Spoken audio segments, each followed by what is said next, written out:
broadcasting station. Andrew left CVM and TVJ and go all the way downtown a waterfront. To come back the people them in them face, because up to now, it's almost 5 days, 1 week later, and the Prime Minister continued to preside over a cabinet sitting among him who is said to be a criminal. Alleged. I'm not saying no allegedly. I know me say the man a criminal. The Integrity Commission said that this man, Dr. Andrew Wheatley, must be charged with 4 counts. No, so it go. Good morning, Miss Fabulous. Big up yourself, darling. Jamaica people. People must learn to know them rights in this country, and they must learn to know when to use allegedly from not alleged. Why must I use the word alleged when the Integrity Commission presented in front of me that he or she is guilty and should be charged for these counts? So I'm not using any allegedly in this particular issue. In Raquel's place, big up yourself, my darling. 1 money gun pan the app. Thank you, my darling, for the first money gun of the day. God bless you. Wait me, Twizzy, tell me now why me must come pan here so and come say allegedly this man, Andrew Wheatley, has been charged with 4 counts.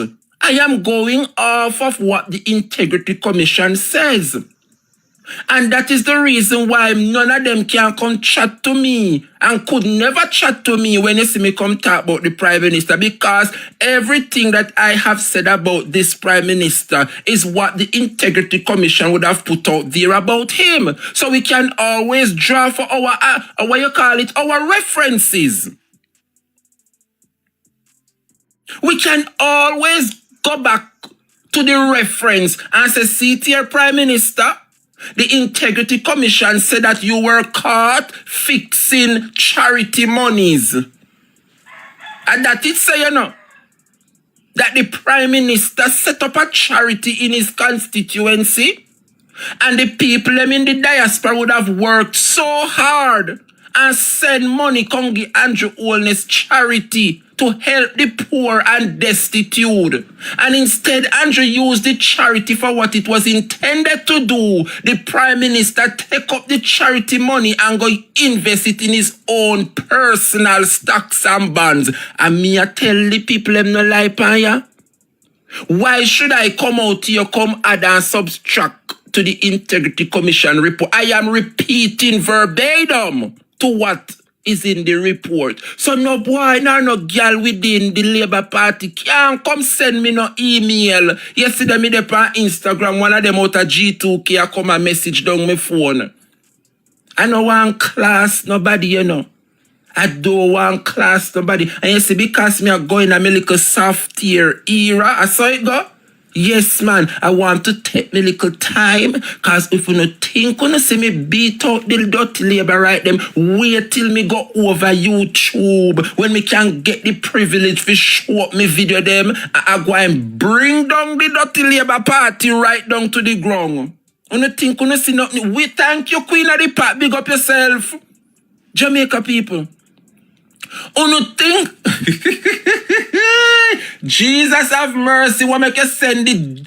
Jesus, why you send Lawrence Rowe? Fi come disturb after me, Lawrence, I they avoid you this morning, Lawrence Rowe. I they avoid you. But one thing, Jamaica, even though Lawrence is on the other side now, respect is due. And you see, when you're young, them say, young bud no know storm. And what Lawrence would have done, Lawrence is reaping the fruits of the seed that he would have sown. And so, Lawrence, God go with you, my friend. Yes, Lawrence, I show me a thought, because to all me see things are going with you in a Central Kingston, Lawrence. Donovan no want see you.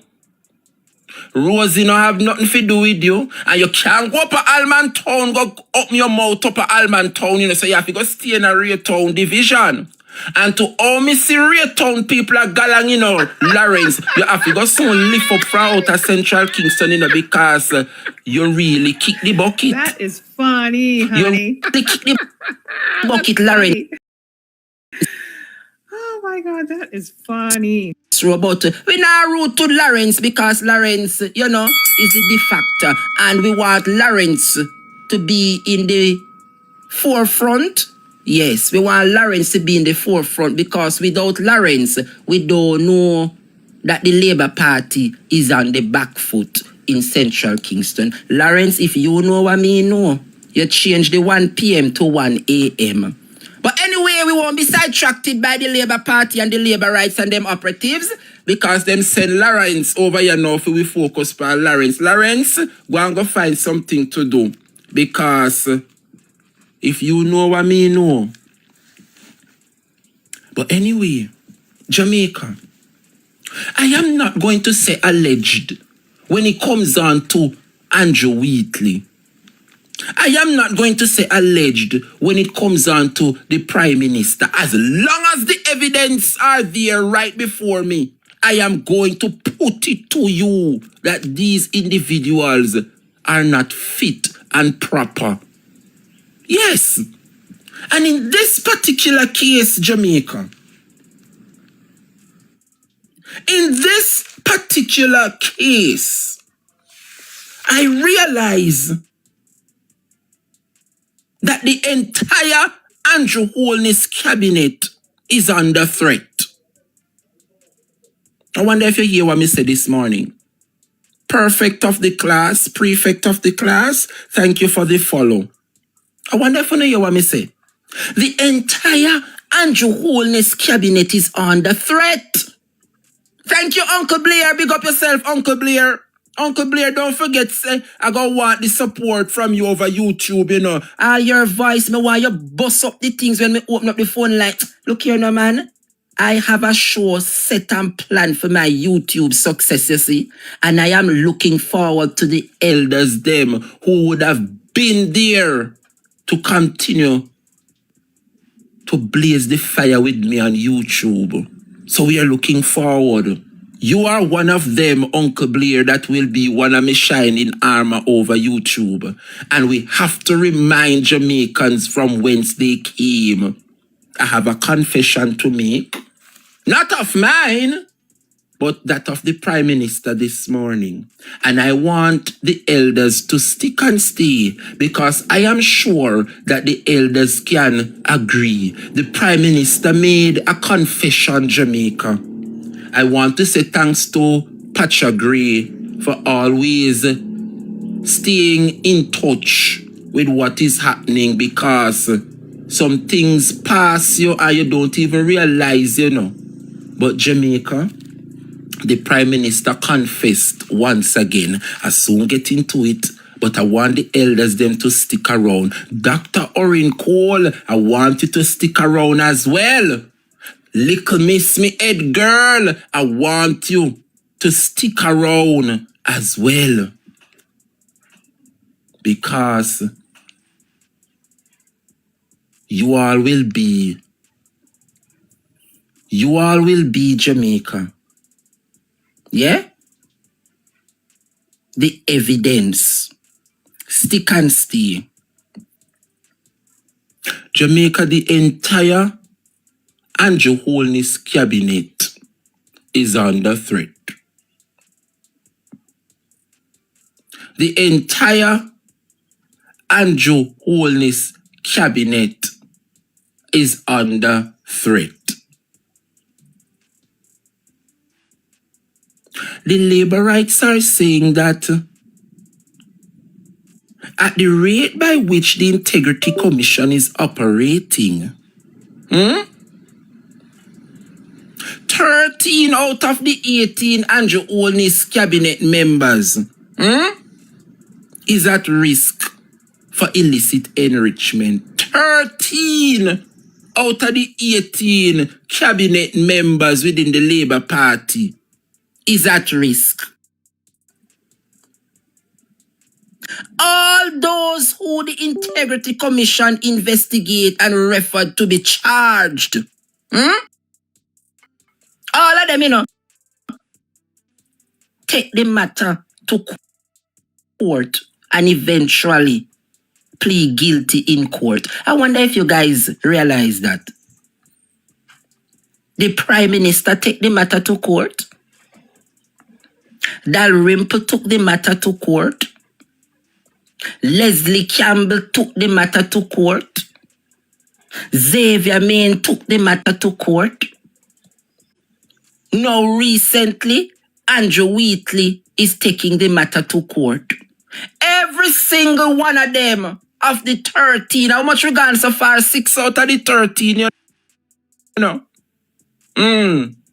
Every single one of them that the Integrity Commission referred to be charged, dragging it to the courts.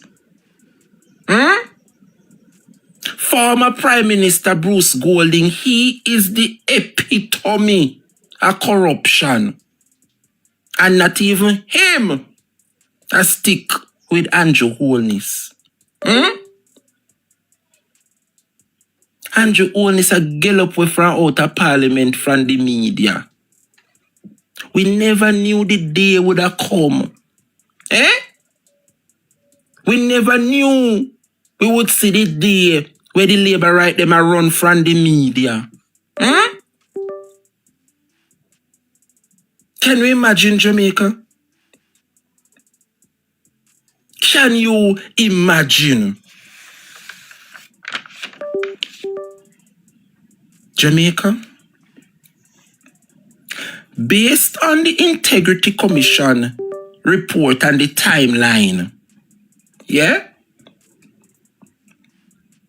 Mr. Wheatley and the Prime Minister would have known.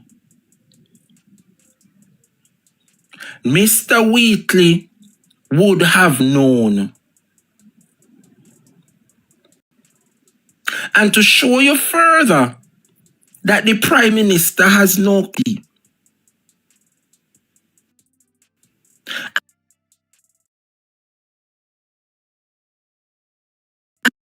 Andrew, based on the notification that Mr. Wheatley was handed a letter telling him in a meeting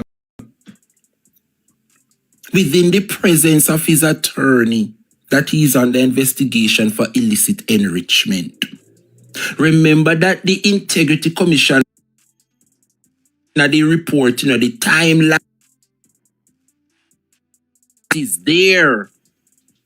And one at the time, in the report say, every time them schedule a day and a time to sit with Mr. Wheatley, in keep putting it off. When he finally get a sit down with the IC, with the presence of his attorney, the Integrity Commission hand him a letter, to which the letter reads, based on the investigation thus far, we have no choice but to investigate you for illicit enrichment. That was in 2024, which means that Andrew Wheatley and his attorneys are well aware that he is being under investigation for illicit enrichment. When we asked the Prime Minister Andrew Holness whether or not any one of his are under invesigation, the Prime Minister said what? He would have looked long and far and wide, and no one, to his knowledge, have indicated that he or she is under any investigation for what? Illicit enrichment.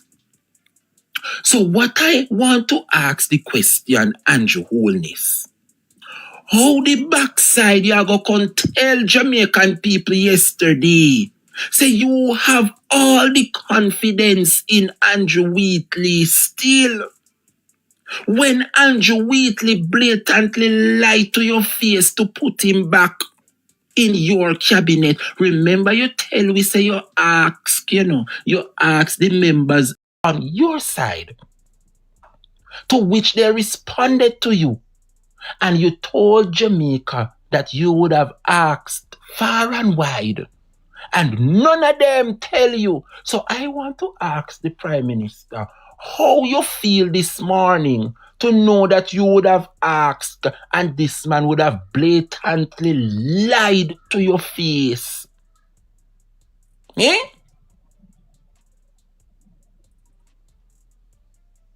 Can you imagine, Jamaica? The Prime Minister said he would have asked the members on his side. He asked far and wide. And none of them respect him enough to be honest with him to say, boss, you know, say them approach me, but me I try put my house in order. So, let me give you a little heads up because me no want to bring down the Jamaica Labour Party. But Jamaica, CP is saying that a former FBI agent said that the Integrity Commission should contact him for undisclosed properties in South Florida. Always I come with some story, you know. CP, you not gonna make them. You not gonna make them think me for no conspiracy theorists, you know. Thank you, Paula Sadler. Big up yourself, me darling. You always come with some story.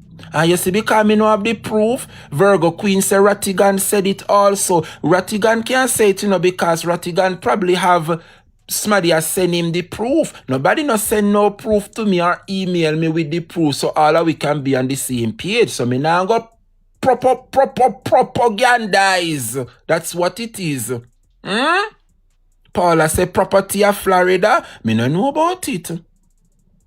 Me no know about it. So until the evidence is brought before me. You wrong me, Paula? Tasha, you wrong me? No, so me nah make not a soul get me in no trouble at all. CP, him always have the story them, you know. So, make I listen to me. Me too wise. Me there in this game. Me have too long now. But anyway, Jamaica. When I look and I saw the Prime Minister journey past Lyndhurst Road yesterday where the corridors of TVJ is, in past CVM, and he make him way all the way downtown upon the waterfront. Look how far nationwide there. And Andrew Holness decide, yeah, that he's going to go to state media, the mouthpiece of the Jamaica Labour Party. And to further highlight, when I saw how the interview was done, Cliff Hughes carefully orchestrate that interview. But it is clear that the Prime Minister got a heads up what is expected of him, what he should or should not respond to, and he tried to play strategic games with the nation. When Clifford asked him certain questions based on information Cliff Hughes, would have received. Andrew, make it see. How you hear them, there's something there. How you know them, there's something there. Of course, Clifford gonna know because you tell him, Andrew. So when you come now, under the disguise, as if you don't know what is happening, you are being pretentious, Prime Minister. Janet, gifting suspended and live visibility restricted. Gifts are suspended and your live is restricted in recommendations and search results for 10 minutes due to repeated or prolonged actions that lack sustained engagement, such as remaining off screen or non-interactive. What do them your people here, man? Look here. Make I repeal this, you see, because you turn off your camera is a problem. You turn on your camera and it is still a problem. Look here, no man, no bother with me this morning, you know, because you could never slow down my life this morning. You could never slow down my life this morning. About inactivity. What do you want me to do? What do you want me to do? What do you want me to do about me not interactive? Look here. That's all the interaction I get. That is all the interaction you can get from the screen from me today. People must use them ears sometime and not them eyes. So TikTok can't say me not interact on the screen. See there, I am before the screen. Hi, hello, it's a real person. Me not a robot over here. Alright, TikTok, you not too sensitive. This is the one make me go over YouTube. Me tired of you now. See down they laugh. Yeah, them can't say me not interact with the screen. See, there a human being is there. A human being is right That here. is funny, honey. But anyway, my people. That's funny. Oh my God, that is funny. Let we get back to the substantial argument, no? But then restrict me. Out of order. And what do them people here, man? Me have to go come Good Friday, you know, because no restriction can go on Friday, you know, people. No restriction. When you see me I try to raise up the little money, me no want no restriction. So it look like come Friday, me have to go sort out and sit down in front of the camera and hey, Friday it's going to be good right here. I'm asking the people them. You know, hear me I ask, you know, I want you guys to come through for me on Friday. Every mickle make a muckle. Put down the $5 and the $10 and say, this is for the strengthening of the Dre Bryan program. It's for a worthy cause. I'm telling you, my target is $800 and I believe I will be able to raise it come Friday. So everybody to the sounding of my voice, please put aside a little token. Send the gift. The Cash App will be there. The Zelle will be there. The Scotia account. So you guys know what to do. Alright? Now Jamaica. When I look powering on and I saw that Andrew Holness still appointed Andrew Wheatley to the cabinet, I wonder if this is the reason why Andrew not have no talking at the government. I wonder if this is the reason why Andrew Holness not have no talking at the cabinet that he is running. The Prime Minister is complicit and compromised. Eh? The Prime Minister is complicit and compromised. Based on how the Jamaica Labour Party are behaving, you know, with them leader. Yeah? A man probably the one side and I say, boss, me give you back your third term, you know. But not now go on for me. I'm a big time senior MP. Me I know no newcomer. So, me now sit down and on backbench, you know, Andrew. So here what? Me want a position. Or else we are go against you. So, to keep the status quo or to keep the caucus, so as to make nobody not challenge him, Andrew Holness, based on him nasty, dirty deeds and corruption that is going on with Andrew Holness, have to give the people position, such as Warmington. Warmington have been a Labour Party stalwart, and for whatever reason, Andrew decided not to put him back in the cabinet because he had to reward them and those like a Rhoda, Yeah? And look at what Warmington would have done, has been a loyal supporter of his. And Warmington started to throw him tantrum. And you realize what Andrew Holness did? Andrew put Warmington down at the Electoral Office of Jamaica as a commissioner. He would have struck a deal with Tom Tavares because he was the electoral commissioner down there. So in take away Tom Tavares as the commissioner and give the position to Warmington. Warmington is now getting $25 million as a what? The electoral commissioner.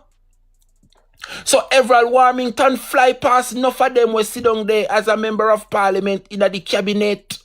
Because them a get them 18 million or then 20 or then 22 million. Warmington sitting comfortable with $25 million per year. Only notice you not hear nothing from Warmington again.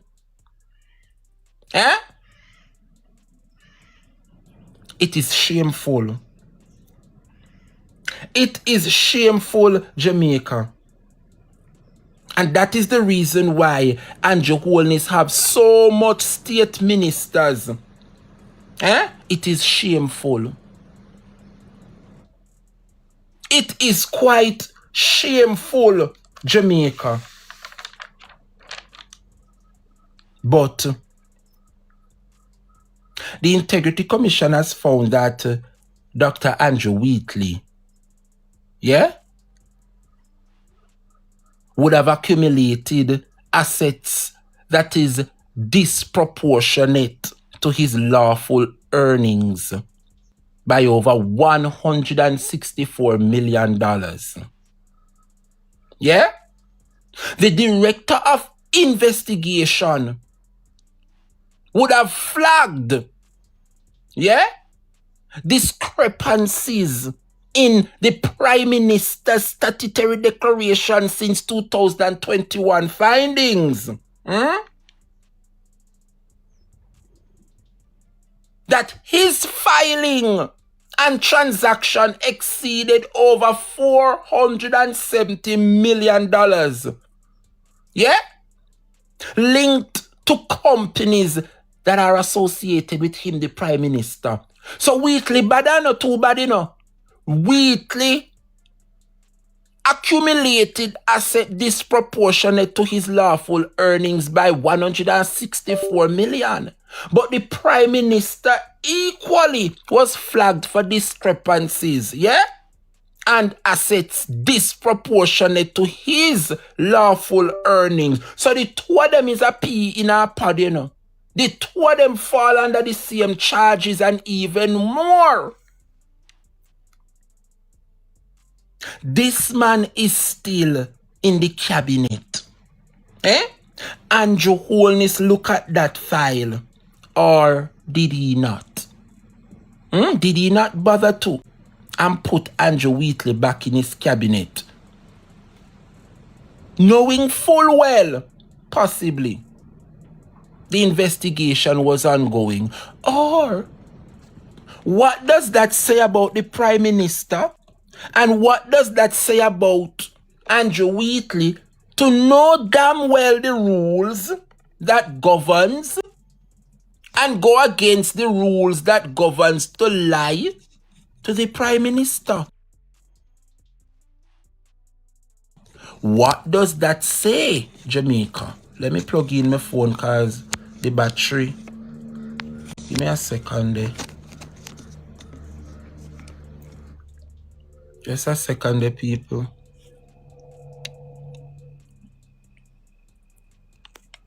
Give me a second. People, my side, like up the live, the man. Like up the live, like up the live. Yes, we're not Jamaica. even have 150 likes. Like up the live now, people. When you look and saw like up the live, man, how Andrew Wheatley was able to put himself back in the cabinet. No wonder Everald Warmington was throwing tantrums, because how on God's earth that these criminals were made to sit in the cabinet But he, a long-standing member, would be sitting in the back bench. Well, now we realize, Jamaica, that many of them would have lied to the Prime Minister and deceived the Prime Minister to get the position that they are in today. Huh? Remember, the Integrity Commission could not complete their investigation into the Prime Minister himself, Yeah? The investigation could not be completed because the Prime Minister refuses to provide the requested information on his expenses. The Integrity Commission even raised concerns that charity funds from the Positive Jamaica Foundation, which is his charity, Andrew Holness, was used to partially fund the acquisition of a personal asset for the Prime Minister. Tell me if I know the blueprint this way Andrew Wheatley would have also used. Let me repeat it, Jamaica. The Integrity Commission even raised concerns that charity funds from Positive Jamaica Foundation, his charity, Andrew Holness, was used to do what? Partially fund the acquisition of a personal asset for the Prime Minister. The Integrity Commission made it clear that while they were investigating the Prime Minister, they realized that the Prime Minister used funds meant for charity, yes, to purchase his own personal assets. And when the Integrity Commission said, Mr. Prime Minister, why is it that this fund that was meant to go here, you have it here doing this and that? And when the Prime Minister realized that the Integrity Commission was onto something, what did the Prime Minister do? The Prime Minister was caught fixing charity funds, yes, for purposes to which it was not intended to do. And when you look at his colleague today, Andrew Wheatley, it is the same playbook Andrew Wheatley would have done. The report said that Andrew Wheatley buy one rotted piece of land way up and down. Remember what the place name Uptown? For $9 million. Them the kind of land that Jamaica now sell up this for $9 million. However, Andrew Wheatley got it for $9 million. Right? And what Andrew Wheatley did, he brought in a developer to build 20. I wonder if you know hear me. For those of us who would have read the report and you can't see a lie me I tell Pandy man. After Andrew Wheatley would have bought that piece of land, thank you Canadian girl Upper Kirkland Heights, for $9 million, Andrew Wheatley brought in one of his friend and Cumbolo who is a developer. Yeah? And the gentleman built 20 apartments up there. You hear what me say? They built 20 apartments on that parcel of land. Can go so? The corruption in all of that, Jamaica, is that the developer that built the 20 apartment up there on the Kirkland Heights piece of land, that gentleman gave MP, cabinet member, minister, Andrew Wheatley 6 of those apartments for himself as a gift. I wonder if you not hear me. This man, in return, awarded Andrew Wheatley 6 of those apartments as a gift. Jamaica, can you imagine when you sell one of them the apartment there for 30-40 million, you still have 5 more put on? This is the corruption. This is the irregularities. This is how this man accumulated his asset that is now disproportionate to his lawful earnings. Emotional You damage. don't like when me talk over here, you know, but I saw it go. I saw it go. A nice class like this, you're supposed to just go down the drain. That's why me I tell you, say this Friday, me want to come here so can help me raise the money. Because me have to go over YouTube so that people can get back them a good class if you listen to. Thank you, sexy princess. Eh? Smile Jamaica, see you long time, me no see you, darling. Big up yourself. Jamaica. The corruption in all of this where Andrew Wheatley is concerned. He bought a parcel of land up there in Kirkland Heights for $9 million. Anybody when know Kirkland Heights know say a celebrity live up there so and top-notch people. You can't get no land up there so fi buy under 140 the cream of Jamaica live up there. Kirkland Heights. And Andrew Wheatley gotten that parcel of land for $9 million. And when he get the piece of land, he bring in one of his friend. And the report, me I look pan and I read it, me not talk not on my own head. I'm reading the report. I'm putting it in my own words. Because you know we got a good school and we not go take nothing when nobody tell we and read it with understanding.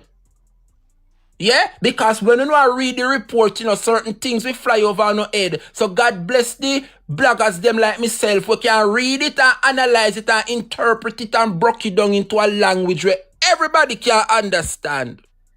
No, Jamaica. This man buy the piece of land for $9 million. Yeah?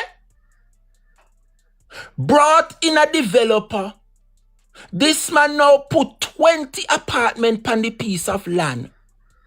Yeah? Remember him are the politician, you know. And him are the politician of him piece of land and him buy it. And you bring in a top dog now and the top dog do what? Develop the land and put 20 apartments on it. But here how we get the kickback now, you know. Remember him played for $9 million, you know. This man put on 20 apartments on it.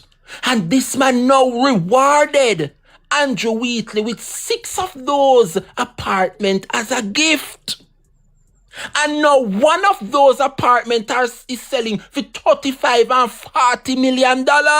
So that's where the trick come from. That's where the illicit enrichment come in, you know. Because if me can buy a piece of land for $9 million and then a developer come in, come put 20 apartment panny and give me 6 out of the 20 and me now sell 1 out of them the 6 when me get for $35 and $45 million. That is how this man arrived at over $164 million above him pay grade.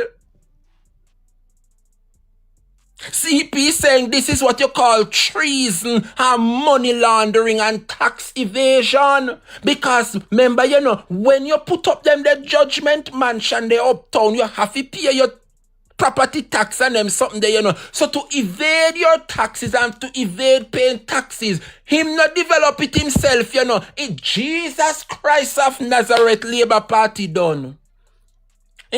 Only not see what Andrew Wheatley do to evade tax, you know, pay non tax. The man bring in a developer. So at this a man you know have to go pay the taxes them, you know. Because what? He, Andrew Wheatley, purchased the land, but I know him a develop the land. But Wheatley now get film cut out of it because the report say out of the 20 apartments that were built on this parcel of land up at Kirkland Heights, the minister, Andrew Wheatley, was rewarded with 6 apartments. Yeah?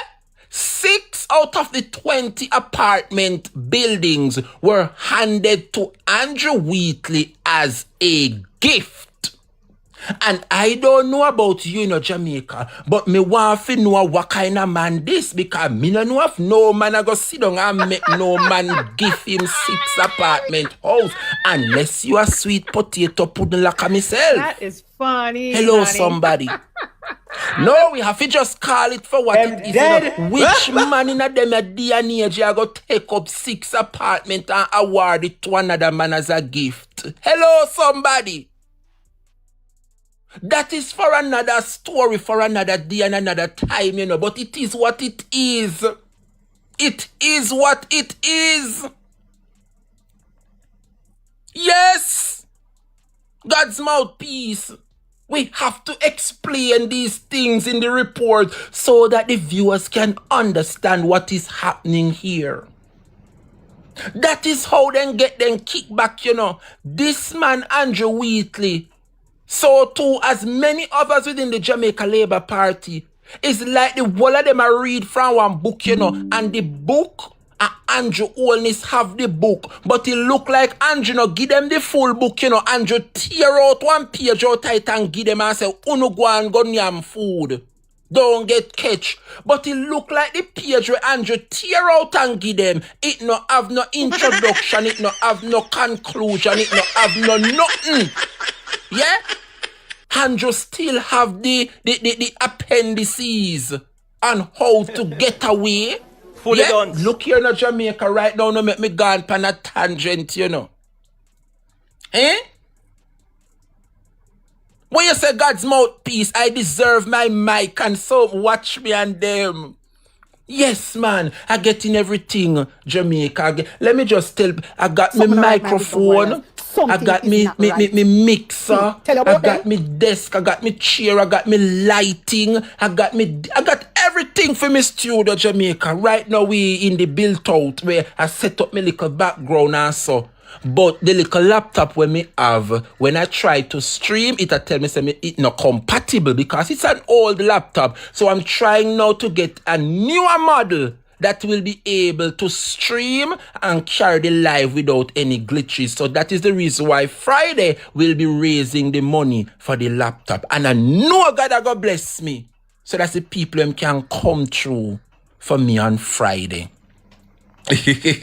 God mouthpiece, I want 2 laptop. Listen, man, I'm looking for the support. Every mickle make a muckle. And we're going to be transparent over here. You don't know when me come pan here, so come ask, it's for a needy cause. Me now go come beg and dip in a people pocket and take up what me no put there. Alright, so when you see me come and ask, you know say it is genuine. But anyway, people, back to class. Andrew Wheatley, when all of this are going, and the Integrity Commissioner question him, yeah? When them buck up in them irregularities here, the Integrity Commission right there and then realize that this is corruption. And when them ask him how he come by all of these, he cannot explain it. And so, instead of him now having one-on-one with the IC, in bringing in attorney. But equally how Andrew Wheatley done, I saw the attorney done like a him. Because the attorney now accompany him to the Integrity Commission and sit down in the office, and based on everything we are transpire, the Integrity Commission say, boss, we are asking the question them, and you can't explain it how you come by this money. And when them do the investigation, them find out that Andrew Wheatley have house up at Kirkland Heights, well, a 6 house up there, And one of the apartment when sell, one cost 35 million, Remember you buy the land for 9 million, Yeah? And you get 20 apartment you put on the land. 6 was given to you as a gift. And you are sell 1 out of the 6 for 35 million? No wonder you can't explain how you come by the $164 million. Jamaica. These are the kind of people that we have serving the country. And when them done, they expect Jamaica to be better. When them done, them expect Jamaica to be any better. This country will never get any better at the hands of the Jamaica Labour Party. We will never, ever, ever, ever get any better as long as the Labour Party is in power. Because if it is one thing I know about the PNP, the democratic socialism is embedded within the PNP. Meaning, yeah, that the People's National Party will find ways to take from the rich and make it trickle down to the poor. The Jamaica Labour Party is all about taking from the poor and make the rich continue to rich. Hello, somebody. The democratic socialism, me no say socialism like Cuba and China and Russia, you know. We in the People's National Party believe in what? Democratic socialism. That is the reason why the PNP come up with the National Housing Trust, where poor people can go down, they go collect a little money when it come out on the salary, and you can go down, they go say, hello, me I work for all of these years and I take out NHT out of my money, give me back my money when me put in a NHT, me see piece of land, me want go pay down planet, or me see one house, and me want go purchase that house. It is the PNP that put the NHT in place. Why? Because only the big dogs could afford a piece of land back then. It is the PNP that will continue to take from the rich and give to the poor. And that is democratic socialism. And look where Andrew is at You can't have the rich just continue to get rich and rich. And that is what the Labour Party has created in this country. No more middle class under them. Is either you're rich or you're poor when Labour right in a power. But whenever the PNP is in power, there is a gap in the middle between the rich and the poor. The PNP is the one that create the middle class in this country. The middle class means, say, you can get up a morning time and you can go on your job and you can able to pay your bill. You're not poor and you're not really reach the rich category yet. You are in the survival stage. But under the Jamaica Labour Party, there is no in between. It's either you're rich or you're poor. That is it in Jamaica, and a lot of persons fail to understand and differentiate between the Labour Party and the People's National Party. And that is the reason why I will forever support the People's National Party, because the PNP put the people first. That is why we name the People's National Party. Jamaica. When I look today and I realize what is happening in our country, are you aware, Jamaica, that the Prime Minister have just confessed? Yes. Prime Minister Andrew Holness has just confessed. And I ask specifically for our elders to stick and stay, because they were around during the time of Hurricane Gilbert. Jamaica people, me witness today Andrew Holness come confess say Edward Siaga mash up the country during Hurricane Gilbert. Jamaica people no come here no man. Where are those persons, those mothers and fathers who were around during the time of Hurricane Gilbert? Remember me a millennial, you know, me never ban them the time they yet, but me come hear about the atrocities, and that's why me did have to be a comrade. Jamaica, how many times me I got talk about it on my platform? Yeah? Said during 1988, remember that the Jamaica Labour Party called one snap election, you know, and at them alone ruled the country. There was no opposition. Had the Jamaica Labour Party one sit down in a parliament and spend up the money left, right and centre. That's why I know that the country should have been better under the Labour Party. The Labour Party are wicked. They fight out Michael Manley and say Michael Manley got turn Jamaica in a communist country. And Edward Seaga, through the help of the CIA, listen to America and them spread the propaganda. All because Michael Manley was putting forward democratic socialism where you continue to take from the rich and make it trickle down to the average poor. They never like that. And so Jamaica then start up one propaganda how Jamaica go turn communist country like Cuba. Lies! And what he did, because there was tension in the country, then call one snap election by Michael Manley.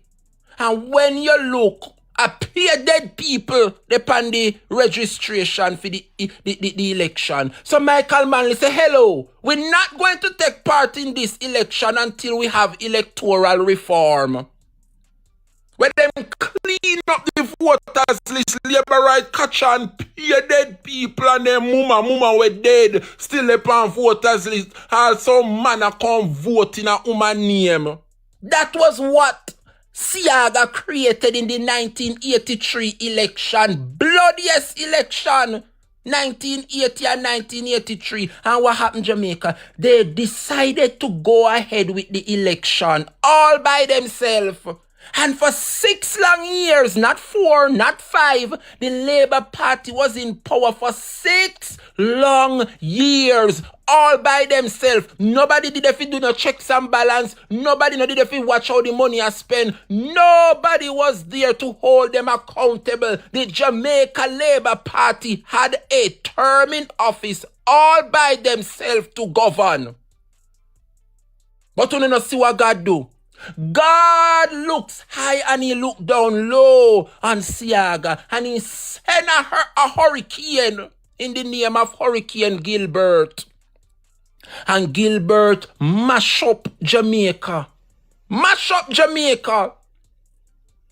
And it forced Seaga to call a 1989. Remember the hurricane of 88, you know? The last election was 1983. Do the maths, people. Can't run no idiot. Do the maths. The last election, they have 1980 election, you know, the bloody election, which part the Labour rights them, I must see 800 people dead. Because of election, 1980 was a bloody election. And then do the things them to the people of this country under Michael Manley. Yeah? And that was an election in 1980. And because the country could not forgive and forget Seaga, why do in call one snap election 3 years later in 1983, and the PNP decided that we are not going to be a part of that election in 1983. And when was the next election? 1989, after Hurricane Gilbert. So do the maths, Jamaica. From 1983, where the Labour Party ruled this election, to 1989, how many years was that, Jamaica? Where the Labour Party under Seaga was ruling all by himself without an opposition. So when you hear them a chat and a talk about PNP 18 long years, ask them about the term, yeah? From 1983 to 1989, where they were there all by themselves, running the country with nobody there to hinder them. Nobody was there to hinder them and to prevent them from developing. Backside! Watch the gift there, the gift there nice. Big up yourself. Who that? David 77. Thank you, sir. God bless you. Bless up yourself. Bless up yourself. Thank you for that. Yes, man, by your works and by your fruit you shall know that you put in the work and people will reward you. Thank you, sir. No, Jamaica. See, Angie Redza remind us they say over 844 persons were unalived during the Edward Seaga 1980 general election. Can you imagine? So from 83 83, 84, 85, 86, 87, 88, 89. Over 6 years, the Jamaica Labour Party was ruling all by themselves. Thank you, Andrea. Big up yourself, darling. My second money gone for the day. God bless you, darling. So make me open no eyes little further, Jamaica. Yeah? Why it pains my heart to see that the people of this country forget them history and put back the Labour Party in power. And I am going to show you why we have to suffer as a nation. We have to suffer. We must suffer. Jamaica. 1983, as much as I was not around, but that is the reason why we have history class and we have the history book figure read. So none of them can trick me and me have me elders them which can tell me the things them. 1983 Jamaica. Watch you again. Big up yourself. Andrea, God bless you. God bless you. God bless you. Really appreciate it. Yeah? Jamaica. When you say CP, mean I'm in prime element. Not true. Thank you, thank you, thank you. God bless you, no man. Big up all of the gifters them every time. I want to keep the thing going, you know. You don't know. Jamaica. That 1983 election, the PNP had all right to avoid that election because the voters list need cleaning up. Several persons were showing up have voting a their mother name with dead and gone. All man have voting a woman name. The list needed to clean up. And so Michael Manley said that he will not take part in that 1983 election. And rightfully so. And what happened, Jamaica? They rule the country in an iron fist. Those years under Siaga was so difficult. And they would have ruled without an opposition. There wasn't any excuse. Jamaica, there shouldn't be any excuse. And them alone were in a power. Them have access to the treasury. Them have access to complete and do as them please. No opposition was there to hinder them from ruling. And Siaga ruled the country with an iron fist between 1983 to 1989. But God was on the side of the People's National Party. And I tell you why. If the election was called in 1983 and him rule 84, 85, 86, 88, 89. All right. But you see what God do? God sent the 1988 Hurricane Gilbert. Yeah? And a year after, the election was called again. And the amount of money Edward Siaga and the Labour Party got to rebuild, I think Andrew Holness confessed. Andrew Holness confessed and said the amount of zinc we come at Jamaica could have re-roof the entire country. September 12, 1988, Hurricane Gilbert blew up. Hey, Andrew please Holness remember talk to it hit the out like of button. his I know mouth. Said the amount of zinc where Siaga and the Labour Party get 1988 after the hurricane, it was enough to re-roof everybody's house. Hey, y'all, please remember to hit the like button. I know y'all come in sometimes and y'all forget, but the main thing, man, y'all gotta hit the like button, man, and share the live stream. Come on now. Stop playing. Support, support, support. The like button is free, heard? Don't ever believe that a politician is a leader. Don't ever believe that. Because the system that we have produces politicians.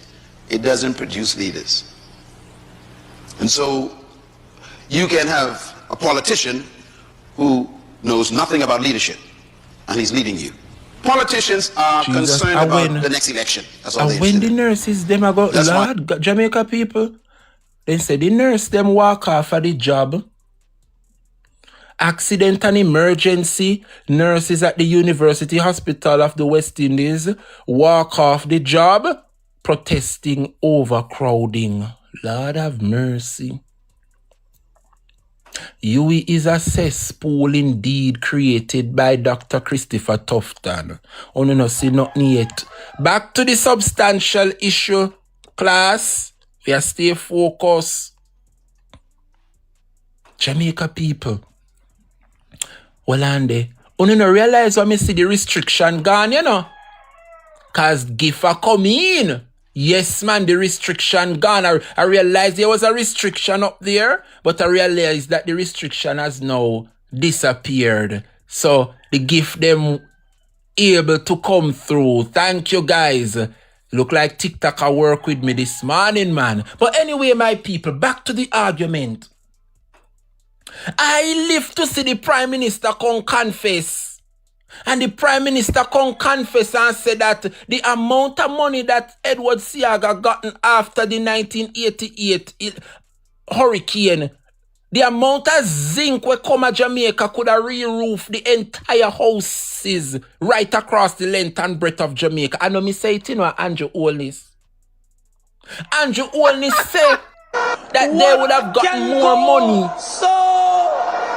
in 1988 than what he get for Hurricane Melissa. That me hear come out of his mouth. The man confess out of his mouth, Jamaica. And what did the Labour Party do in 1988 when Edward Seaga realized, say he has been in office for the past 6 years, him alone, and I rule the country with an iron fist, and God sent a hurricane. He suffered the people.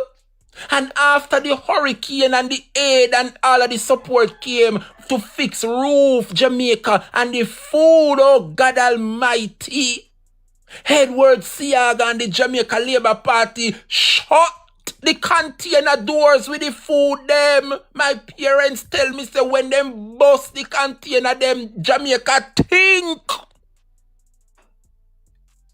It look like them your people and get what me I say, you know. Me say, the food supplies came to Jamaica. The zinc them and everything that is supposed to rebuild the country came to rebuild Jamaica. And the Jamaica Labour Party withheld the aid from the people. All because what? Emotional that damage. the momentum would have shifted on the ground. He did not treat the people of this country good during the term. And so the hurricane came Jamaica and this man got the help. This container them come with food supplies. Me no say no give a food Jamaica, no get me wrong. No get me wrong, say he never fix no house stop. No, me no say that. But I am telling you, Jamaica, that the history books are there, the records are there, showing that container after container after container was withheld from the people. So hardware stuff with board and zinc and all of these things. What they did in 1988, the Labour Party send the zinc them and the board and everything got hardware, and the nasty dirty hardware people them sell the zinc them and things them to the people. And to make matters worse, Jamaica, if you don't believe me, go on a Bob Marley beach in a St. Thomas. Those who can dive and go out there, go swim. I am telling you today, the 23rd of June. If you no go out there, go swim on Bob Marley Beach at St. Thomas and no go out there, millions of dollars are below that seabed. Zinc under the seabed because the Jamaica Labour Party carry the container load of zinc, go dump it in the sea instead of helping the people. All because why? They would have voted against Seaga 1989. The Jamaica Labour Party are some wicked, dirty people, them. And look and see if it is not the same strategy that Andrew Holness is using. It is almost 9 months now since Hurricane Melissa, and not one house this government has not given to the people who would have suffered from Melissa. Not one house. We not see them give out yet, and the people continue to suffer. I hear say when them bust all the container, them salt fish, all kind of things with comfy help. I hear say Jamaica stink. Because they would have kept the food from the people so that the things them start to spoil. Me might young but me read. And when me can read, me elders them tell me. And who don't like the truth, that's why it pains my heart today to see and know that the people have been here before. And because of licky and greed, they chose to put back the Labour Party in power. We fi suffer Jamaica. We must suffer and we must continue to suffer because we knew what the Labour Party stands for. We know what them stand for. Well, Jamaica, I don't want to tell nobody no lie. Me want to no hear it for no self. I want you to hear it for yourself. The Prime Minister of this country, Andrew Holness, confessing to the sins committed in 1988 under the Jamaica Labour Party. Listen to the Prime Minister confess. Listen him. Listen to the Prime Minister. No big sick is over us. Listen to him. Our global strategies. Nobody force us. No big sick is over us. We're at the table. So that's very important for what we're about to do with NARA. Nobody's coming to give us any aid. This is either money that we are going to generate from our own taxes, money that we're going to borrow and use wisely, or money that people are going to come and spend here because they see they can get a return, their money is safe, and there is value to be created. I said something, it was picked up in the media, but I'll say it again. Jamaica got less money for Hurricane Melissa than it got for Hurricane Gilbert. Think about that. Jamaica got enough zinc in Hurricane Gilbert that it could re-roof the entire country. What happened to a lot of that zinc? Those of you who are older than me and who are around would know. I'm not going to go into that history. Open all wounds. I wonder if the people of Jamaica hear the concession by this man. Wonder if they must hear the Prime Minister Andrew Holness a confess. Embarrassing. He needs some milk. Jamaica people, only not hear the Prime Minister of Jamaica, they confess out time out. Say that the country would have gotten enough thing to remove the entire house Jesus in this country. The man said that Siaga would have gotten more money than what he get today in a 2026. God Almighty, you know, see and hear. Listen to the Prime Minister. Make me play it again because me not tell no lie on the Labour right them. Listen for yourself again. Our global strategies. Nobody force us. No big sick is over us. We're at the table. So that's very important for what we're about to do with NARA. Nobody's coming to give us any aid. This is either money that we are going to generate from our own taxes, money that we're going to borrow and use wisely, or money that people are going to come and spend here because they see they can get a return, their money is safe, and there is value to be created. I said something, it was picked up in the media, but I'll say it again. Jamaica got less money for Hurricane Melissa than it got for Hurricane Gilbert. Think about that. Jamaica got enough zinc in Hurricane Gilbert that it could re-roof the entire country. What happened to a lot of that zinc? Those of you who are older than me and who are around would know. I'm not going to go into that history. Open all wounds. But there's no aid that is going to come. So everything that we do in the reconstruction must be done on a commercial basis. And we have to look at the economics of it. That point needs to seep through into everybody in this room, and we will say it publicly as well.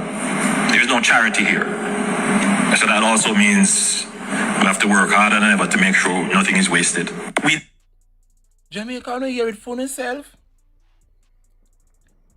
Jamaica, no hear it for yourself. Yeah, Paula just had it up as breaking news. Say them a protest up at UE Hospital, the nurses, them accident and emergency. Yeah, man, I had it up earlier a while ago. Jamaica. Jamaica. You heard the confession of the Prime Minister. The man say Edward Siaga would have gotten more money for Gilbert. Yeah? Than what him Andrew get for Hurricane Melissa today. So what has the Jamaica Labour Party done with that money? Huh? No, me have to ask, you know. Look the trillions which Andrew get today. Remember the money would have value more then than today. So what happened to all that? Remember no me talking, you know, the Prime Minister says Siaga received more money for Hurricane Gilbert then than what he has received for Hurricane Melissa today. The man even go further to say that the amount of zinc where the Labour Party received for Hurricane Gilbert could have re-roofed everybody house top in this country. I know me said the things them and Andrew the man went back to say them are something are old wounds and he no need to read all because it was his government in power. So he no want to rehash and open up the old wounds. Yeah? But if when the PNP they keep going back and going back and going back, we will suffer. We must continue to suffer at the hands of the Labour Party because we know what Labour Party is about and what them stand for.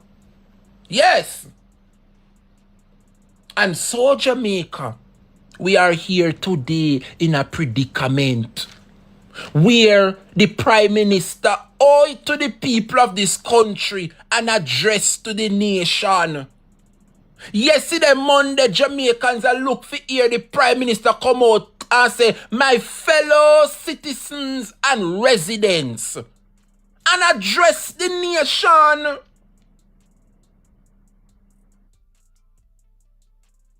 How is it that other nations who are at the table like Jamaica, yeah, I go tell US that they cannot receive these 10,000 people? And America listen. But when it come on to Jamaica, there wasn't any negotiation. We only hear say the deal and the MOU signed already. So all other nations are in dialogue before them sign this MOU. Yeah. What is it that the Jamaican government has promised the United States for us to sign that MOU already? Oh, now hear me the live get quiet. I saw the class interested. 400 and odd people sit down and listen. Oh, no, all right? Cause the live very quiet. Me not see no comment. Me not see the screen a top up. Everybody taking a back. Let me know who now watch from. All right? Understand it. All right, my people. Watch them. Who know listen attentive. Boy, me I tell you. Jamaica, the class nice. The class nice. When I look and I see the Prime Minister, and to show you how he lied once again, he first entered the studios of Nationwide and make sure tell Cliff, oh, I'm rushing, I'm going to catch a flight, I'm heading straight to the airport, and yes, man, I'm going to Suriname, and then I have a state visit at Guyana, and then Cliff asks him, how long will be? I'll be off the island for a couple days. I don't remember when me see it, and I think a JIS, because I not tell no lie upon them. Where the JIS something there. JIS tell me say Andrew Holness a go missing for 5 days. See it there? Yes, not telling any lie on him.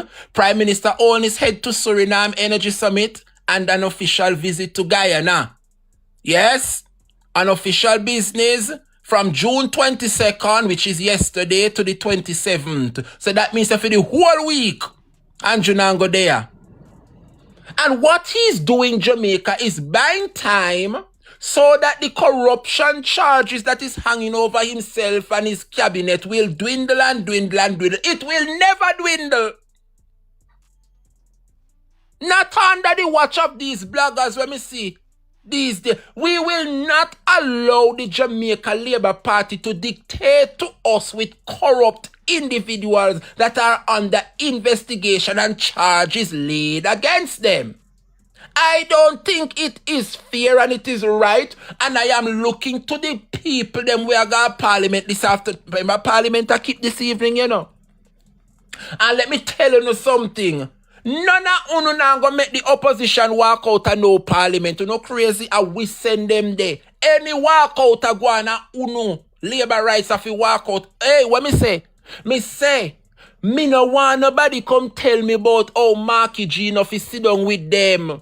Anybody fi get up is the labor right. No PNP or no MP pan the opposition benches must get up and sit down in the Parliament. And that they want for the opposition walk out so they can make them big laws and pass them big bill with the PNPs have no input. We are sit down in there. And me want to know if you listen to the people. We are the People's National Party. And the people run that. So when you go to Parliament, how you see the likes of Andrew Wheatley sit down in the Parliament there, turn up, pound of foot. Yes, bring the Parliament to disrepute.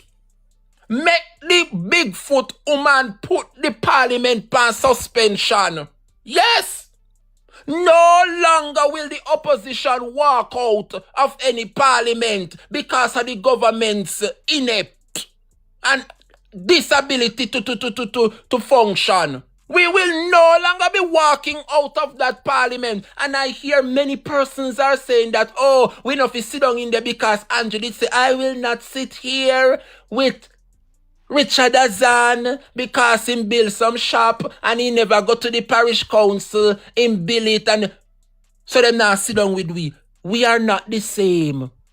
The opposition must not walk out of that Parliament. Any walking out is taking place is those individuals who are under the investigation. And what I realize is that if the opposition walks out and say we now sit down with no corrupt man and no corrupt that over that side, let me tell you something. When the opposition walk out, they will bring legislation to that house and pass it without the input of the opposition. So we have to be careful and strategic. Yes. So if it means that we are going to go to Parliament and the corrupt individuals are over there, let's say Andrew Wheatley, who is under investigation, the Southwest Centre MP, Xavier Main, among others, if they are sitting there and the opposition raise the motion, let me tell you something. Don't walk out because they refuse to get up. What the opposition needs to do, yes, is to protest. Bring the Parliament to disrepute, whereas the opposition members stand to their feet, which means that there will be no decorum in the House because two members are supposed to depend on their feet at the same time. So opposition, me know say the 28 are no firm and strong. And no like the days when you know they only have 14 and then could have bully you know and turn you yes so I'm turning 28 strong today. Thanks to Mark Jefferson Golding. And I have every confidence in the 28 MPs of the People's National Party. Protest by standing on your feet and bring the parliament to disrepute and demand that the member be removed from the parliament. The parliament today has become a joke under this government. We must not allow corrupt leaders to dictate and make the laws for us when they themselves have first broken that law. It must not happen, Jamaica. You can't have politicians who say them a lawmaker and a put legislation before house and a turn things into law. So we can go to prison for breaking that law, and the same dirty bitch them sit down in there, they break the same law where them put in place. You must be crazy. You must be crazy. How is it that UNWA go put all kind of commission together? The Integrity Commission. So it is there to guide so that members can stay in check. And UNWA go against the Integrity Commission. The people them do their work on that carry them go court. Eh? What can go so? What can go so, Jamaica? It is unacceptable. Totally unacceptable. Jamaica, I want to hear from you this afternoon. 12:30. I'm going to open the phone lines. What's your take, Jamaica? What's your take? Don't forget that this afternoon we have Ian Hales will be contributing to the sectoral debate, the spokesperson on water. So we are looking forward to hear from the MP for Western Westmoreland and so too the member for East Portland, Isaac Buchanan, spokesperson on youth and human rights. So Parliament is going to be awesome this evening. So let us give them our support, Jamaica. The phone lines are open. I'm looking forward to hear from you. Anybody that have any question, any contribution, just send those requests so we can have a discussion for the next 30 minutes. I don't know why me continue talking. We chat out the next half hour, you know. Me feel so I just want me to continue blaze the fire because I love listening, you know. Want to say, continue talk and continue beat? No, man, you don't tell me, no, because anything you depanite me depan, you know. Hey, Jamaica. Yes, I love talk to you too. I love to talk because this is a voice, you know. Everybody can be one, what you call it now, a content creator, you know. But you see, when you have the voice, one thing, you know, people can just hear somebody talk and know them, you know. They know me that. Everybody have them own little uniqueness as a content creator, and I believe I am one of them. From no hear this a voice, I no say, Dre Brian that. Thank you, Claire. Claire say me I talk the truth. Sold by Donna C. Please, burn. That is it. I will continue to speak. You guys insist. Jamaica, I want to shift focus now to the future and going forward, because many of you don't understand what is happening in this country.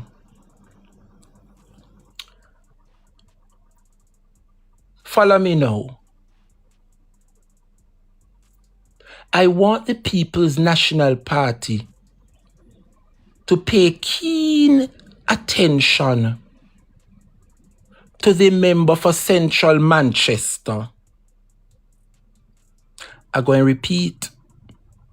The People's National Party must pay keen attention to the member for Central Manchester. And I'm going to tell you why. You notice how road are quiet?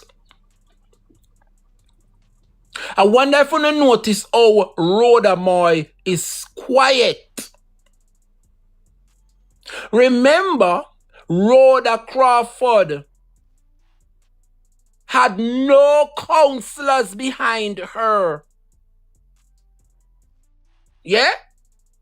She failed miserably at the local level where not one councillor seat she no get.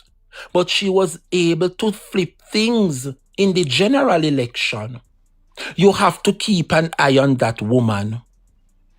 Remember, history proved that it is Rhoda Moy Crawford and another one, while they were Labourite, coerced together and put Andrew Holness where he is today.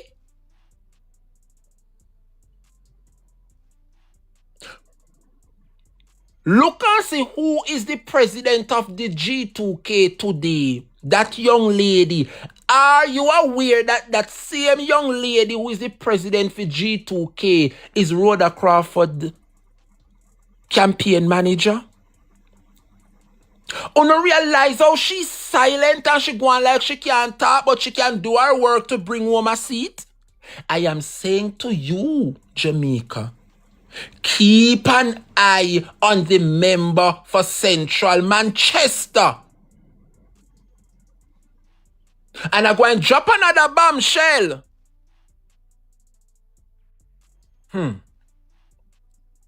I say to my friend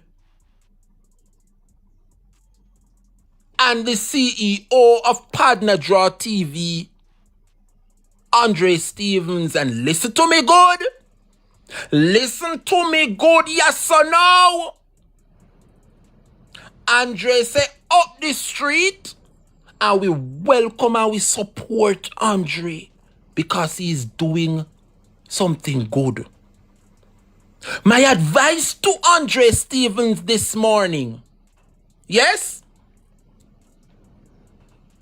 Take note of that Rasta woman who has been there for the PNP for so many years in East Central St. Catherine. Jamaica. I'm going to repeat it again. Andre Stevens, listen, my brother. Take note of that Rasta woman who has been in the seat of East Central St. Catherine. Jamaica. Are you aware that every single thing in Gregory Park, no Ishmael, focus now, my friend, watch me line of argument. If you notice what is happening in Gregory Park, in particular, and Southborough, which is the divisions that make up East Central St. Catherine, where Terry Long is, Jamaica. That Rasta woman is a dangerous woman, silent and deadly. You don't read who me attack? No, focus students. When me say woman, me no mean the sweet potato type of woman, them the man rap. Me not talk them. Hello, somebody. I'm not talking that the Rasta woman there, hallelujah. I'm talking Miss Sharon here, Webster. You no realize that Sharon here, Webster, make Terry Long can sit down firm in that the seat there. Sharon Hay Webster knows the ins and outs of the PNP for that constituency.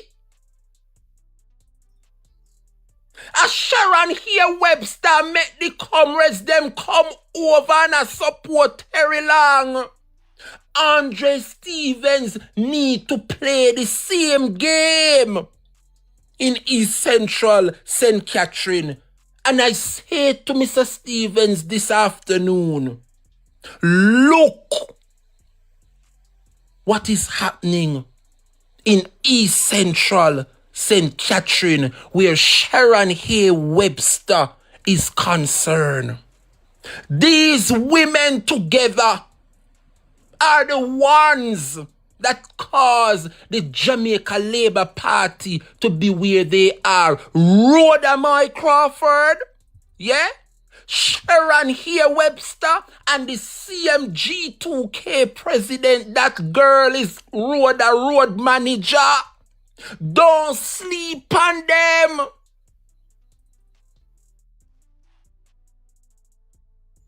And I say to you, Jamaica, for Andre to continue to be successful in his plight for East Central St. Catherine, Andre must start now by putting Sharon Hay Webster under manners. She is the problem and the force in East Central. I know ask me, I ask you, I tell you no. That woman has studied the politics and she has been a member of the PNP, so she know the strategy, and the PNP strategy she has used in a East Central St. Catherine. And I said to you, Jamaica, study what is happening there. Study what is happening there. Yes.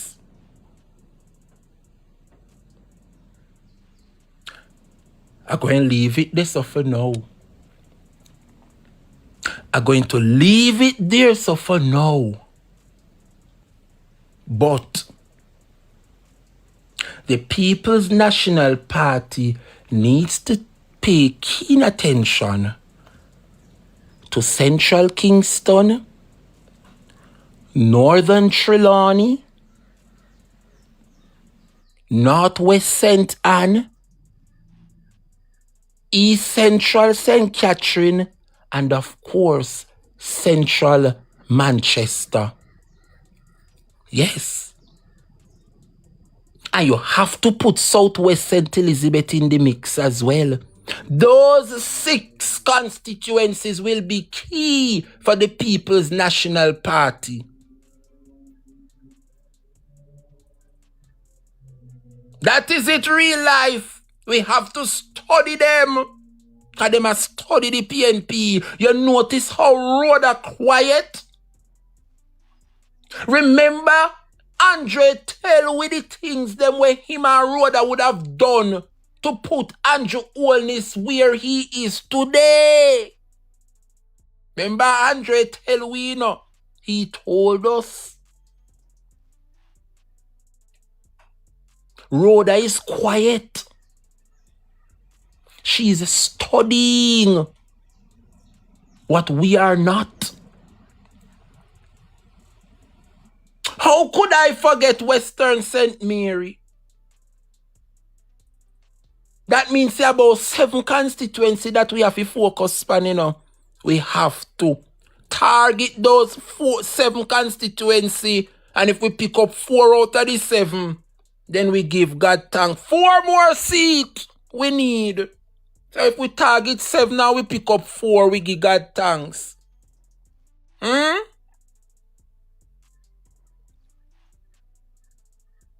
I want to say good afternoon to Southeast St. Catherine. Dr. Dawes is the man over there. Good afternoon, Mrs. Escobar. Prince Ashia, the gatekeeper. Jamaica. Rhoda is very quiet. And you have to study that girl. You have to study that girl. North Trelawney as well. But let me tell you something. Central Kingston, Western St. Mary, Northern Trelawney, Southwest St. Elizabeth, Central Manchester. Those are some key areas to focus on. A lot of people say they want Crystal Lee out. What is it that she's doing to saw her return? I don't know. Me see Crystal Lee say she spent $40 million fix one drain up a top road with concrete and cement. $47 million fix one drain in the center of the town up a top road. And nobody question it, and when you look upon it, cement for $47 million.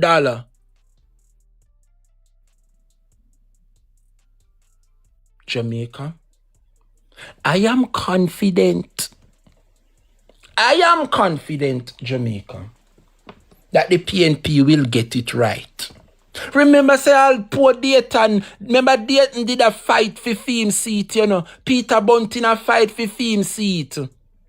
What a lot of persons don't understand, and they fail to understand today, Tasha. Come here, my friend Tasha. What a lot of persons fail to understand, you know. Yeah? And they have to cut the comrades some slack. Remember that the PNP had to field 49 candidates. Good God Almighty. It was an uphill task. But we were able to cut down the labor right down to size. Why me couldn't think so much problem in the parliament today? It is because of how strong the opposition is now. You think a boy take out of 63 constituency, you have to put in 49 new people? A worthless, the Labour Party worthless. Then cut them down right down to size. And if the thing they turn up like a firmer, we kick them out of office. We have to cut the opposition some slack. While they sat with 49 seats, all them have to do is put in 14 seats and call it George. The opposition had to field 49 candidates. You understand? Never as I say we need to start moving or hey. You know why you talk say you know Nevers, big up yourself. That is what they're looking into as well.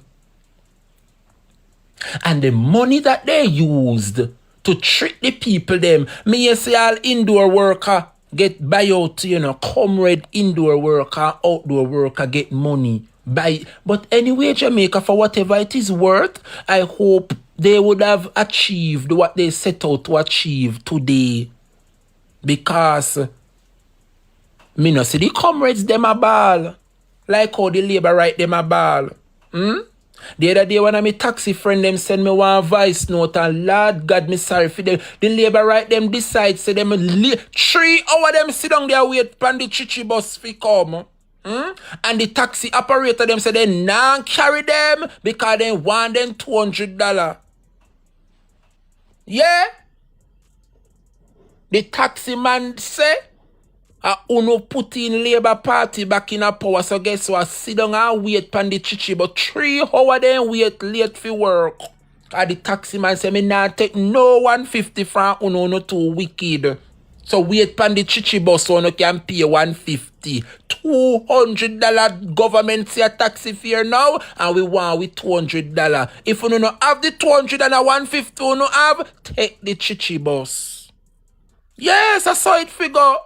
Take the chichi bus. And yes, if it's 3 hours the chichi bus no come. Cause you know how Daryl Vaz match up the JUTC and transport.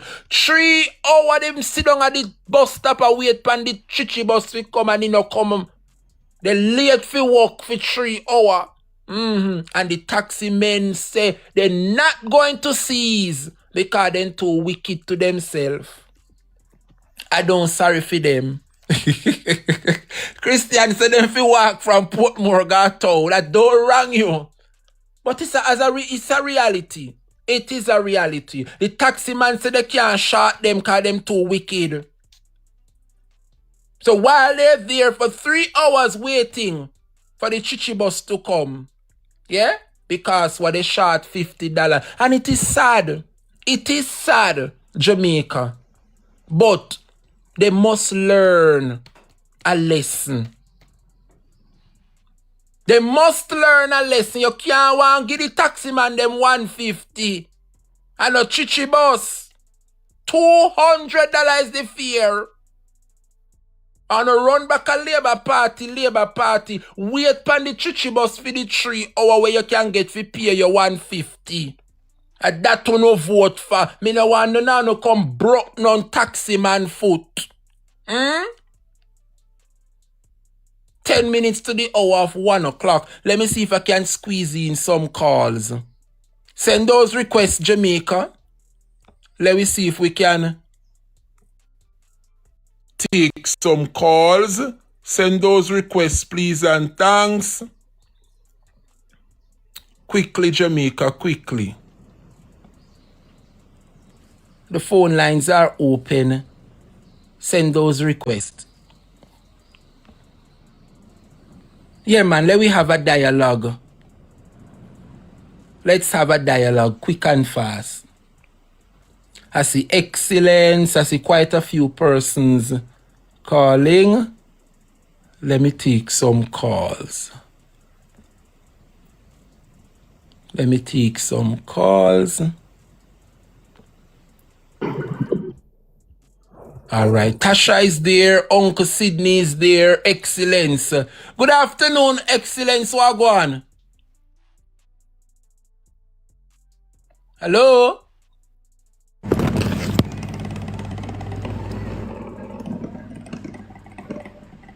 Excellence, you there? Nah, hear you at all. Tasha, what they go on? Uncle Sydney, what go on? Wagwan, me nephew, wagwan, man, long time we no talk. Why we there blaze the fire? We there. Yes, man. Me there upon the edge, you know. Yes, right. man, cause me want, me say, man, me a listen for the court case argument, you know, man. It soon drop, Sydney, soon drop. Yo, me tell you, say, me want jump up and drop. It soon drop, man, it soon drop. Why, me I tell you, say, I want to, you feel say I run him, I run. Run him run, gone missing for 5 days. Because, man, me say if that the news ever pop today, not even when you said both them run and win. we want know if Mr. Buchanan have a court case for real. Too much irregularities took place that day in that seat. Yes, man. Same thing have to go on, man. Can't run but you can't hide. But I agree. Then may I hear say the some court over foreign there say over America say illegal for America say no, the people of a different country, you know. Say it is illegal. You hear about it? Yes, it's before the court in the United States say it's a human rights violation. Violation, right. So where this man I go say about it now? Because everywhere corruption there in it, you know. In Ghana, all over America with corruption. Everywhere. Jesus Christ, what a man like this I am, man. Eh? Anyway, the corruption that the man did it. Have mercy, God. Yeah? Me say, the time short, so we have to talk fast. You want to say people, all right. Corruption go up and integrity go up. 2 things go up. Corruption, integrity. And you want to say people vote back to corruption? Yes, brother. After we tell him and them say we'll put them at jail one by one, you know, people hear that, you know. They still go demand them. Me can't understand this, me nephew. Me can't understand this. I say people really go back. I know come a ball. No come a that me no. I know 1 year later no come a ball. All what about say boy me make a mistake and me go vote for him, you know. And me sorry. Sorry what? You no go away. Okay. I know 1 year yet. And he went there, 9 years and hard. And you run go force him in or fling him in back. Eh? And now you come where no house and tear down. What are the surgery? What a man to tear down house? Boy, me I tell him sorry for them. Me sorry for them.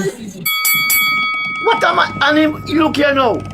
I know say, if people mark out the land and they run them off, you know, he wait till the people them start put them in house and reach way up a lintel now if you go deck, you know. And that's when the man love lick it down, you know.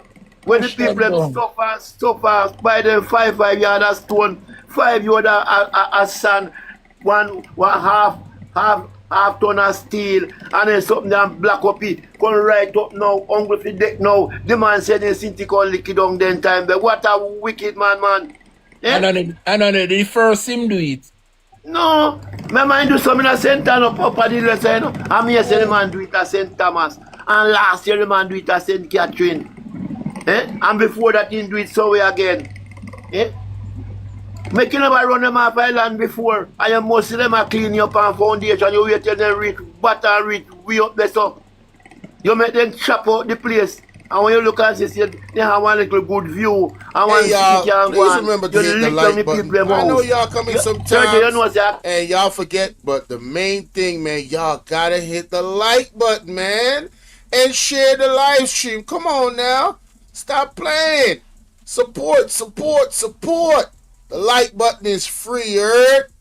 Now, so when them little people kill people, what you mean, man? Then kill your soul. Oh, God have mercy. If you know, say you suffer by your little 10 yard of this, 5 yard of that, and can go right up there. So remember, say no, poor people can't build their house one time, you know. No, sir. Then buy the material, put on.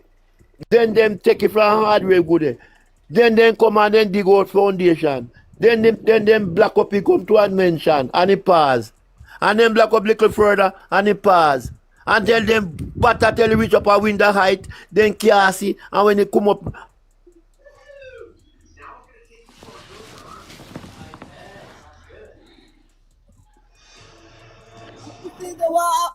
Okay, me hungry and me could have been drive tractor. Me couldn't lick down people. Me no want them to work there. If I them they work alone, no give me. If you lick down people house, man. Poor people house who I try. When you say but no listen me. Work there. Big up the government. Respect. But you see me? Lick down coming. The truth is just the truth. I have to respect it. The country now run right. So what kind of heart them man they have? The country now run right. When you put your tractor and set it up, brrr, and you tear, oh gosh, I know me feel it all every time me feel it in my bone. That's true, man. You lick down the people and sing to man, oh God, look how people them are try as that, and you know, where government a bill you can't buy, right? And you try something for yourself. And every poor people also then castle. You come with tractor and tear down the people them something, man. You know, say sitting go drop on them, one of them there, you know. Sitting go drop on them. God, I got deal with them, man. But stick up in the land of Uncle Sydney. Yes. Excellence, what they go on, and then we wrap up with Tasha. What go on, Excellence? Boy, Dre, I must tell you something, my brother. Tell me. When I heard you, because I have had a question asking from the day I heard about Andrew Wheatley's situation. Yes. And yesterday the Prime Minister answered my question. Yes. And after answering the question, the Prime Minister showed how hypocritical and how narcissist a person he is. True. Because I was giving the Prime Minister the benefit of the doubt to say that, and when I asked the question, was he informed before he appointed Andrew Wheatley to the cabinet? Was he aware of Andrew Wheatley's situation? Yes. And he said no. He did. And I was happy he said no. Yes. Because I was thinking that as a well-thinking Jamaican and a logical thinking person, that would be the gateway for him to say, Andrew, you have to step aside now until the situation is sorted out. True. Because I will say to you, to have somebody serve in a cabinet, there must be a relationship built, forged in trust. Of course.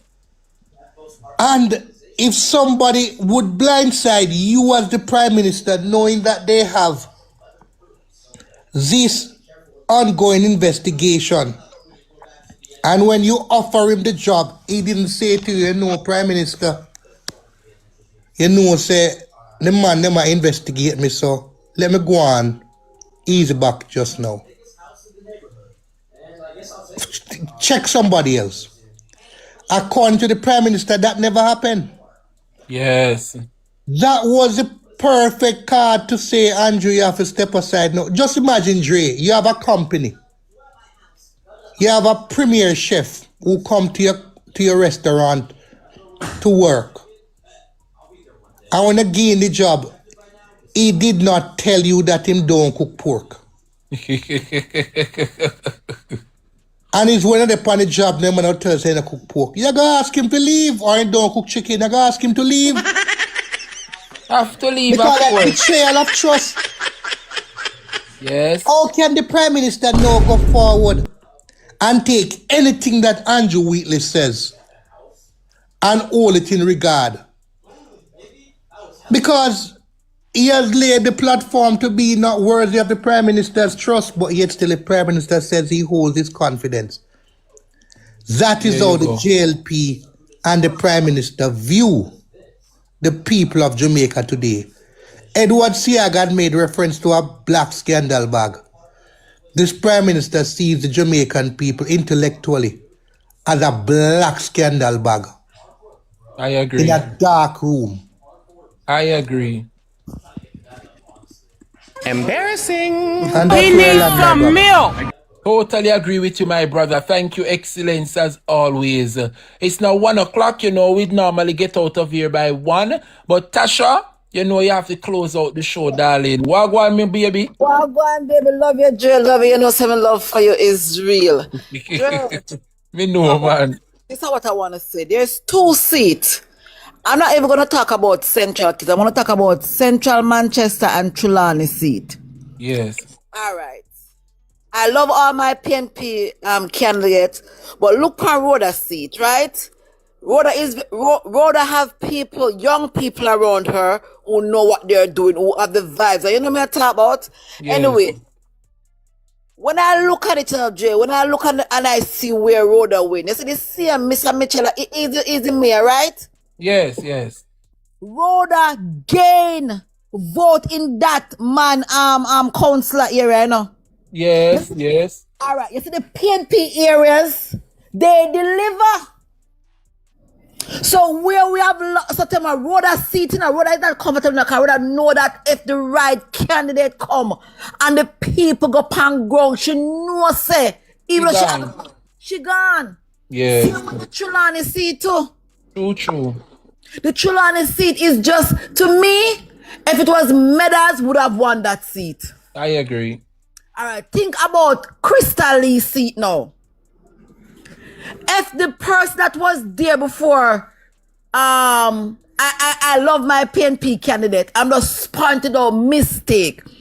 Remember that the man that were running before our PNP secretary there. What's her name again? Gabriel. Yes. Remember that he's from that era. He gained the ground. People know him. He have a momentum before they change him. I don't know what they change him, man. Whatever my party do, I go with my party. But if it was that man, Crystal would have never been an MP today. Yes, but stick up in there, Tasha.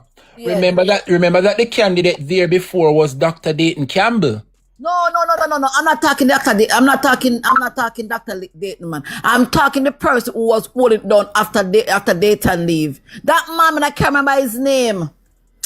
Oh my God! Oh, I forgot the. Right. Remember, Dre, after Dr. Campbell lost, to Crystal Lee. Remember that there was a man that were interested in that. I don't remember his name. Mr. Shand, Peter Shand. No man, Peter Shand run against the PNP when Dayton run. I'm not talking Mr. Shand. No, Mr. Shand good. Yeah. So wasn't that 2020? No, I am talking before last year election. There was somebody in place before Gabriel. Me no know. Maybe I have to go refresh my brain. So that means it wasn't 2016 that Tasha. No. Listen, hold on. Remember Dayton Campbell winning seat 2016, you know, at 2020, Dayton lose, you know. I know, but listen to me. I'm not explaining. Maybe anytime I talk, part of me talk jumble. Let me explain to you though. Let me speak. Understand me now. Education to education.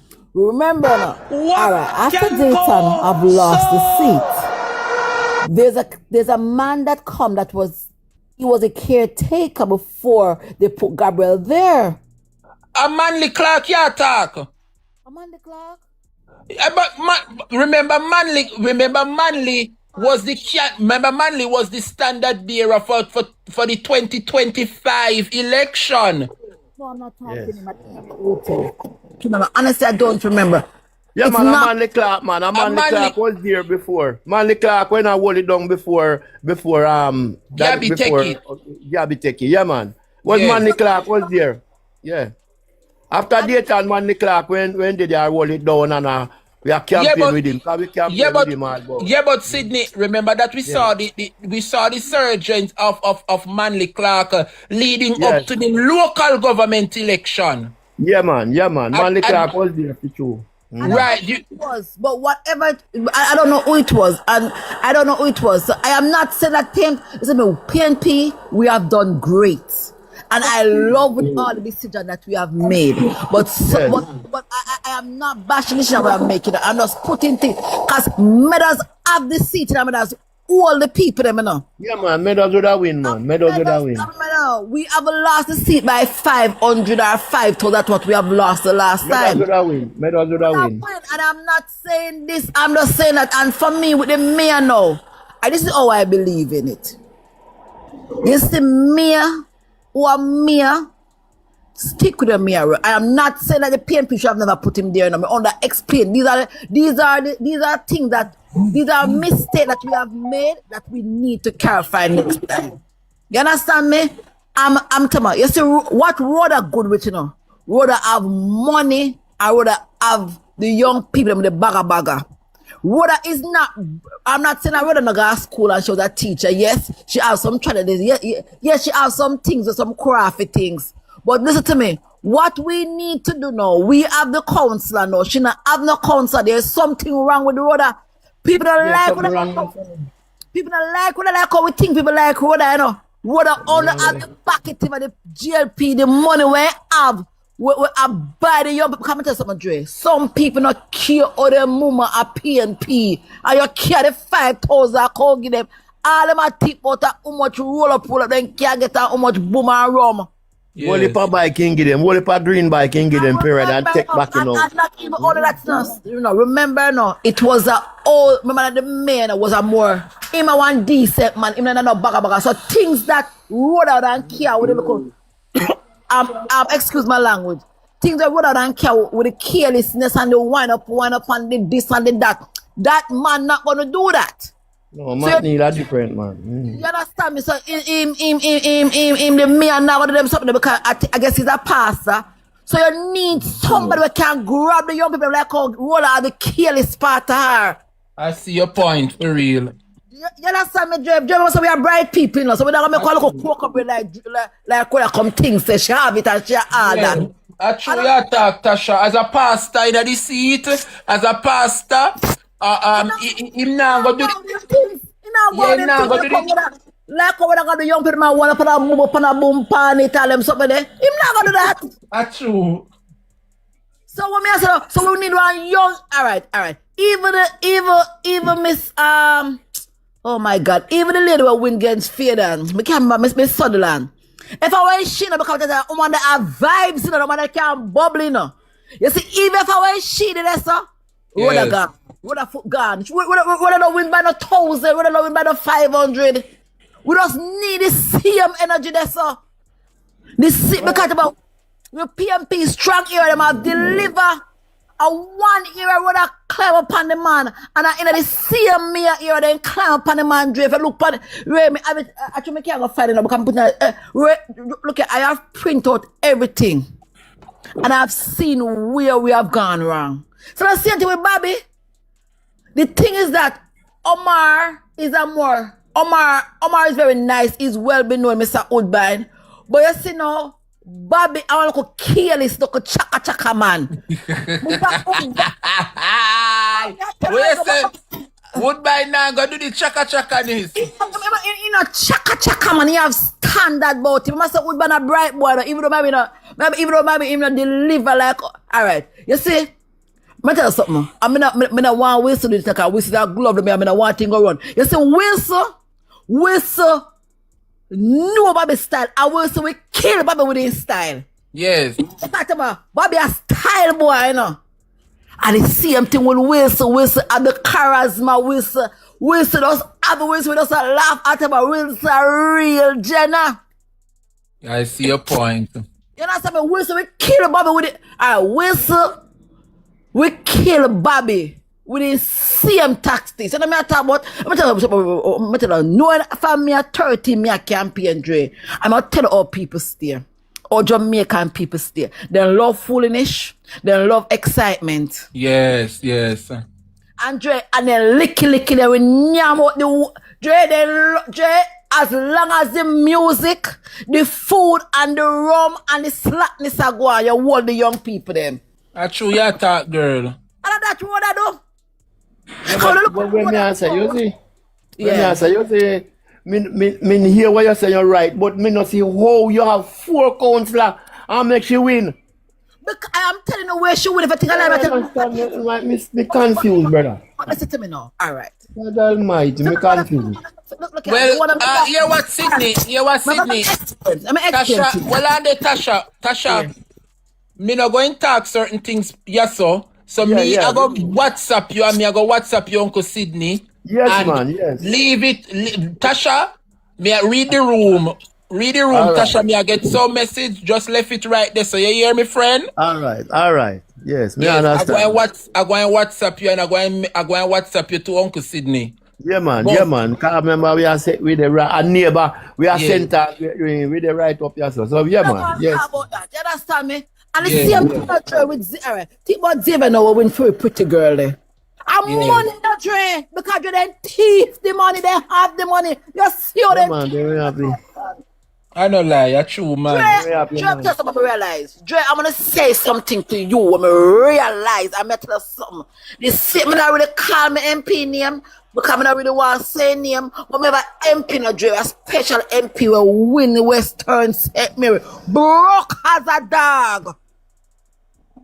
We walk every house, every single house we walk. We don't make no run a got the house. We got every. Mr. Jeremy walk, Jeremy know Western St. Mary back like the back of me. I never know somebody St. Mary there. So, Jeremy tell something with the Western St. Mary, Dre.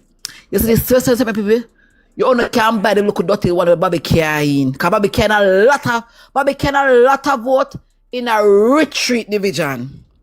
You can't buy Rockabisa people. You Rockabisa PMP them as like central PMP them. You can't buy them. Because let me tell you something. You see the great grandmother lick it in the young people and feeling like not on the green. See the guy Rockabisa division. The only thing we make you lose is the PMP in a vote. Right. And I'm telling you, you see retreat division, Bobby kill a lot of people there.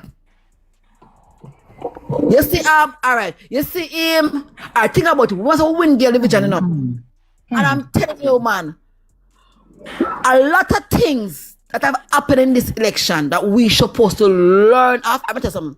Yes, man. We never have this strength. We lose because we never have this strength, Dre. Dre will lose because we take certain things for granted. Yes. Me not call this a lose election. Me call this a lesson. That's right. Because I'm tell you something. The one done, Lego money, left and right. And the PMP, me tell you, Dre, so the people take the money, then take the money, Dre. The PMP then take 40,000, 50,000, you know. And the PMP then take the black tank and then take the grocery. And when the PMP then go vote, they say, don't come take this back from away. No. I tell me the PMP they say PMP are so serious to the people. So let me tell you something there. what we have lost, Dre. Because Dre, if we didn't win, if we didn't win, me now already call them the seat that we are talking about, Dre. If we didn't want those seats. And the second thing again, me not care if we are Jesus Christ. You see, just like when we run the by-election at St. Thomas, I would make certain things lay out on the ground. Right. It's a certain area, things for lay out on the ground.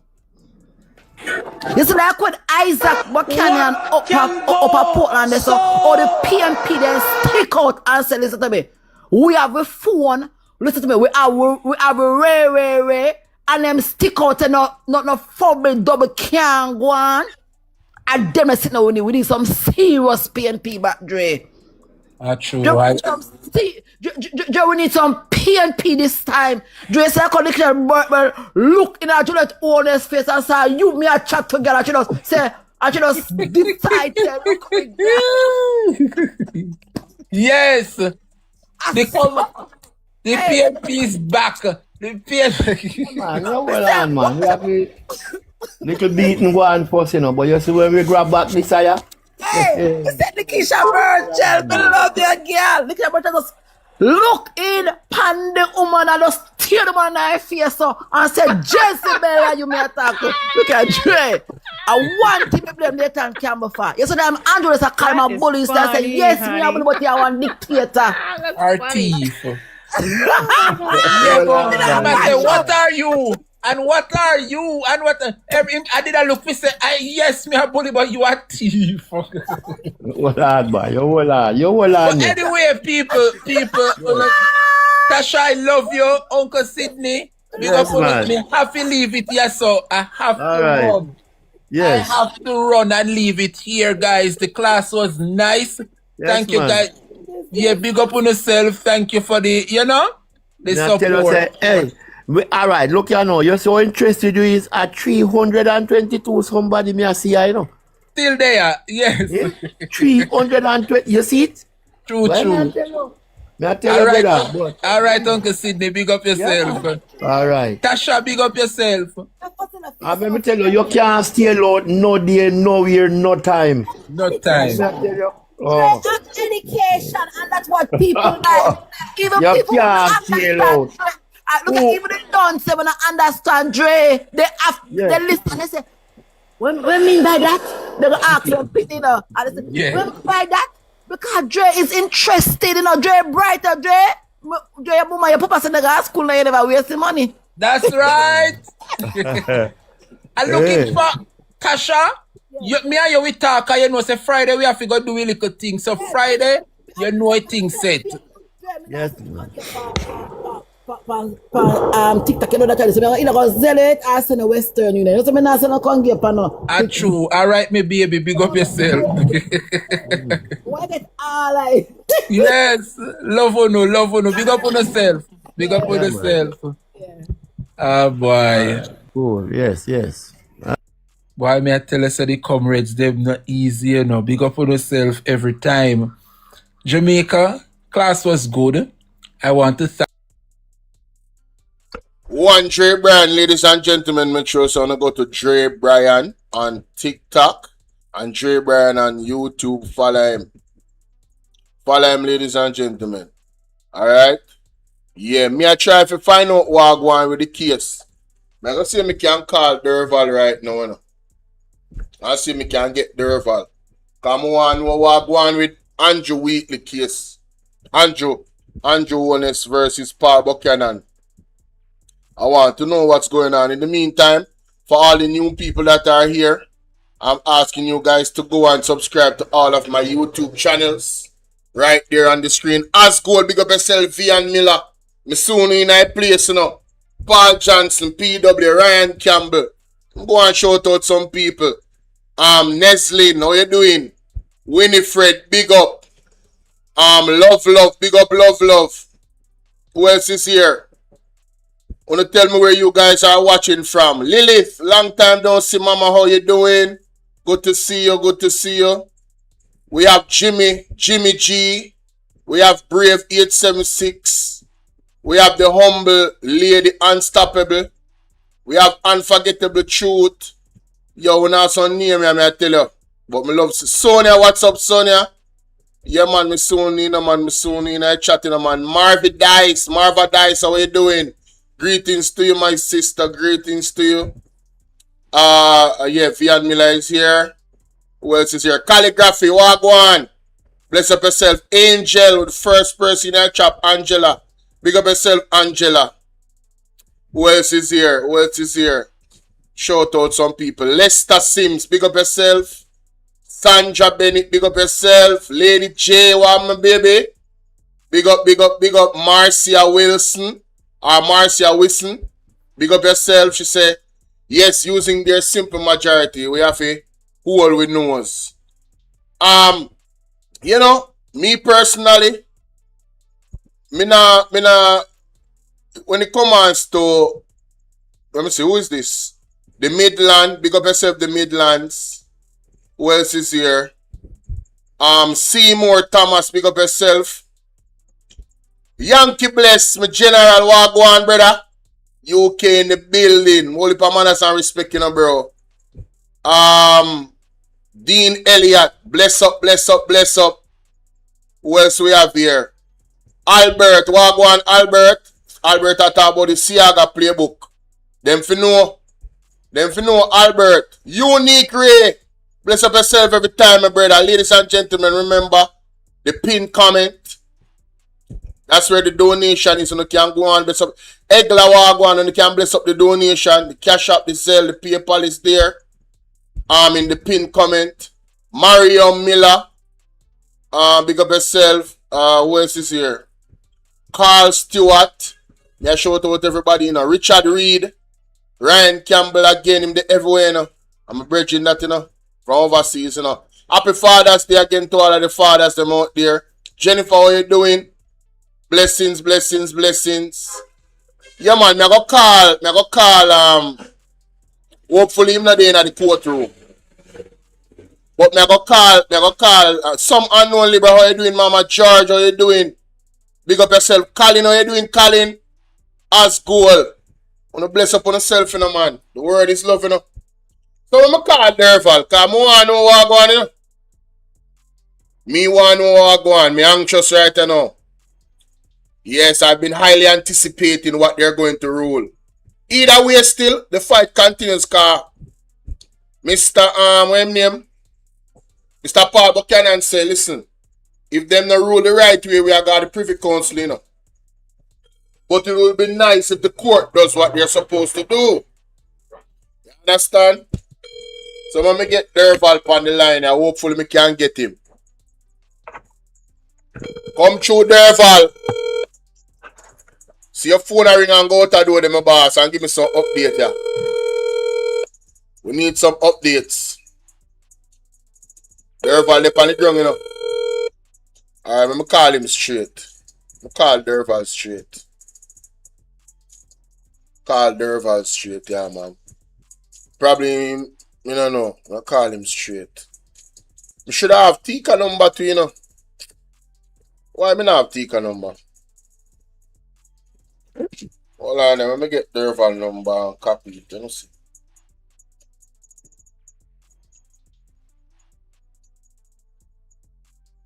Alright. Can't remember that. Usually would have say it out loud for recite it, but can't do that. I don't want to give out the man number. Don't want to give out the man number, you know. Come through Derval. See what go on in the news here. But check out the news. Pick up your phone, Derval. Pick up your phone. Share my screen. Derval! Yep. What go on the ground, man? Yeah, but they postpone until the 27th and next month. Then postpone it again? Yes, the 27th next month. So but I'm come up. But I'm come on live, come talk more. Me dey on live right now. Me have 561 people I watch over here, so and 39 people. I say me I go call you and find out. Me not dey on TikTok, you know, me dey on YouTube. Oh, it postponed until 27 next month. Alright, so tell me what happened. Mr. Buchanan went and them going at the court and the judge said, what the judge said? The judge said, two Andrew no show up. So postpone until the 27 next month. So hold on, the judge just said Andrew have a show up? Yeah. You know, me feel say that's why the man gonna fight. Hey, that man is still enough. Wicked. So hold on. So if Andrew only say coming 27th next month, it a go postpone again? Them hand over the seat to Mr. Buck.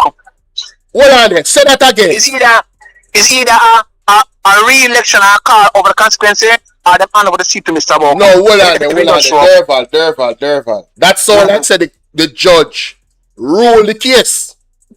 Yes, it rule. So that means that Mr. Buchanan win today. Yes. And why Andrew have to come next month? Because they want a theme part too. Oh! They want to hear theme side. Yes. So basically the judge say, based off of the evidence that Mr. Buchanan has shown, there has to be a re-election. Yes. Mighty God! Jamaica, don't put the fire emoji in the chat. One Derval. Yeah. Hey, we never live, we're up on the live, bro. I want you more details, people. Let me show the Derval page on TikTok. So they can go over there. Hold on there. Yeah. Let me show the Derval page. Big up yourself, Derval. We are coming over there, bro. When I home. Yeah, man. Alright, my boss. Yeah. Let me show the Derval page for people. Mighty God. Mighty God. Hold on there. Derval, I go live later, people. Well, I'm showing the Derval page. Soon as Derval go home. Yeah. Alright. What Tika there? Your wife there? She gone home. She gone home? Yeah, man, because she come on live later. WhatsApp me her number. Yeah, man, come here to Parliament now. Alright, my boss. WhatsApp me her number. Big up. Yeah. Yes. Yeah, man. No, sir. Jamaica is too nice. Let me show the Derval page. Let me show the Derval page. Bolo Alithia, what's up, baby? Hey, what me say? See Derval page, the people. Derval the Maroon. Alright, that a Derval 1230 on TikTok. Yeah, man, make sure so you go check out Derval here. Yeah? Make sure so you go check out Derval. Alright? Let me see if the newspaper put up. Let me show the Tika page. Make sure so you follow Tika too. Anything to do with Mr. Buchanan? Sorry. You have to go on in 2 pages. Two of them are them warrior. You understand? See Tika yeah? Make sure so you go follow Tika page, ladies and gentlemen. Tika War Room on TikTok. See it up on the screen. On a screenshot that, people. Screenshot that. Write down the name. Follow them on TikTok. And by the way, for those who don't know, fully endorsed Dre Bryan as well. Him with us listen to for the last 2 hours. See it there? Make sure so you go follow Dre Bryan on TikTok, ladies and gentlemen. See it there? Alright? Hold on, let me carry this up some more for you people. So, yeah, man. See it there, ladies and gentlemen. Brian Dre or Dre Bryan. Any one of them here can use the name. You want a bright or the one there, so. Zane? Alright? And also, you can find Dre Bryan on YouTube. You might launch him YouTube next month. So, you know it go. You know it go, right? Make sure so you subscribe to him on YouTube as well. Let me show him on YouTube. Dre Bryan. See it there? Symbol not change, Jamaica. See it there, Jamaica? The symbol does not change. The name does not change. It's the same name. The Dre Bryan Show. Yeah? That is it.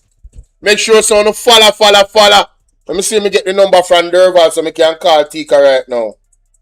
I'll find out what I go on with Tika. Let me see what I go on there, so.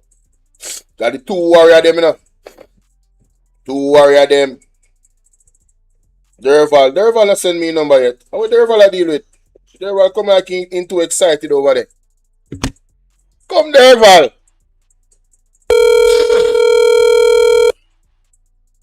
Come to Derval, man. I'm Derval I do, man. Answer the phone, man. Not too much nice. Come Derval. Answer the phone, bossy. Answer the phone. Oh, I'm probably not on service. I straighten the call, man, while I go, you know. Let me see if you send me through regular text, no? Try call him again.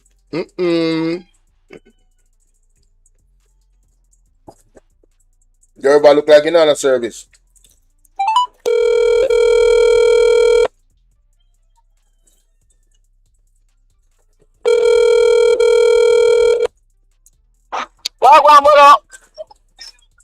You're not on service.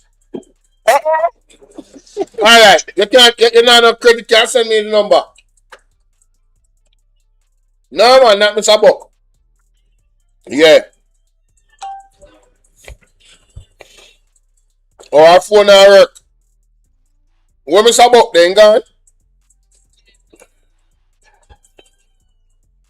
So you're going to dip on the live later? Alright. Alright, let's see a word. Alright, look more. People, Derval say, them a got parliament now. Mr. Buck gone to parliament as a guest. And them a go, what name? I want if it stay alive until parliament. People don't want me run parliament. Don't want me run parliament today. Let me know, you know. Let me see what going on over there on PBS. Me not have to do it here, so. Can't do it on OBS. Me not going to end the live here, man. Me just have to run parliament. Me see if them have no standing orders committee are going right now. That makes sense now, Jamaica. It don't make no sense me end the live. Not true? It don't make no sense me end the live. TikTok, YouTube, YouTube.com. It don't make no sense me end the live, Jamaica. No sense whatsoever. So let me see what I'm going on. So PBC Jamaica. See if them have nothing going with the committee. To something going on. CARICOM. Jamaica Council for Persons with Disabilities. Then 2 live they are going. Regulatory Committee 43 minutes ago. What going on, sir? Once the inspection is complete, your certificate number will be sent directly to your email. Represent your question. No word. And Breath of Jamaica are receiving access. Absent. Oh, we have Member Crawford and Member Hamilton and Member Buchanan. We move straight into item 4. Just want to take this opportunity to welcome you to the sitting of the Regulations Committee of the House of Parliament. And I do. Hi, Sassy D, Joanna, how you doing? Big up on yourself. Me sooner. Me can't wait for the Derval live to come on. Mighty God. What you say, no way? Black Beauty, my baby, walk on. Big up yourself. That's why the man left the country, Black Beauty. That's why him left the country. You think him easy? I saw him stay, man. I don't know if you describe him, Jamaica. I don't know if you describe him. The man is a little bagger. We hope that we will have a meaningful discussion relative to the matters on the agenda. We move to item 5, the reading and confirmation of the minutes. I take it as...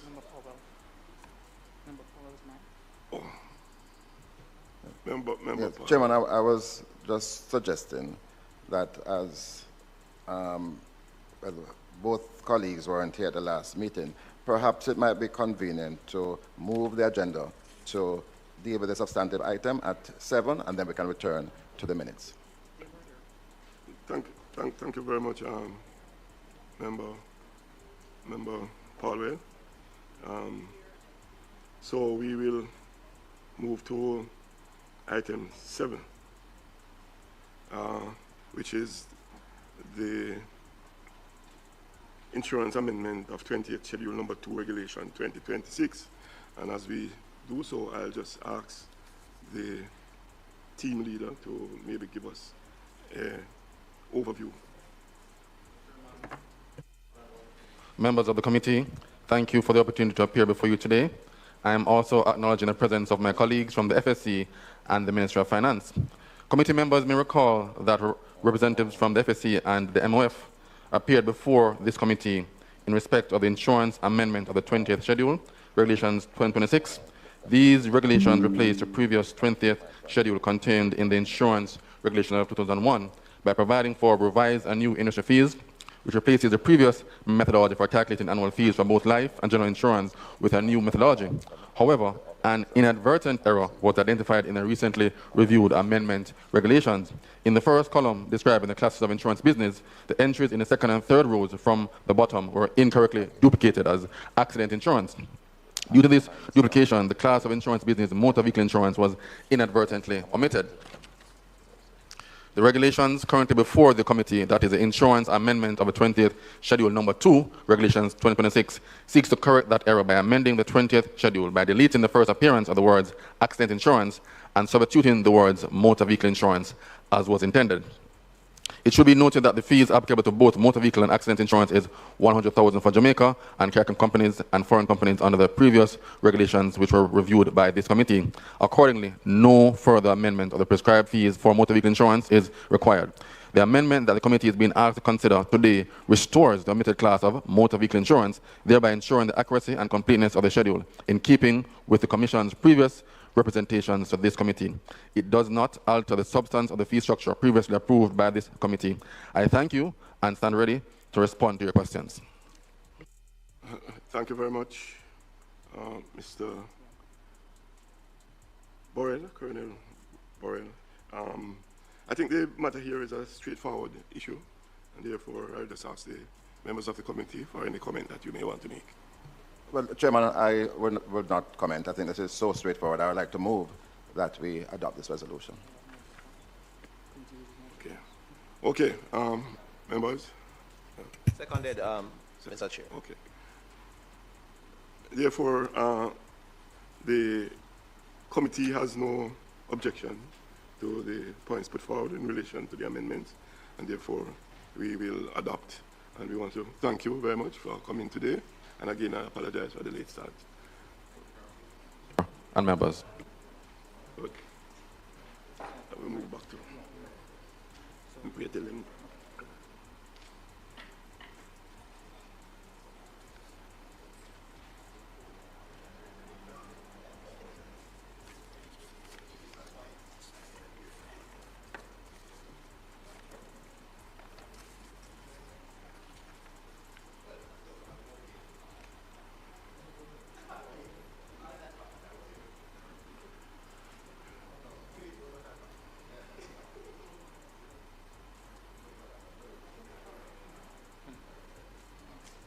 Members, we will now return to item 5 of the agenda, which is the reading and confirmation of the minutes of the meeting held on April 16, 2026. I know the minutes would have been circulated, so.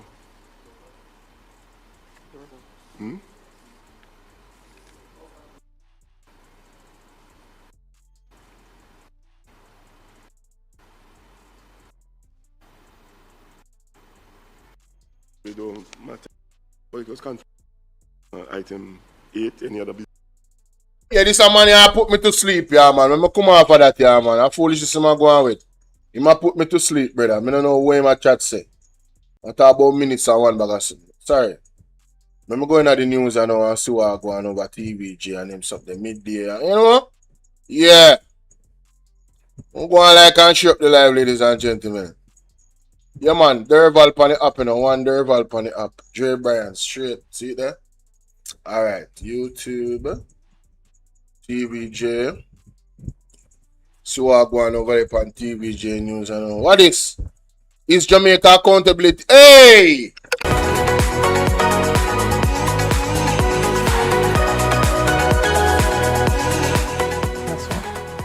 Accountability and transparency are once again in focus. Government Minister Dr. Andrew Wheatley is facing possible charges, including illicit enrichment. And at the same time, Parliament is moving toward contempt proceedings against acting UHWI CEO Fitzgerald Mitchell for failing to appear before the Public Accounts Committee. We have with us on Zoom Principal Director of the National Integrity Action, Dr. Gavin Myers, and he's zooming in to discuss this. Good morning, Doc. How are you? Happy summer to you. Yes, to you too. All right, so for those who don't understand, because sometimes when we throw terms around, the public are like, what does that mean? So let's start with illicit enrichment. And why is it such a serious allegation? What is it, and why is it so serious? Illicit enrichment is one of those terms that we use to try and understand when someone's riches or resources are way above what it is that they can legally or have legally declared. So, for example, if your wealth, whatever it is that you own, has a dissonance between what it is that you can legally claim that you have owned or that you have earned, then there's this gap. It's called illicit enrichment. And it's mostly used for those persons who are within the public service or within the government services as a check and balance to ensure that persons do not have wealth outside of their means. Under the Proceeds of Crime Act, we have a thing called production order, where you have to state that, show how it is that you come to these riches that you have. So it's that way to just ensure that what it is that you have as a consumption is something that you've earned rather than you have gained through illicit or illegal means. Okay. Let's talk about the UHWI CEO before we get back to this case and set a high level there. I'm reading that the consequence for him not showing up to Parliament was a whopping $200. Less than the price of a patty. Less than the price of a patty. What does that say about our accountability framework in Jamaica? It says that the accountability framework is dated. It says that we have not looked at these things in a good while. So prior to this, we had not changed this from when it had been enacted. But even more than just not changed it, one of the things that we have also not looked at is how things have eroded over time. But even more, though our accountability systems are weak and are strong and relatively, they're not weak, we have to move with the times and move with how things have changed in Jamaica and across the region. I'd just like to point out, though, that compared to other CARICOM countries, we have very strong accountability systems and founded within our constitutions and within the structures of our laws. So we have strong working accountability systems. It's just that they need to move with the times. Clarify that for me, Dr. Myers. The accountability systems are strong, then what's the problem? Is it that we're not implementing them?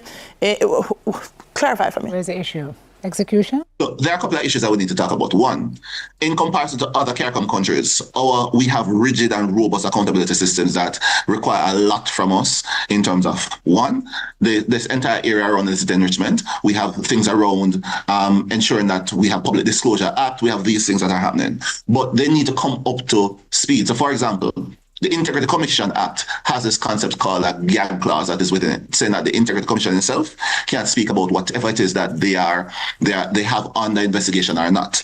There's a Public Disclosure Act, which is around the ability to have whistleblowers, that is important. There is the Electoral Commission Act that is also critical, that needs to be updated. These are things that we have that are already in place, but it's just that over time, like with the $200 less than a party amount, we have not continued to move things in place. So that's the first thing. But the other side of this, which is also very important, is that we're dealing with humans. And at times, humans will fall and follow the law. We want to ensure that we continue to work in such a way that those persons do not sully the system and make the system not work.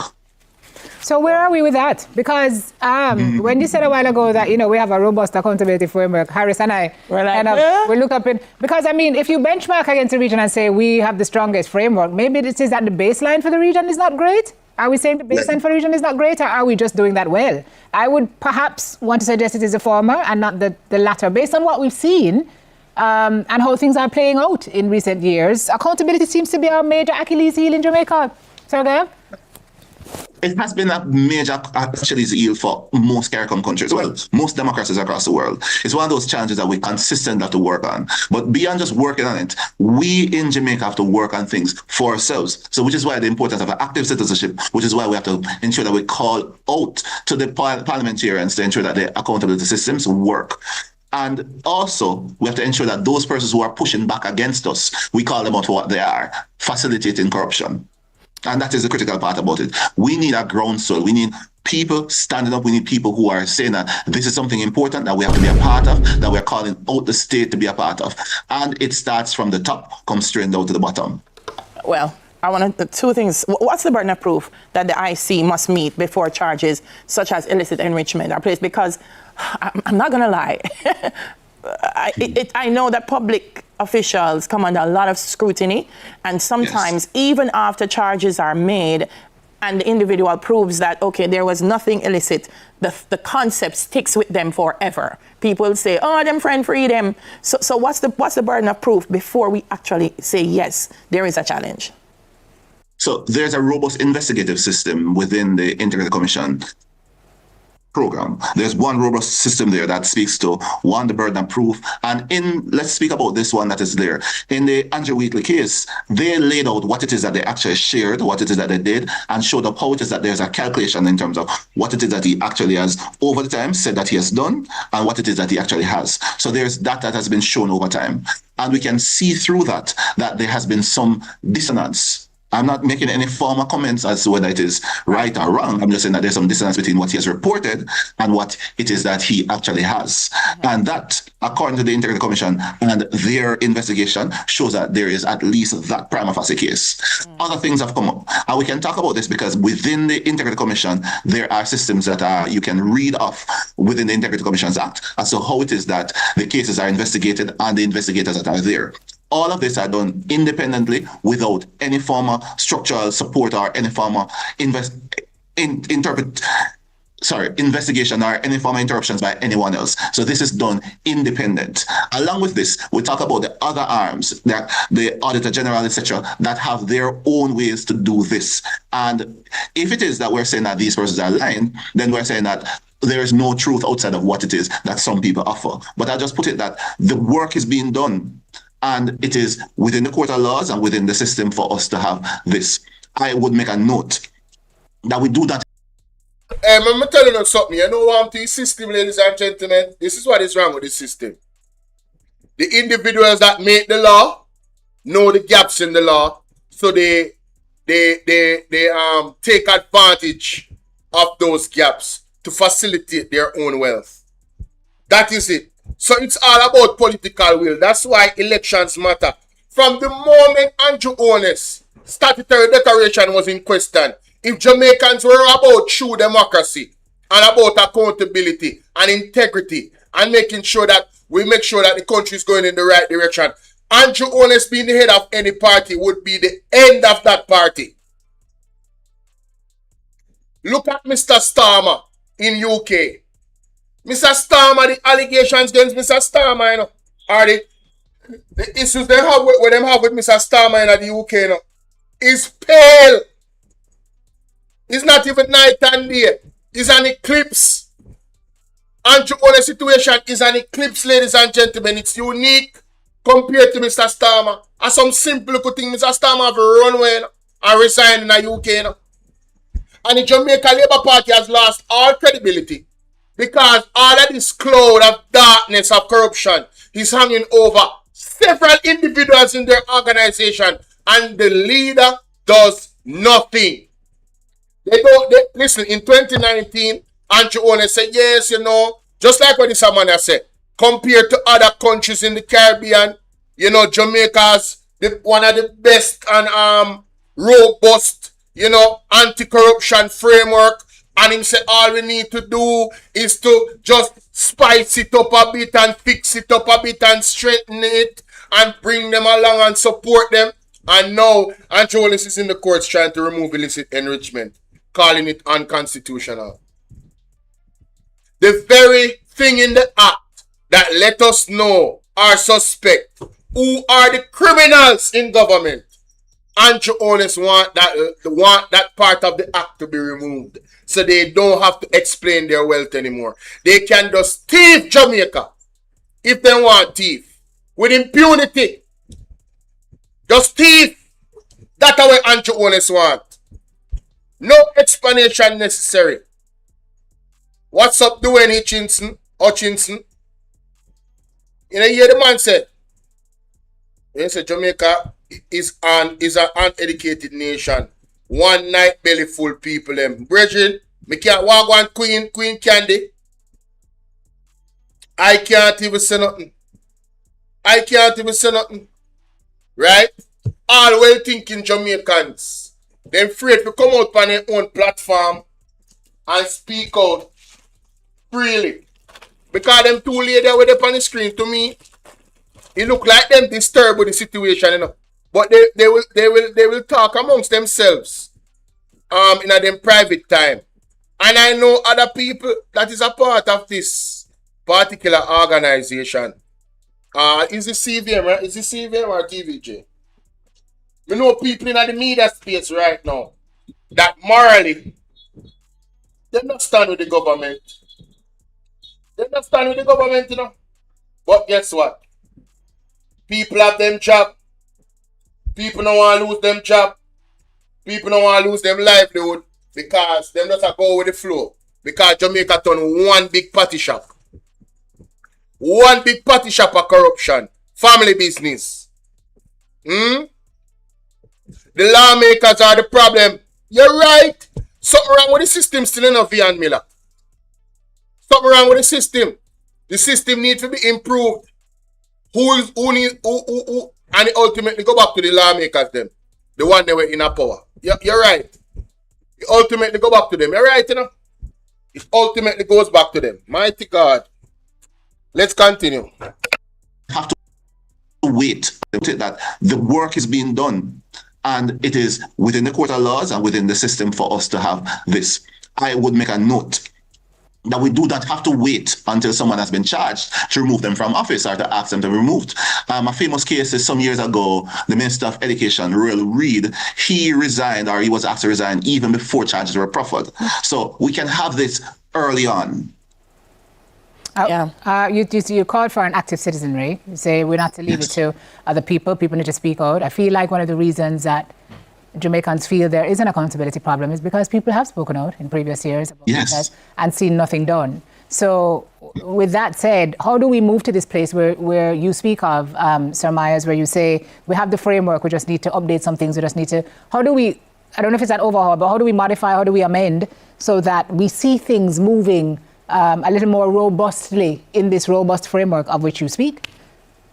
So there are some things that we have spoken about and I've asked for over the years. One, we now have the crime of illicit enrichment up in the news. And this is the first time in years that we've had this one come up. The other one that is there that is critical is campaign finance regulations. Right now, the loopholes need to be plugged there. The Access to Information Act, this one is ripe for change and ripe for information sharing.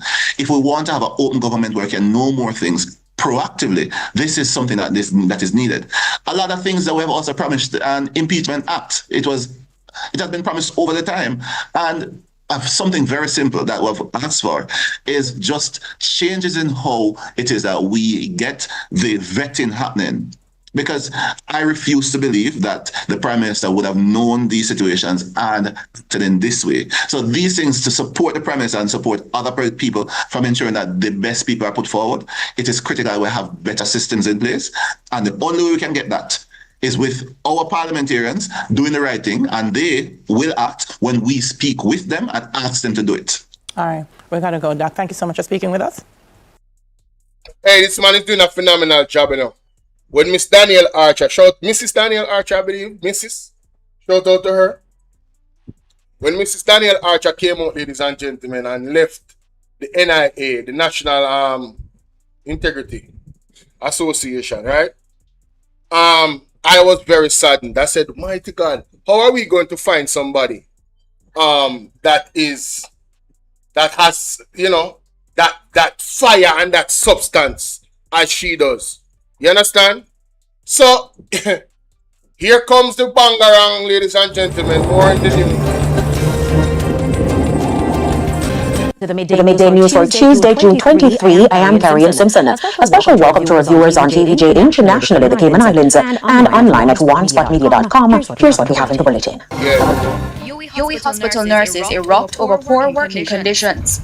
10 homeless after devastating Negril fire. And later in sport, England and Portugal will be among the teams in action as the FIFA World Cup continues today with matches from Groups K and L. Thank you for joining us. Now the details. Up first this afternoon, furious nurses at the university. Somebody said they want to know about Paul Buchanan case. Well, what I have heard, ladies and gentlemen, from Durval, I couldn't get Tika because her phone now work. I couldn't get Tika, right? What I've heard is that pretty much Mr. Paul Buchanan, this is a win for Mr. Paul Buchanan. That's what I heard, right? When we go looking at the newspaper, him said the 27th family seek funds to bring murder Jamaican brothers back to Jamaica. What? So, bring murdered, mighty God. So they want to bring back them body. U.S. Supreme Court rules Rastafarian man can't sue Louisiana prison officials who cut his dreadlocks. Now, this is terrible. This is terrible. Yeah, man. USA now go on good with the commands to human rights. That is terrible. A&E nurses are cool. It was nothing to be nervous about. No, in mainstream news, no one care Paul Buchanan case, you know. They're afraid, you know. Them afraid. So you're not going to hear nothing about Paul Buchanan case, you know. Them not cover it, you know. You don't know what is that. Them black, there has been a media blockage. If you not listen to Durval and listen to Tika, you not hear nothing what go on with Paul Buchanan. You understand what I mean? Jamaica need more pilots and engineers, says High Commission in the UK. Storm tested scores, blah, blah, blah. Tracking herbal renewal. Yeah, not come up here, so let me see. Let me just refresh it. I'll see if, okay, it's the same articles. All right, let me go to Our Today. Let me see if them cover it. Our Today. PM Gaston Brown, adamant, no criminals in its TNC arrangement. So Prime Minister Antigua Barbuda is talking tough on his government adamant position that it will not give any green light for the USA to include criminals. So all this man under pressure to mighty God. He under pressure to Jamaica. I never expect him to take on no TCN. Parents, that means the USA are flex their muscle. Parents and students benefit from conflict resolution strategies. Jam calls for you, me did read that. 16 Asians detained me about that story there. Reuse celebrate. If me when I Asian them on the top come here. Cause if them a take it worse USA and I send them down here. The pedophile them and all of these things, then why not? Why not? Kenneth Russell expresses concern at the state of the water systems in Southeast St. Anne 3 hours ago. Let me go and share this. Yes, definitely. Still searching for Mr. Paul Buchanan situation. CVM TV. The People's National Party. Let me see. Anything here? Reported third nationals. I believe I didn't listen to this. Our youth, our constitution, So today, oh my God, I have to keep the live going. Yes, the good Isaac Buchanan is going to be the good Isaac Buchanan is going to have his sectorial debate, ladies and gentlemen. Also, oh my God, no, me can't end the live. Me glad some never end it. We could have never do that. My goodness. You don't see what go on a big something go on there, no? Today, no? To what the PNP them? Let me hear what Miss Duncan Sutherland said. This is Patricia Duncan Sutherland, President of the PNP Women. The following is a release from the People's National Party Media Unit. This is Patricia Duncan Sutherland, President of the PNP Women's Movement. Jamaican women, mothers, and families deserve answers, and they deserve them now. We are deeply concerned by reports that Jamaica may be participating in a so-called third country nationals arrangement with the United States, and that a senior government official volunteered our country's participation. If this is true, Jamaicans have a right to know why. Our concern is sharpened by the words of the United States' own Secretary of State. In an interview given in April 2025, he said the U.S. was looking for countries willing to take in people he described as, and I quote, perverts, pedophiles, and child rapists, some of the most despicable human beings. His words, not mine. If that is how the United States itself describes these individuals, the government of Jamaica owes this country a clear explanation as to why we would agree to become a destination for them. As women, mothers, caregivers, and community leaders, we are asking the hard questions. Will persons convicted of sexual offenses against children be eligible for transfer to Jamaica? Will they be detained or allowed to live freely within our communities, near our schools, near our children? Vague statements and partial answers are not good enough. The safety of Jamaican women and children must come first, and the government must prove in words and action that the safety of Jamaican women and children is paramount. Visit our website at pnp.org.jm or check us out on Women's Movement. Jamaican. I'm in total agreement, man. But this is gonna be good, guys. And Mr. Kenneth Russell was on Smile Jamaica this morning. Mighty God, I need to catch that clip. What clip is this? Shadow Minister of National Security fits. Oh yeah, we did look on that already, but Isaac Buchanan, yes. Let me see what I go on here, sir, again.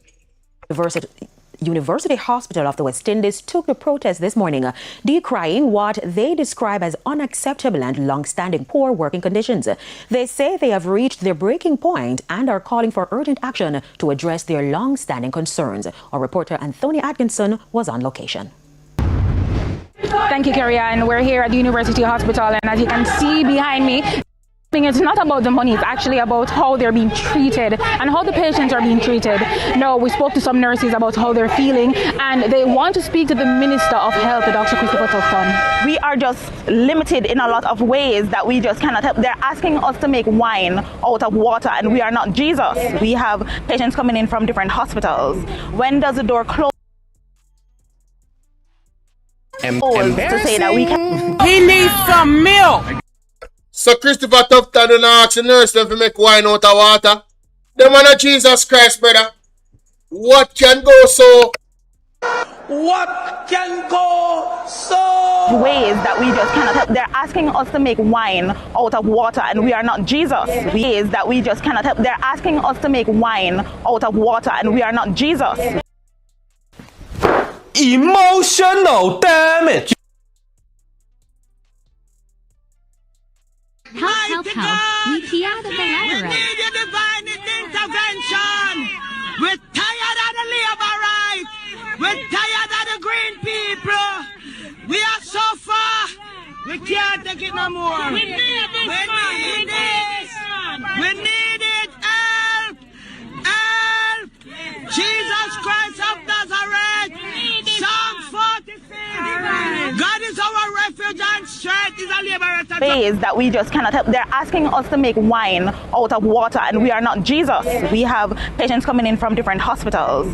When does the door close to say that we cannot take any more patients? We know that you will like to keep up the status quo, that we are the creme de la creme, but to be honest, we are under pressure and we're under siege by the amount of patients that are coming in, the limited resources that we have, the limited doctors that we have. One nurse to 40 patients.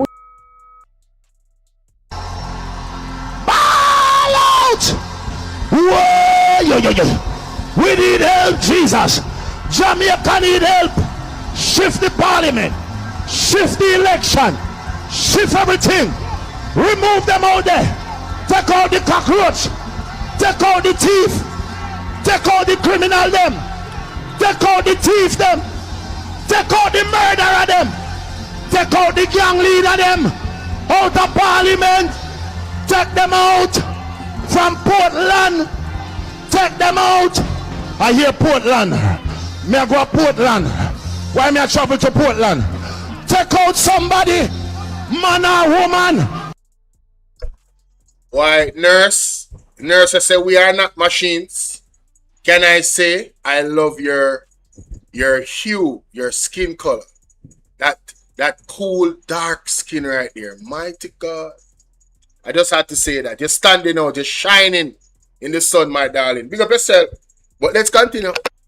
To say that we cannot take any more patients. We know that you will like to keep up the status quo that we are the creme de la creme, but to be honest, we are under pressure and we're under siege by the amount of patients that are coming in, the limited resources that we have, the limited doctors that we have. One nurse to 40 patients who is unstable is ridiculous. This is prison work. It don't make no sense. Right now you have over 100.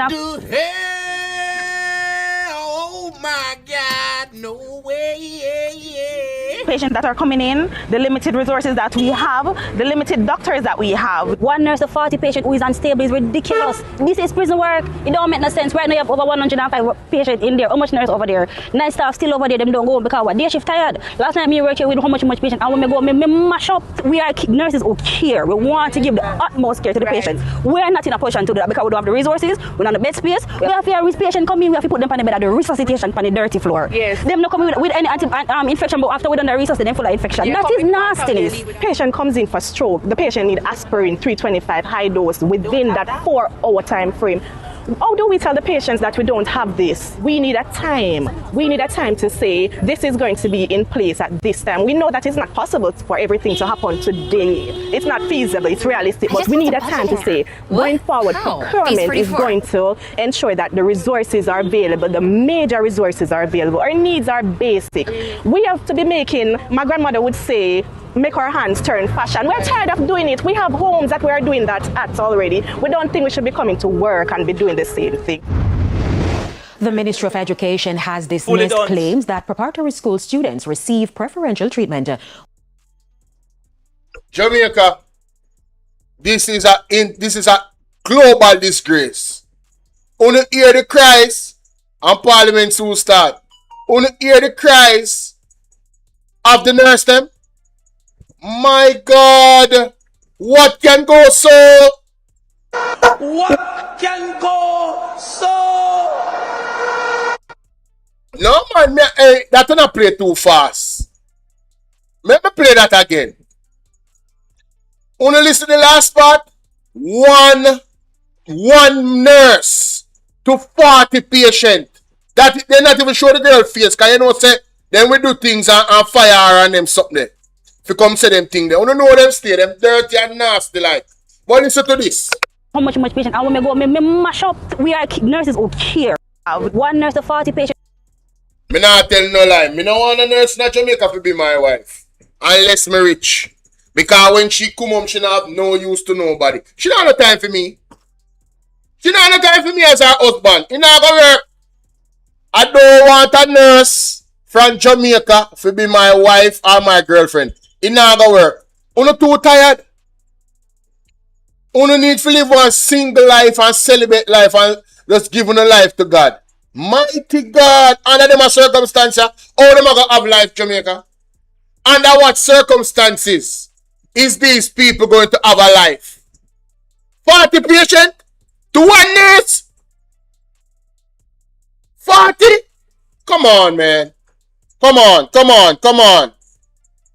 And these people boast about being the best government and the best leader and the best and the best and the best. Them are the worst ever in the history of Jamaica. Tell anybody say me see so. Worst government this in the history of Jamaica. This is untenable.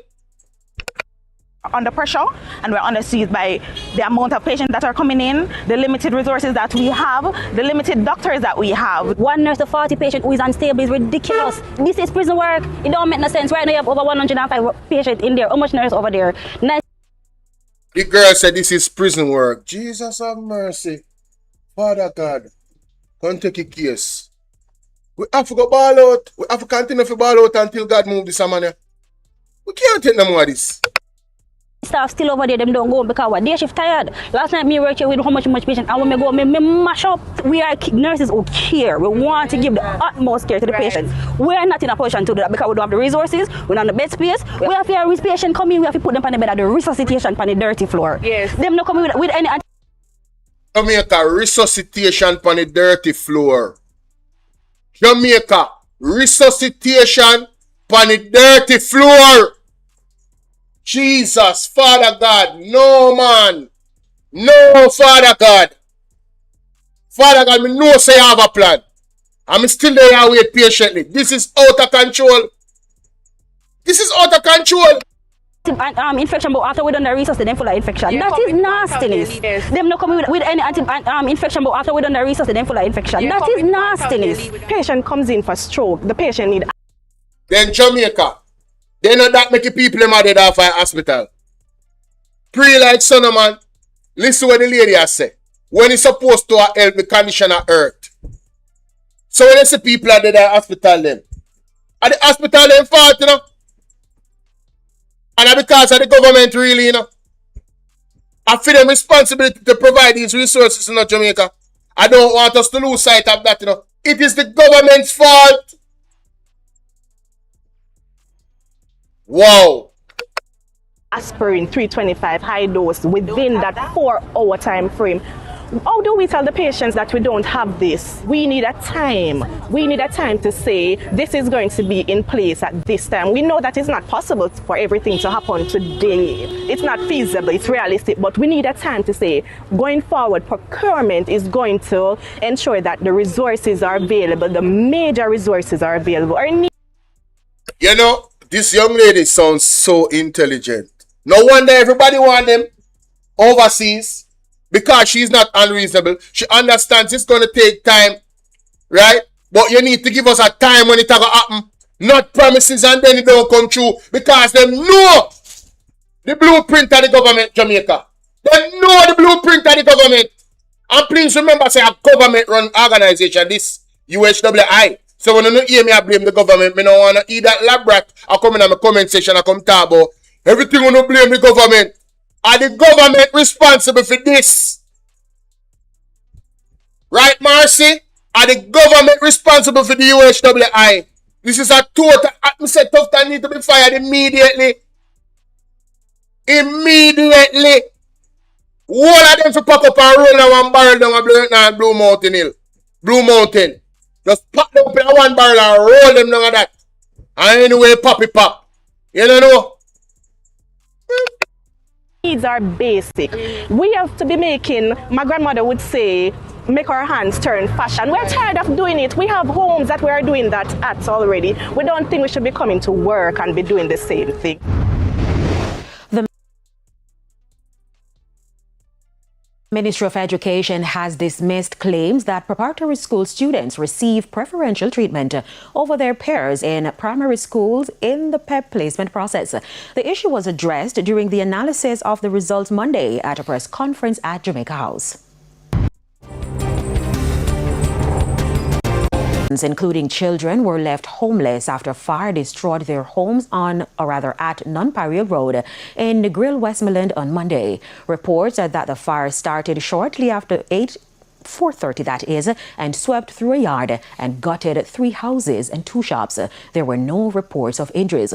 Now, TVJ News understands that the affected families relocated to a neighboring community.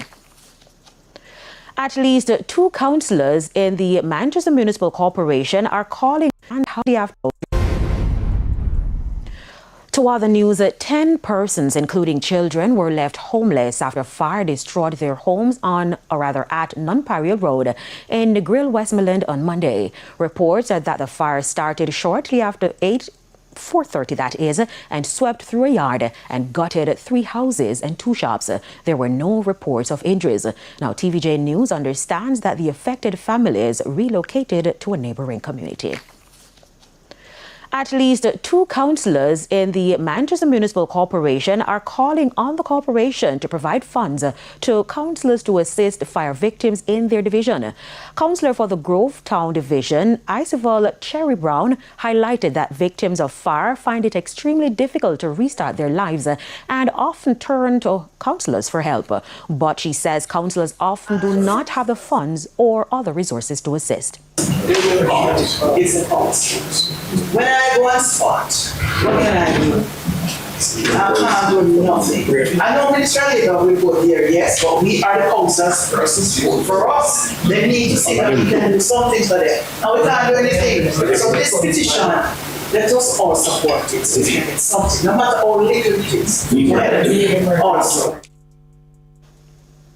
And head of the Manchester Division of the Jamaica Fire Brigade, Superintendent Emric Needham, says his department has reached out to fire victims after fires to assist with varying needs. As an organization, we struggled with going out there, putting out fires and seeing persons homeless, not knowing what to do. Yes, we are advised to point them to the departments that can render assistance, like Ministerial Labour, Red Cross, and all the other agencies who tend to be able to help. And yes, we point them to you too, because you are a corporate, a public figure who can also assist. So they will look to you as their leader. Inner City is now back on the grid. The Universal Service Fund, USF, has successfully restored all community and public Wi-Fi sites across St. James through its highly anticipated USF Connect the West Road Tour. Alia Bryant reports. The USF officially launched 30 community and public Wi-Fi sites across St. James on Friday. Dubbed Connect the West, the initiative is being described as a powerful statement that no Jamaican, regardless of income or address, should be left offline in a rapidly evolving digital era. Chief Executive Officer of the Universal Service Fund, Charlton McFarlane, says damage to several sites following the passage of Hurricane Melissa provided the agency with an opportunity to rebuild and strengthen the network stronger. So far, we have reconnected over 280 community Wi-Fi sites right across the length and breadth of Jamaica. We are now using both fiber and satellite connectivity, which means if the fiber grid goes down, right, if it's damaged, then we can switch over and connect to the internet using satellite technology. Further to that, right, and something I'm very proud of, we have also equipped our community Wi-Fi solutions with solar-powered technology, which means if the grid should go down, then we would still have power enough to adequately provide connectivity for our Wi-Fi sites. Member of Parliament for St. James Central, Heroy Clark, has praised the USF and the government for making digital inclusion a national priority. Let us be honest this morning. In 2026, no internet is no opportunity.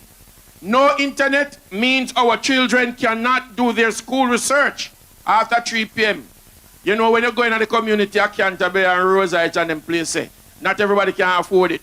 So when you have free Wi-Fi, then it gives them the chance to make sure that the schoolwork is on time. Aliyah Bryant, TVJ News. It is now time for a break, but do stay with us. More stories when we return.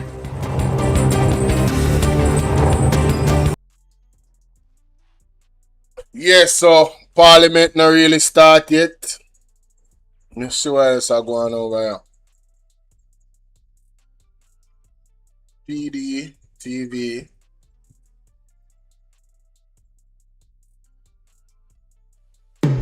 The flag, France flag, Spain. Talk Andre talk about it. Him left the country. And in their parliament. And him should have there, to be honest. Because I prefer than I expect. Give me a candidate. Shaquille. Because you're the expert on the politics. Oh, sorry about the echo, guys. Sorry about the echo. I forgot to turn off my microphone. Colleen, big up yourself, Colleen. Me see you. Can I say Courtney? Courtney is doing a phenomenal job, guys. Courtney well relaxing him role. Come like say, he been doing this.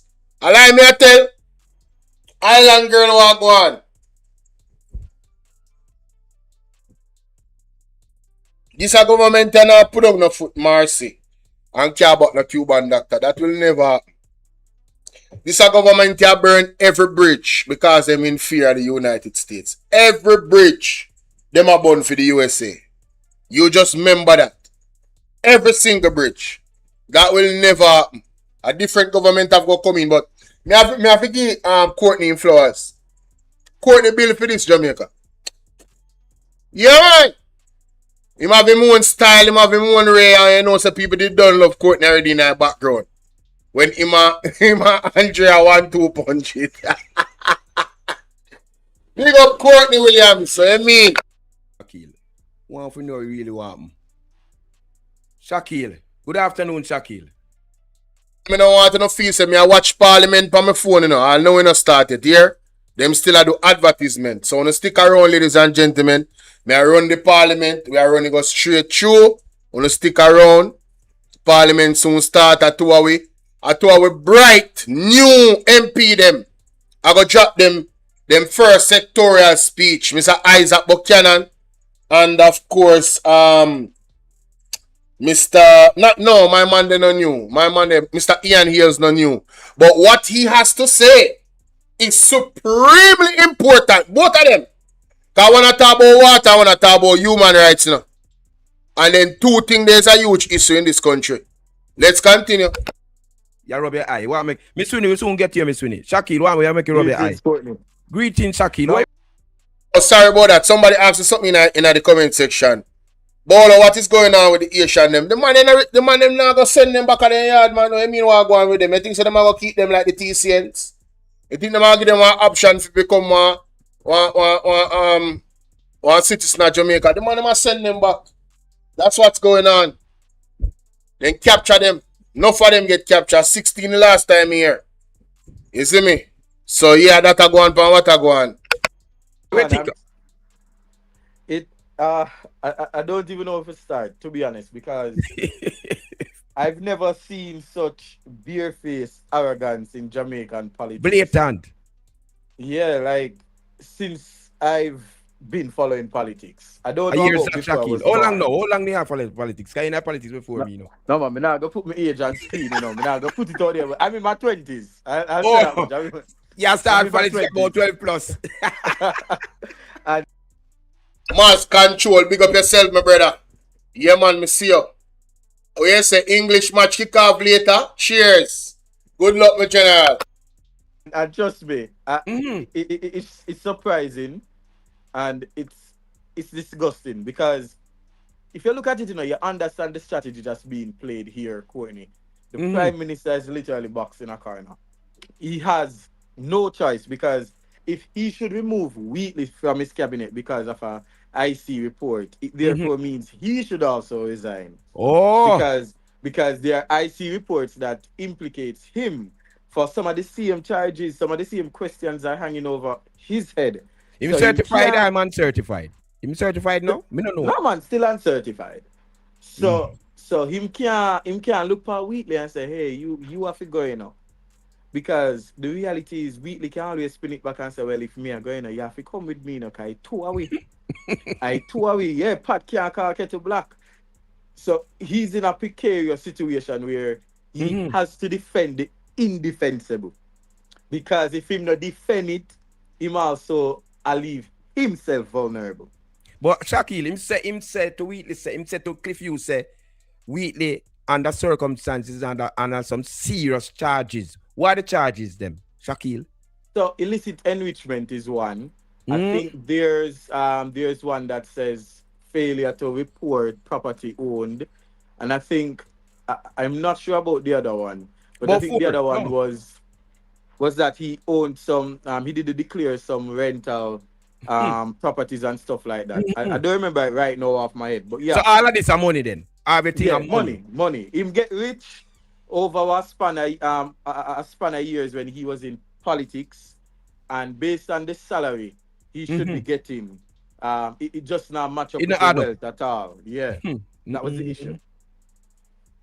So between me and you, between the whole Jamaica look point and the world look point, where you think Wheatley if he does step down right now, resign, right? I don't think him have a choice.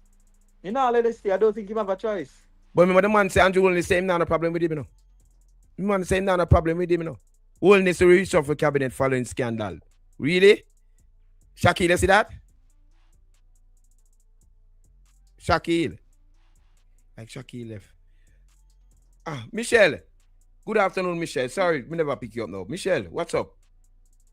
Let me say something, because yes, Michelle. I don't think a lot of us realize the severity of this situation. Now, when the amount of people where you showed a while ago, Jamaicans that you showed a while ago, yes, that is celebrating World Cup. Can you imagine if that amount of Jamaicans came together, stood up against what is taking place in the country? Exactly. Thank you so much for pointing that out. The Jamaican people, them now go on good. Them ready to come together and gather for World Cup, but they're not ready to gather to fight for the country, sovereignty, and our respect and our reputation. A bunch of criminals running the country. You understand? Excellent point. I'm telling you, that's why I will not be distracted by the World Cup. I have not watched a game. When we say Jamaica, I have not sat down and watched a game. I have it on my phone and I can do it, and I'm not doing it. Too much is going on in this country. For me, if you go sit down and if you go watch one football game, I'm not serious about the freedom of this country. I'm not serious about the liberation of this country. I couldn't be serious. I'm a joker. You understand? I cannot in good faith sit down and watch a football game. And football is my first love. And then basketball. I totally agree with her. There is enough people to come out in the streets. But look what them come out in the streets for. Look what them come out in the streets for. Not to fight for their rights. Them Jamaican brothers and sisters are get kicked off a lands. A bulldoze house. And them a celebrate FIFA and football. Come on, man. Michelle, it's not the same thing me I say. Not going to happen. Now let me explain something to you. Now, you see, even this Andrew Wheatley thing, you see, as far as me see it, nothing much now gonna come out of it. Because let me go back. When Zara Burton, journalist, was investigating Andrew Holness's business in St. Lucia, what did Andrew Holness do? Him shut her down. Royal Reid stole how much money? Is Royal Reid in prison? No, I'm free agent. Huh? Okay, let me tell you something. And this is where people need to look into. Jamaica, not Michelle saying it. This is the rest of the world saying it, including the United States of Jamaica. Jamaica has a government that is corrupt, guilty of human trafficking, guilty of all of the things them where Andrew Wheatley guilty of, because Andrew Wheatley alone guilty of them something there, you know. Right? So when we have a corrupt government, we cannot have the expectation that anything is going to change. Right? And let me tell you something when I realize. You see, labor rights are some of the dumbest set of people I have ever come across. And let me tell you why. I am ashamed to know that at some point in my life, you was a labor I right. call myself a labor right. Yeah. Because let me say this. I am on someone's show on TikTok. And I asked a labor right. Embarrassing. Why did you He needs some milk. And I asked a labor right. Why did you vote for the JLP? He said to me, because of its policies and its teachings. I said to him, name me the policies and the teachings. And all him could have done was stop that. One said to me last night, him see me plan platform attack foolishness. I said, what is the foolishness that I was speaking? Rubbish, him say. Because me say, Michael Manley allowed me to have free education. So I said to him, say, where is the lie? Because if you're going to tell me that I am talking rubbish, point out to me the fact that Michael Manley did not provide free education for me. And he couldn't answer. No, I'm daft to that. Michelle. Okay. This is what I'm telling you. You see, sometimes, honestly, me have to say, me not understand how Andre do it. Because you see more time, I just get so disgusted. I just get so frustrated. I just get so tired because even when you showed us something there, you know, I looked at it and I said, my God, here it is, how much illegal deportees are supposed to come into the country if them not there already. Because, like the thing said, they have been deporting them since 2025. Chances are enough of them there in Jamaica already and we don't know about it. The things that should matter to Jamaicans, because Jamaicans should still be questioning what happened on June 5th when there was an all-island power cut. How is it that the spokesperson for JPS, when the whole of the light them go off, him say him not know what happened? And then them go and cook up a story and come with it. And here's the biggest thing. Why would Daryl Vaz put up a picture that was taken during Hurricane Melissa to fool Jamaicans into thinking he was investigating what happened, why there was an all-island power cut? And them something a Jamaican supposed to have beat. Jamaicans supposed to have beat Andrew Holness sit down in front of Cliff Hughes. I look on Cliff Hughes and say he has not read the report. And Cliff Hughes did not say to him, but Mr. Prime Minister, you are briefed every morning. It is not possible that you could not have read that report or know what was in that report. Well and said, Jamaicans sit well there said, Michelle. and buy that fool. I don't know if I can join the conversation. No, in gone off of the country. You see, until let me tell you, you know. All right. And I can understand when Andre say, if another country will take him, he will go. Because let me tell you, there are few Jamaicans out there fighting. People like Andre. Me not even put myself in it because sometimes I can't even bother with it. And Bolo, Daniel, for you. Big up yourself, mama, big up yourself. Anyway, you there respect. Cause me not agree with everything where everybody say now. But enough of the things that this lady I talk about, me agree with. Only party sit there where a lady I talk about, me agree with. That lady we talk right now for Andre Steve, Mr. Show. Only Jamaica. Only 99% of what she said me agree with. I just want 1% somebody tell me, I said, why Michelle, you know? I know something I agree with that side they do. That approach there, I not agree with that approach there. I just 1%. But I want big 1% still when it comes to certain things. But me not focus on that. We are focused on the 99. You hear me say? Big up yourself, Michelle. Big up yourself. Tell me about it. And Bolo, Daniel for Humanity, and couple other bloggers on TikTok. Now consider if there was not a TikTok, if there was not a space for Andre and others to speak up and speak out, can you imagine what would be happening? Because when a Labour writer was to me, said, him vote for the policies and the teachings of the JLP, and he cannot tell me what even one policy it's him vote for. When I go look for me and tell me, say, me attack rubbish when me say Michael Manley I got free education through Michael Manley. No, give him facts them there, Michelle. Give him facts them there. Preach rubbish, preach me the facts. And it couldn't go anywhere. This is the majority of them. For a bit, Courtney, but tell you, the next general election, if the PMP and we have to is not care. Well, it come like say this a man in a year. Look like shot now here she says she attack. She attack, she not here, it don't make no sense. Michelle. Okay, Michelle. She attack, he can't talk while she attack. He must wait till she don't talk. I know that she not hear him. Because when she come talk, you know, you have to make she talk. I tell her that you have just make she let it out. And so she stay, make she let it out. Don't interrupt her. Because by right, Michelle. Hello, Michelle. Courtney, Shakil is saying something. Just give Shakil a minute, please. She said that maybe the Prime Minister. Okay, Shakil, go ahead.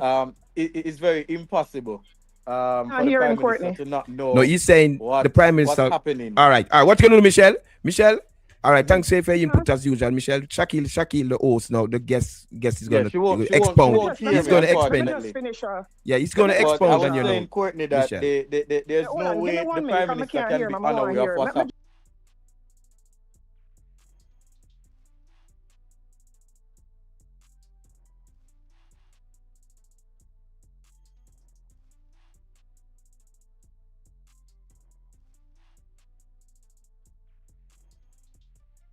We don't want to confusion. I understand. Make you finish.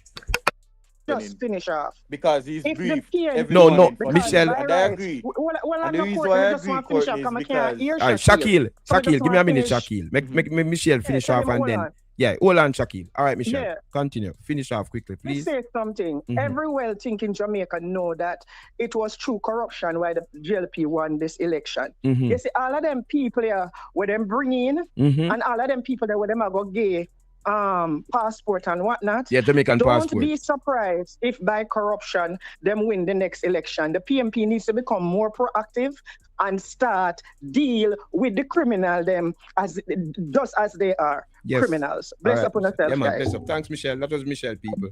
She always have. Shaquille, now, explain to me exactly what you think what go wrong or what absolutely go wrong. So I think moving forward as well, Courtney, we have to find a way to ensure the callers can hear us. When we talk about take the street, I'm take the street for real.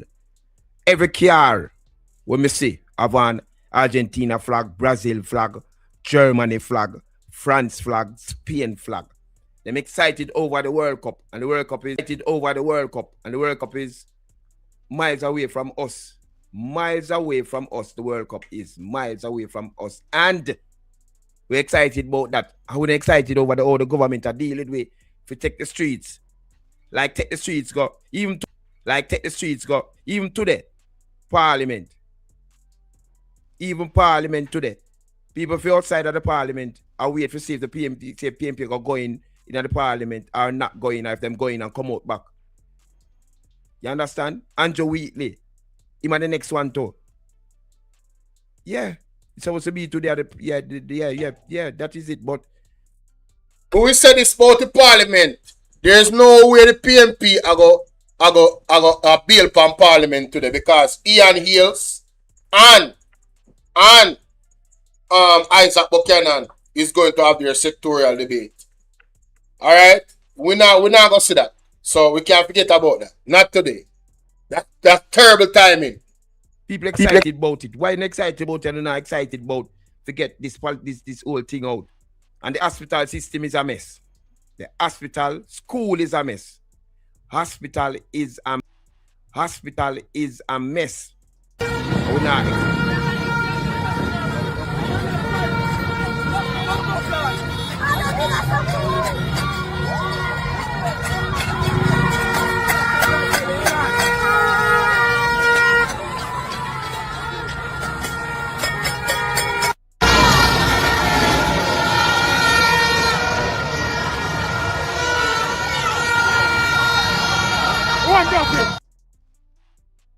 You see people? Producer show exactly. So the streets there. You saw the street festive over World Cup. And we, in Jamaica, really can't afford these things. The hospital system poor, the bus systems poor, the school system poor. You understand the attitude of the students, the youth them poor, and your people them now reach out. I touch the street. The politician them a take what them a take, Andrew Wheatley and the whole of them. Alibaba and the 40-yard thieves that do that. See, head boy. Good afternoon, head boy. Can I just sit up the line too? Good afternoon, Brother Courtney. Good afternoon. You know why Jamaicans take in the street for World Cup? Why? As Pernell Charles said, they love rum and jump up. Them love rum and jump up. Man.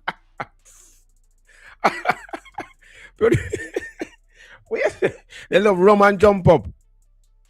Anything to make them jump up. Yeah. And Embarrassing. He needs some milk. Yeah. And they have to get the rum first to jump up. Say it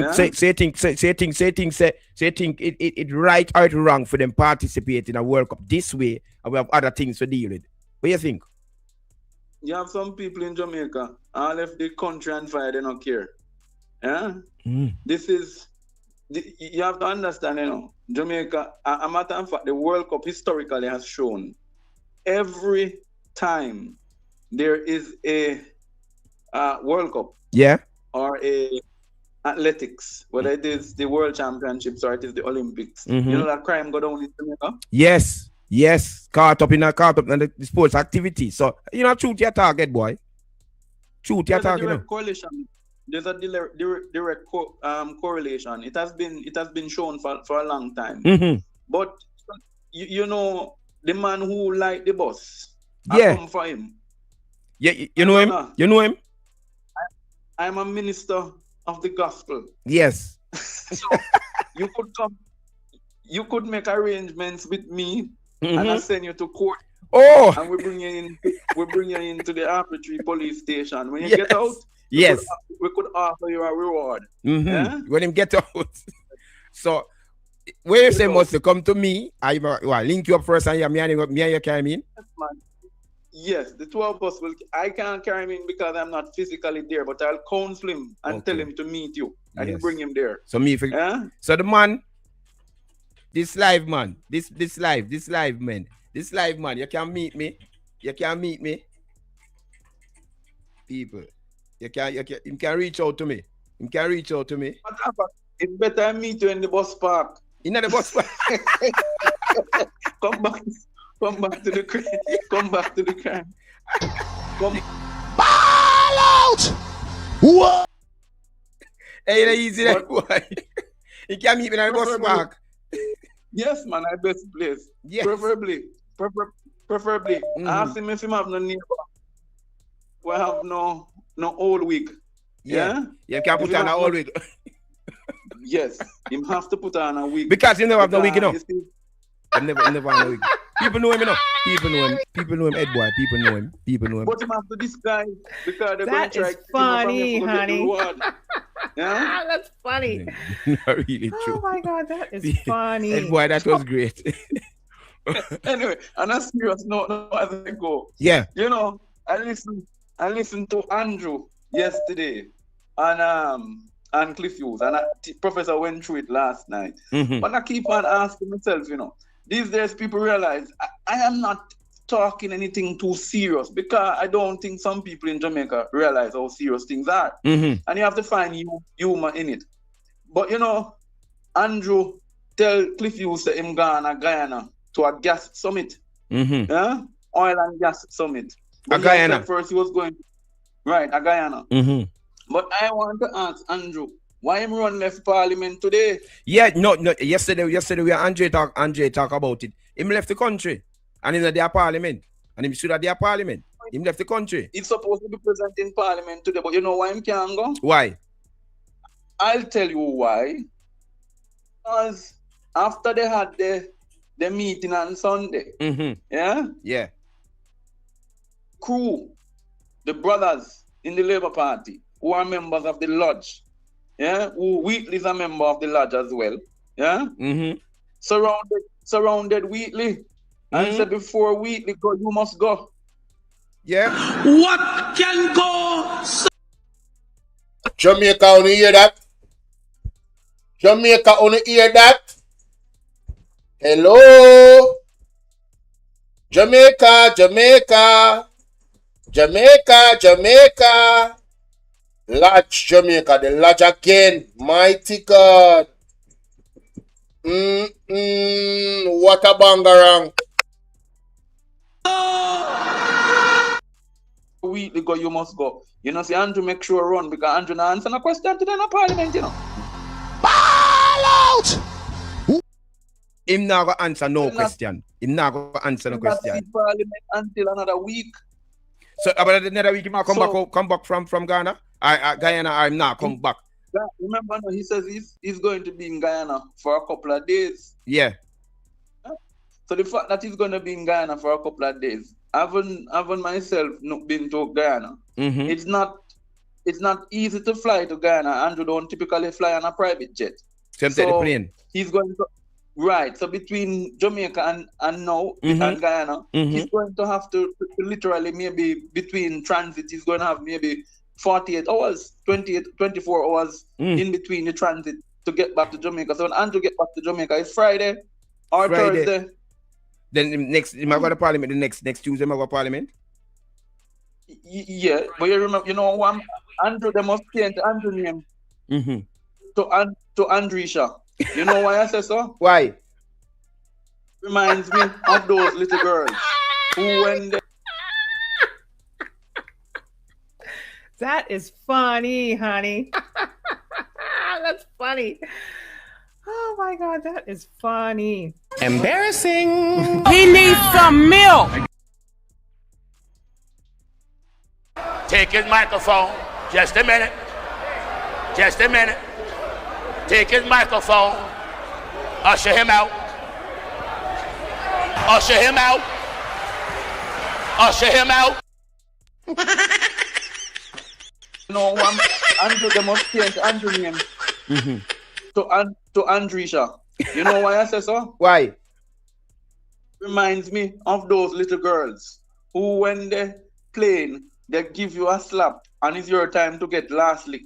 That's why he went and Cliff Hughes, you know. He make sure give him last lick. He got Cliff Hughes first. I'm go for them planned that. That was planned. Yes. That was so planned. Give the last lick. He give the last lick, slap them and run gone. So nobody can ask him nothing. You know, remember when you grow up, man, you have some picnic, they give the picnic one loud clap, you know. And the next week you look with them and see them at school, they hide behind the back of school. So Andrew Guyana go hide, kind of answer no question.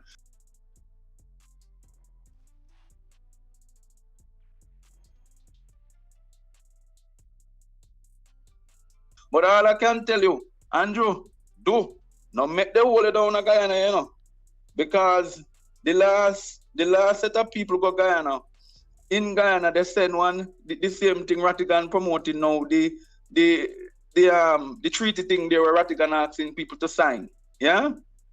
They could declare if your team state money. Yeah? So I'm begging you, be careful. In Guyana, there's 3 persons who then attempted to extradite for thief in poor people money.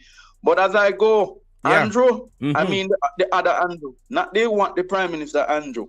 Andrew, all I'm telling you, sing like a bird. Sing like a bird. Like a bird. Like what kind of singing when must you sing? started, oh, I didn't thief it. I was told to do it.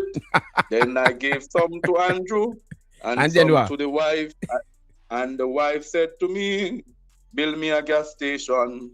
And then the husband said, I need more from the gas station. What can go so? Ball out! Whoa, We need help, Jesus. Jamaica need help. Shift the parliament. Shift the election. Shift everything.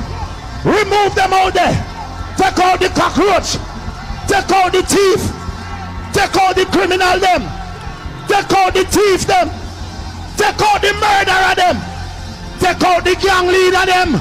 Out of parliament. Take them out from Portland.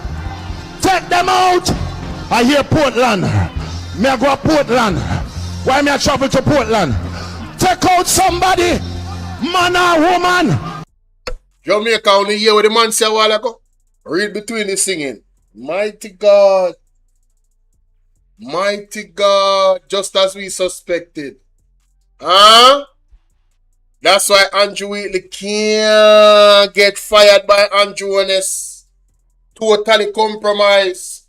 But me I go left right there, so for that the part there, you know, me I go to the parliament and you know, whether they're ready or not. It's been 44 minutes, ladies and gentlemen. Them are run extremely late. It's not my fault. So we are gonna make sure say we focus on parliament and all. Alright? That a code. Them are going to bad Jamaica. 44 minutes. How do I take so long to start parliament? Too much bangarang. Too much chaos. Too much disgrace. I wonder if Andrew Wheatley are going to show up. In Cantana yard, you know. Because him don't have him and Andrew when it's Cantana then yard. I'll Juliet when it's Cantana fear yard too. You understand? Yeah. For more information, connect with us via email at info@ita.gov.jm or on social media.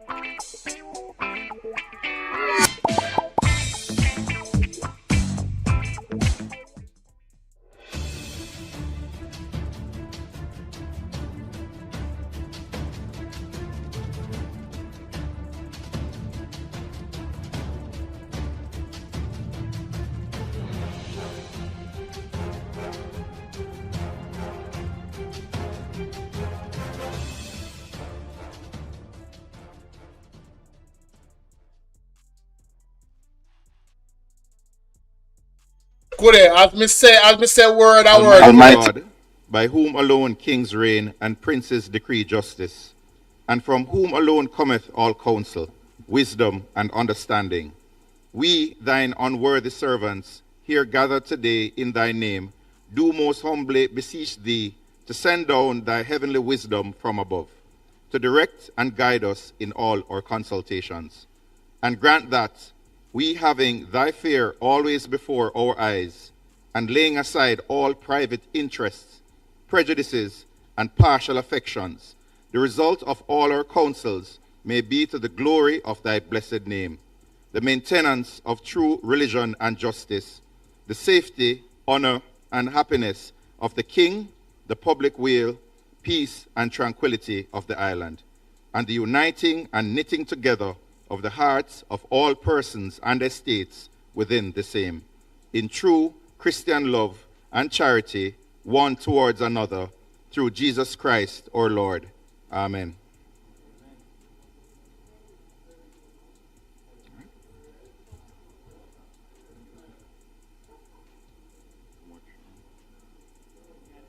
Man, them just throw this up and come give me.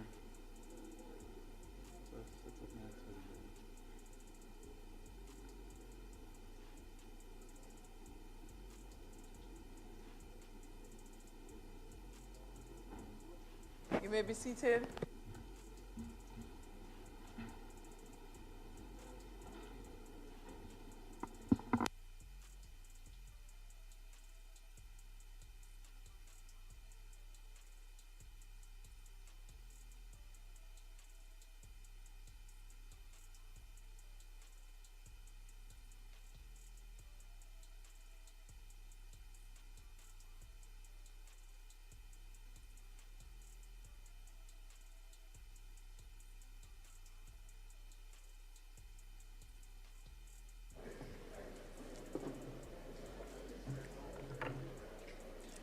This Honourable House now resume its sitting. I wish to welcome all members to the sitting of the Honourable House of Representatives for today, Tuesday, June 23rd, 2026. Today, we continue with the sectoral debate, and we will have presentations from the Minister of Tourism and Member of Parliament for St. James East Central, from the Member of Parliament of Portland East Central, that is the Minister of Tourism, East Central, Honourable Edmund Bartlett, the Member of Parliament for Portland Eastern, Mr. Isaac Buchanan, Member of Parliament for Westmoreland Western, Mr. Ian Hales. I see a long list of specially invited guests.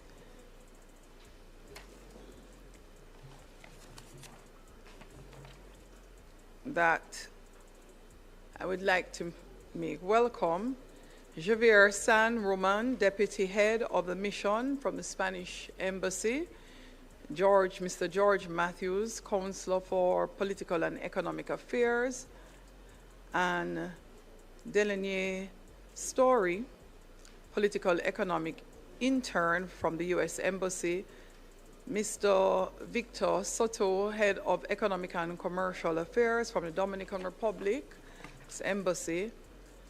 Councillor Joan John, Jamaican-Canadian member of the Southgate Municipal Council from Ontario, Canada.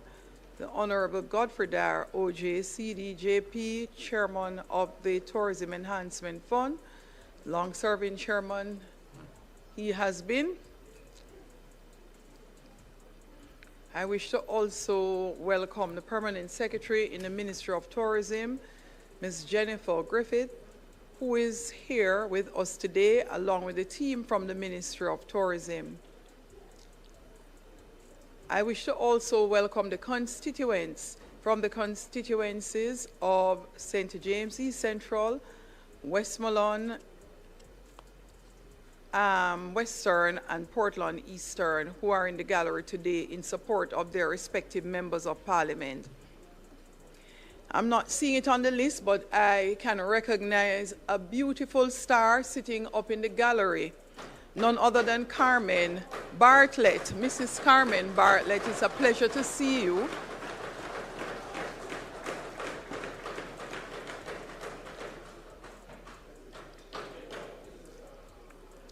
wife and very, very strong supportive wife of Minister Bartlett. Thanks for making it here.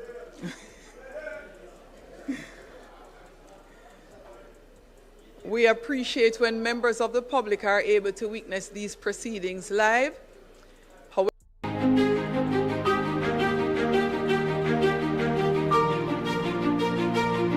clapping, knocking the ledge or chairs beside you, or conversing at a volume which may be heard in the chamber, thus disturbing the proceedings. These proceedings, as usual, are being broadcasted live by PBCJ, and we welcome those joining us via the various platforms as well as social media outlets to today's sitting. Call of the roll.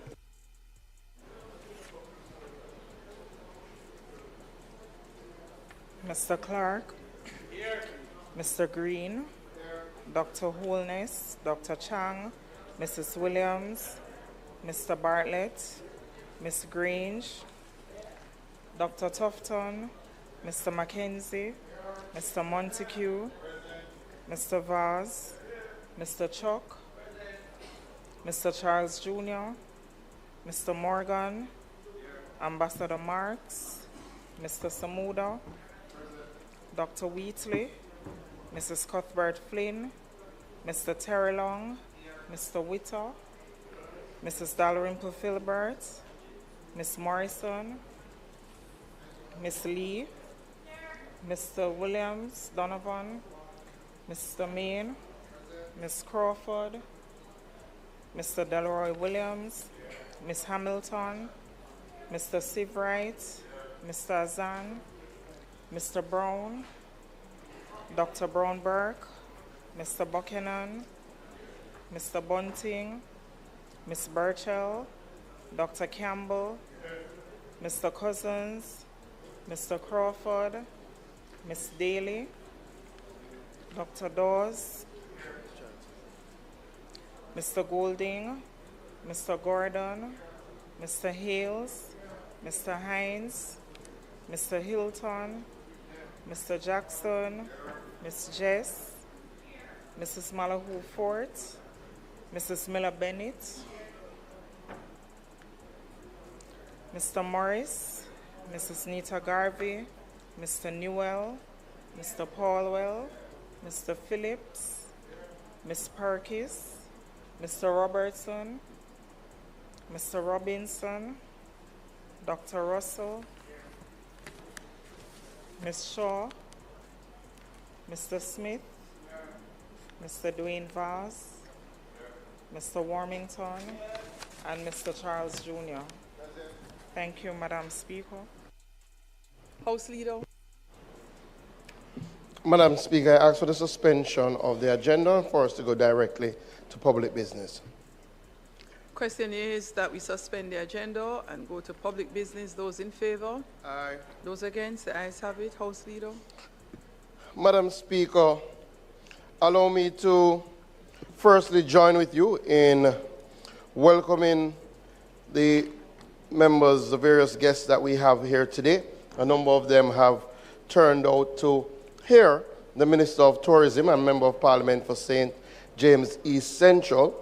And I join in welcoming persons from the Spanish Embassy, those from the U.S. Embassy, the Dominican Republic Embassy, and from Canada. And a special welcome to Mr. Godfrey Dyer, Honorable Godfrey Dyer, who has truly served us extremely well over these years. I do also see in the House former Member of Parliament Fitz Jackson, and Fenton Ferguson. Boy, I've been working. We've been working so we've been working so hard. Madam Speaker, you would also allow me to just say my commendations on behalf of the members of the House to the students who would have recently successfully completed their PEP exams and would have gotten their results yesterday. And you would allow me the latitude just to specially recognize and congratulate Jasonia Beadle, who is the head girl of Park Mountain Primary and Infant School in St. Elizabeth, and is the top primary student performer in the PEP. And why that is so important is because that school is one of the schools that was significantly damaged by Hurricane Melissa. And today, Councillor Williams from the area called me and beseeched me to give a special shout out to young Beadle on her wonderful performance.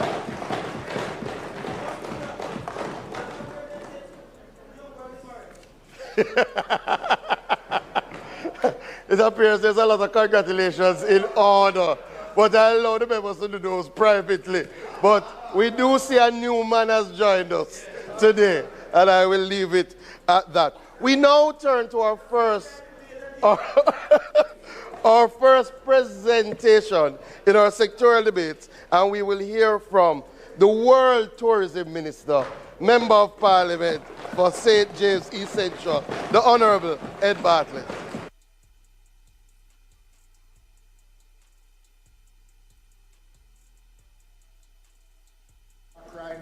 Thank you. Thank you, Madam Speaker. And thank you, House Leader, for your kind indulgences. I can barely hear you. However, your colleague on this side believes that you deserve far more of a rounding applause. So the Minister of Tourism and Member of Parliament for St. James East Central.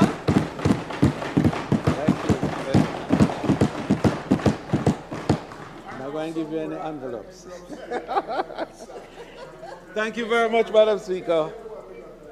Madam Speaker, I begin by acknowledging your distinguished leadership in this honorable House. And I also recognize the members of Parliament on both sides of the aisle and the dedicated parliamentary staff led by the Clerk of the House, whose professionalism, discipline, and quiet service support the effective functioning of this institution. Madam Speaker, this is my 41st engagement from this podium in this House. And I take it with the deepest of regard and want to make a comment, Madam Speaker, if you will allow me, at the end of the presentation with regards to my own vision and direction as I see for this one wonderful institution that has become so important to us to secure democracy, and which we must guard very zealously and to give it the highest respect and regard that is possible. So, Madam Speaker, following Hurricane Melissa, one of the most powerful storms on record, Jamaica's response demonstrated the value of decisive prime ministerial leadership and strong whole-of-government coordination. Working through ODPEM, public and private partners moved quickly, transparently, and responsibly to mobilize support for the tourism workers, small businesses, and communities that sustain the sector. From that shared effort, this presentation, Madam Speaker, will move from recovery to transformation. The sector's rapid rebound, the Tourism 3.0 agenda, and the legislative and regulatory reforms required to deliver a sustained growth, competitiveness, and greater benefits for Jamaican entrepreneurs, workers, and communities. Before I do so, Madam Speaker, I recognize that as public servants, our duty is to uplift our people and strengthen our nation. And I'm a proud leader of a ministry central to that mission. I thank the Most Honorable Prime Minister, Dr. the Most Honorable Andrew Holness, for the trust and confidence he has placed in me. His astute leadership has helped steer the sector through an unpredictable global landscape. I also thank all who have worked with the ministry and its public bodies to meet challenges and seize opportunities across tourism. Our industry and private sector stakeholders have helped to protect livelihoods and have advanced national growth. I extend my deep appreciation to my Minister of State, the Honorable Tova Hamilton, our Permanent Secretary, Jennifer Griffiths, whose administrative excellence continues to drive the ministry's operation. Madam Speaker, I acknowledge the hard-working team within the ministry and its public bodies, along with chairpersons, board members, and executive directors. I also thank the Jamaica Hotel and Tourist Association, its president, Christopher Jarrett, and his executive team for their cooperation during one of the most difficult periods in the history of the industry. To my constituents, the second love of my life. And the first love is intermingled with them today in the gallery. But I'll talk about my first love at another moment. That constituency, Madam Speaker, that has given me 6 consecutive terms as their representative, and has enabled this year for us to celebrate the 30th anniversary of our education program in that constituency that has provided scholarships for thousands of children in every institution in Jamaica today. There is a student from East Central St. James. Universities, medical department, history, science, and all the areas of discipline. And I'm proud of the work that the team has done. And particularly, Madam Speaker, you will allow me to commend my councillors who are here today and my staff at the constituency office led by Mrs. Simone Matheson Powell. And I particularly want to highlight Simone because she has been the tower of strength in that constituency. And when I travel all around, I can get full report from Simone for the great work that is being done in the constituency. My CPOs that have worked so hard to protect the very steps that I take. And my driver, you know, Madam Speaker, I have to mention my driver because we call him Air Derval. And he gets us from Kingston to Montego Bay, I won't tell you in what time, but in good time and safely, so that we can conduct the business of the state and our constituency. And I wanted to particularly single him out because this is the 10th year that he has been the driver on record for mine. Madam Speaker, now on a personal note, and I know you will allow me this. I'm grateful for the support of my family, especially my dear bride. And I say bride, Madam Speaker, not wife or spouse, because bride represents that moment when it all began. And it has been 53 years of that wonderful relationship.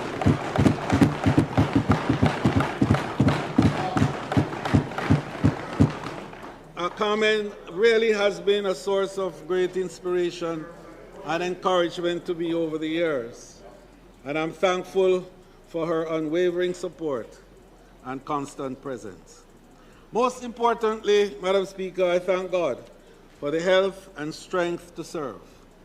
I remain committed to serving our people, strengthening our tourism offering, and advancing a sector that delivers lasting benefit. Madam Speaker, before I turn to the state and direction of the Jamaica's tourism sector, permit me to pause and honor a man whose life reflects the very theme of today's presentation, trust and confidence. I speak of Dr. the Honorable Godfrey Dyer, OJ, CD, JP, LL. Mr. Dyer's story is not simply a record of titles held. It is a Jamaican story. Humble beginnings, big dreams, hard work, service, risk, recovery, and impact. Mr. Dial was first made a director of the board of TF on its inauguration, and later served as chairman from 2007 to 2011, and again from 2016 until 2026, when he retired. Under his stewardship, TEF became a vehicle through which tourism gives back through infrastructure, community development, resort enhancement, worker training, cultural assets, innovation, and linkages. So today, Madam Speaker, we thank him for believing, and I'm saying this about Montego Bay, Dr. Chan, believing in Montego Bay, for proving that Jamaicans can own and lead in tourism, for helping build cultural tourism through music and enterprise, for shaping TEF into an instrument of impact, and for reminding us that service above self still matters. Honorable Godfrey Dial's life teaches us that trust is earned over time, confidence is built through performance, and legacy is secured through service. That, Madam Speaker, is where today's theme begins. Madam Speaker, today I speak to the state and direction of Jamaica's tourism sector under a theme that is both timely and necessary: trust and confidence. It is timely because we are governing in an age of global uncertainty, where economic shocks, climate disruptions, geopolitical instability, technological change, misinformation, fragile supply chain, and rising public expectations are testing every institution and industry. It is necessary because no industry can survive on shifting sand. Without investor confidence and real benefits to our people, the foundation of tourism successes cannot endure. In tourism, these pressures are especially sharp. When uncertainty rises, travel is often one of the first decisions people reconsider. Visitors must feel confident enough to book, board, and spend. Investors must feel confident enough to commit. Jamaica must trust that tourism's growth is credible, inclusive, and beneficial. Confidence, Madam Speaker, speaks to performance. Jamaica's ability to compete, recover, grow, and deliver quality consistently. And trust speaks to legitimacy, strong systems, clear standards, modern governance, inclusion, and promises honored. Confidence brings people here, Madam Speaker, but trust brings them back. Trust attracts investment, strengthens belief, and secures the future. That, therefore, Madam Speaker, is the frame for the report that now follows. Madam Speaker, that frame matters. It matters because uncertainty is no longer the exception. It is the operating environment. Tourism is no longer simply a contest of scenery and sunshine. It is a contest of credibility measured by safety, reliability, recovery, and value.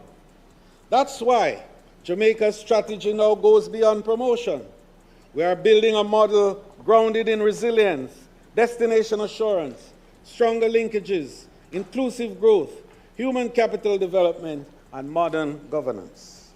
Madam Speaker, against this global background, Jamaica's tourism sector has again demonstrated its strength. The story of Jamaica's tourism performance in this reporting period is not a story of defeat, as some might think. It is a story of growth interrupted, confidence tested, recovery organized, impact delivered, and the future being secured. Jamaica's tourism performance must be understood through one defining truth. Hurricane Melissa interrupted our momentum, but it did not diminish our strength. Before Hurricane Melissa struck in October 28, 2025, Jamaica's tourism sector was already advancing with confidence. Visitor arrivals were tracking approximately 2% ahead, while tourism earnings were tracking 5% ahead. That was not entering, therefore, Madam Speaker, the final quarter when the hurricane came in decline. It was entering it with momentum. That momentum was not accidental. It was a result of deliberate policy, disciplined marketing, stronger airlift partnership, sustained investment in tourism product, and the enduring power of brand Jamaica. Then, of course, came Hurricane Melissa, as we know. However, Melissa did not break the Jamaican industry. It revealed the strength of the system we had been building. Through coordinated action by government, industry partners, workers, and communities, Jamaica's tourism industry officially opened on December 15, 2025. When I said we would open 6 weeks after the hurricane, on December 15th, everybody thought I needed to be checked. But that date, Madam Speaker, was more than a reopening. It was a signal to the world that Jamaica was ready, Jamaica was resilient, and Jamaica was rising again. Madam Speaker, I'm deeply grateful to our tourism partners, workers, and operators whose speed, dedication, and unity made the December 15 launch of the peak season possible, especially those who helped to steer the recovery. I am especially moved by the selflessness of our tourism workers who restored hotels, shops, and attractions, even as their own homes suffered damage. Their sacrifice helped to sustain Jamaica's livelihood. Hotels across the sector opened their doors, welcoming displaced workers, media teams, and emergency personnel, and in so doing, Madam Speaker, helped families to begin the process of rebuilding. They provided rooms for staff and their families, accommodation for those supporting the national response, and I can remember Minister Vaz calling me and saying how the JPS people were coming from all over and didn't have anywhere, and the hotels that were half damaged found a way to accommodate these and other personnel who were coming to ensure the recovery took place. So they provided room for staff and their families, accommodation for those supporting the national response, relief supplies, construction material, grants, and interest-free loans. And I want to make that point because there are some who believe that the hotels did nothing for the workers. They provided interest-free loans for a number of workers. I went to some of these facilities, spoke with them, local brands. And I didn't want to call brand names today, and I won't. But when I say local brand, you know what I mean. International brands as well.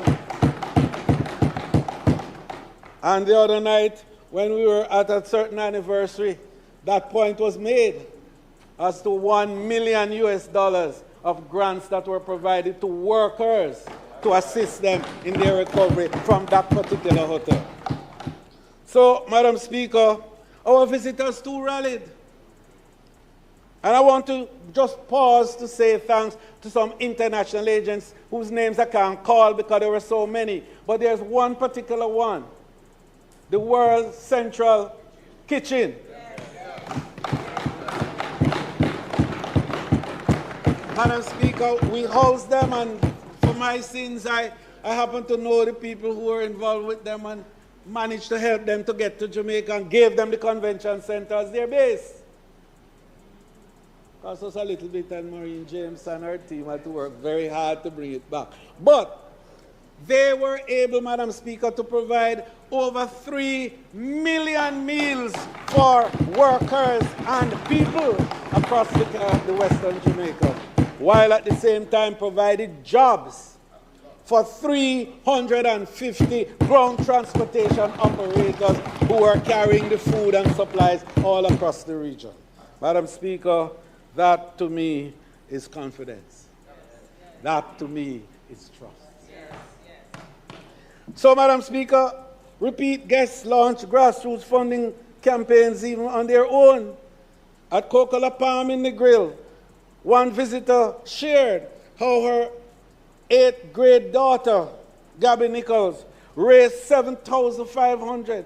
May sound small to you, but this is a little girl, an 8th grader, a visitor to Jamaica, and she used GoFundMe to raise $7,500 to help workers in that part of Migrant.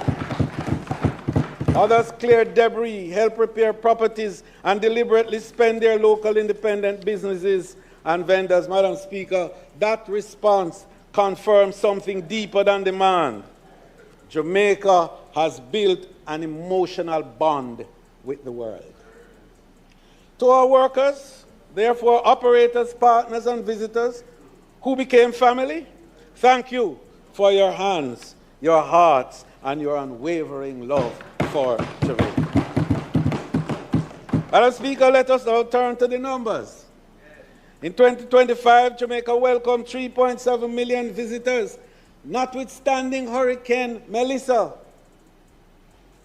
which tells you we are really 4-point-something million destination and a 4-point-something billion revenue destination.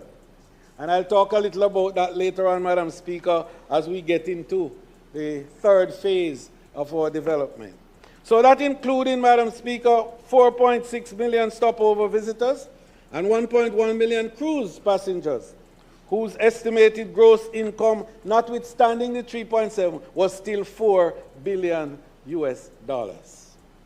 Even under extraordinary shocks, therefore, Jamaica delivered visitors, foreign exchange, and sustained economic activity across communities, enterprises, and households. And let us be clear, the decline was not caused by a loss of love for Jamaica, that 3.7 million I spoke about. It was not caused by a loss of demand for Jamaica. It was caused by an extraordinary interruption to a destination that was already growing. So through March, up to this March 26, and I wanted to give you a little better detail, my Director of Tourism is looking straight at me, that up to May of this year, with only 70% of our inventory available, we have already cleared 1 million stopover arrival and 664,000 cruise passengers. And we're getting back the inventory. And we're getting it back, so we'll talk about that little later. So the Jamaica Tourism Board and I moved quickly to recalibrate our strategy. We went back into the market with urgency and purpose, reigniting destination marketing and advertising across our major source markets, the United States, Canada, the United Kingdom, Europe, and Latin America. Working with major integrated booking partners, we acted to stimulate demand, protect market share, reassure the travel trade, and convert confidence in Jamaica into bookings. This is the new discipline of tourism recovery, Madam Speaker. Move early, protect confidence, defend market share, and position destination for renewed growth. The strength of brand Jamaica is also visible in the airlift data. In 2025, Jamaica's 2 major international airports handed 3.9 million total air seats, generating 3.1 million passenger arrivals, with an overall load factor of 80.6%. That piece of statistic is important, 80, meaning to say the demand of which I spoke was there, because even though the airlines were not coming in the profusion that was before the hurricane, they were all coming full, which meant they were leaving passengers behind. So while capacity constraints remain real, the recovery is moving with purpose. As of mid-April, Jamaica's hotel capacity was projected to recover to be more than 80% by summer, meaning to say More hotels are now going to be open starting in July, in August, September, October, and by December, we'll be somewhere about 95%, and the first quarter of 27, we will be 100% restored in terms of our inventory. We saw that clearly, Madam Speaker, as major properties reopen. And I must tell you with pride that today, 80,000 hotel workers have returned to work. Rooms came back into inventory, but more important, Madam Speaker, jobs came back onto Jamaica household. The Tourism Recovery Task Force, which I appointed on the heels of the storm, led to the rebuilding process, while the Jamaica Cares Committee mobilized partners, coordinated relief, and supported the people who are the backbone of the tourism industry. And Madam Speaker, I want to just pause to recognize the leaders of those two task forces. They're not in the audience today, John Biles and Jessica Shannon, but they did your person's work to ensure that a level of mobilization from our partners overseas to assist our people in Jamaica was at a level unprecedented. They mobilized over 500 pallets of critical relief supplies, mobilized support approximating $15 million US. Madam Speaker, that's about 2.3 billion Jamaican dollars. And they brought 6,000 care packages, and over 8,000 workers of the industry in those 5 western parishes benefited from this. Madam Speaker, the private sector and the Ministry of Tourism through the government combined to create a program called TAP, which was to assist tourism workers primarily, and like ground transportation people and so on. And that there was a whole system that was set up, properly structured, to enable, Madam Speaker, that the beneficiaries would come primarily from the sector. And I'll say no more about that, but to focus that the beneficiaries were to come from the sector. Anything else you hear from any source is not true. I say no more on that matter, Madam Speaker. So recovery also had to protect the productive links that allow tourism value to reach Jamaican hands. So through Alex, and Alex is our platform that we have established to connect our small players, particularly small farmers, those that have acreage of 2.5 and 3 acres. And we work with RADA in setting up Alex. And I must tell you that that linkage network, Madam Speaker, is the envy of many of our tourism partners internationally, because they want to know how we manage to do it. And for those who are saying tourism not helping the liquor man, and we hear it, you know, but I'll have more to say about that later on. Madam Speaker, that platform connected 2,000 farmers to tourism demand, with 2.57 million kilos of produce sold. The wider linkage network, Madam Speaker, that we established brought 995.1 million in agricultural revenue. More than 1 billion Jamaica through manufacturing. And these manufacturing now is not the big guys. It's not the Grace Kennedys and the Seprads and the West Sincos and all them big guys who supply tourism that people talk about, linkages and retention, which I'll talk about later on. But these were little people who we helped through Exim Bank loan that we established. $1 billion we put in Exim Bank to on lend to little people in the industry, small hotel owners. And we put $250 million at Jamaica National Small Business for the ground transportation people so they can help to build back after this one. And bigger get a bus, yes. And Madam Speaker, through that, we established a marketing framework also called Christmas in July. And last year alone, with all the problem, 168 million Jamaican dollars of business went through those small players. So, Madam Speaker, we are building also the workforce for the next stage of growth.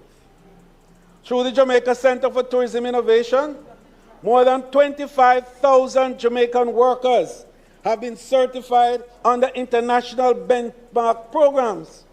Annual certification output has grown from 40 graduates when I started the program in 2017 to more than 3,000 certified persons annually. In last year alone, 3,273 certificates were issued. And I want you to listen to this. From 3,589 registration, listen, producing an overall pass rate among the workers of the tourism industry of 91%. You tell me where you get that level of pass in any of the institutional arrangements that we have in education in the Caribbean. In the Caribbean. So these certificates covered guest service, food safety, hospitality supervision, hospitality management, hotel operation, leadership, revenue management, culinary development, and other disciplines essential to service excellence and upward mobility. Madam Speaker, we established also the 2 academies, a gastronomy academy, and I'm proud to say we are the first Caribbean country to graduate executive sous chefs, and I have them in the audience. I have them in the audience, our executive sous chefs. Yes, Madam Speaker.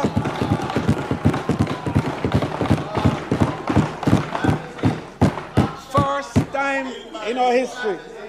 And they are all working, and they are now part of the brigade that is going to replace. Yes.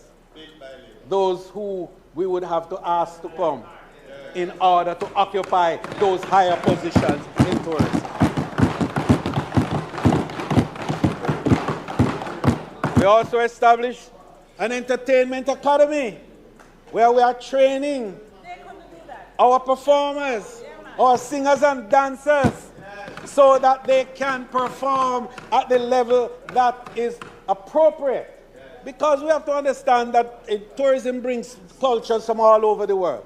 People with different tastes and different desires for different kind of artistic expressions. And therefore, it is not just to pick up somebody from the street and say, come sing. No, touch up. We are now making sure that we are preparing you, and DJs are graduating from the program, so we can give a fulsome program that will be satisfactory to the visitors of our country. Madam Speaker, this commitment to workers is also reflected in the continued performance of the Tourism Workers Pension Scheme. This scheme now has a fund value of 5.3 billion Jamaican dollars of savings now, savings. Because we put $1 billion there to seed the fund, you remember? Yeah. So that we could have some people called augmented pensioners, meaning to say, if you join at age 59 and you only have 5 years to contribute, you would get a pension the size of which you would have gotten if you had started at the first age 18. Nowhere else in the world that is happening. So far, over 10,000 workers have registered in the program. These numbers represent more than financial growth. They represent greater security, dignity, confidence of the people whose labor sustain Jamaica's tourism industry. What defines this year, Madam Speaker, is that tourism once again proved itself, not merely as an industry, but as a national platform for jobs, enterprise, foreign exchange, community confidence, cultural pride, and shared prosperity. So, let the message be clear. Jamaica is not simply recovering what was lost. Jamaica is building what comes next.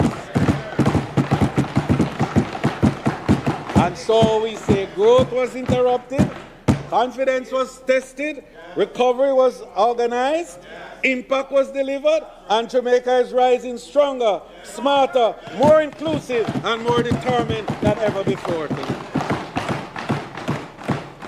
So, Madam Speaker, the journey ahead. Having reviewed the performance of this 25 to 26 financial year, we must now examine the journey that made our resilience possible. Performance tells us what happened. History tells us what the sector withstood and how it withstood shocks. Strategy tells us what must now change if tourism is to deliver greater value, deeper inclusion, stronger resilience, and broader prosperity for the Jamaican people. I framed that journey, Madam Speaker, in 3 phases. 1, Tourism 1.0, Tourism 2.0, and Tourism 3.0. Tourism 1.0 was the era of brand creation, global recognition, when Jamaica moved from natural beauty and cultural appeal to organized global destination status. Its modern institutional foundation was laid in 1955 with the formation of the Jamaica Tourist Board.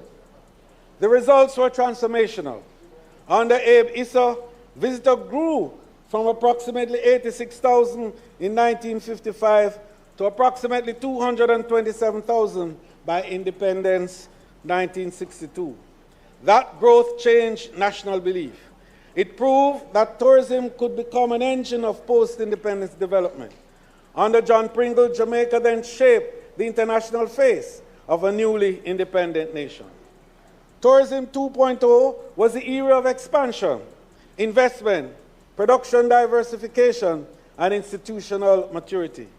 From 1996 to May 2026, Jamaica shifted from simply marketing the destination to strengthening the ecosystem behind it.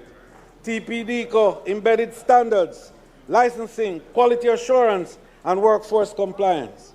The Tourism Enhancement Fund gave the sector a dedicated financial engine for infrastructure, environmental management, product development, and community development.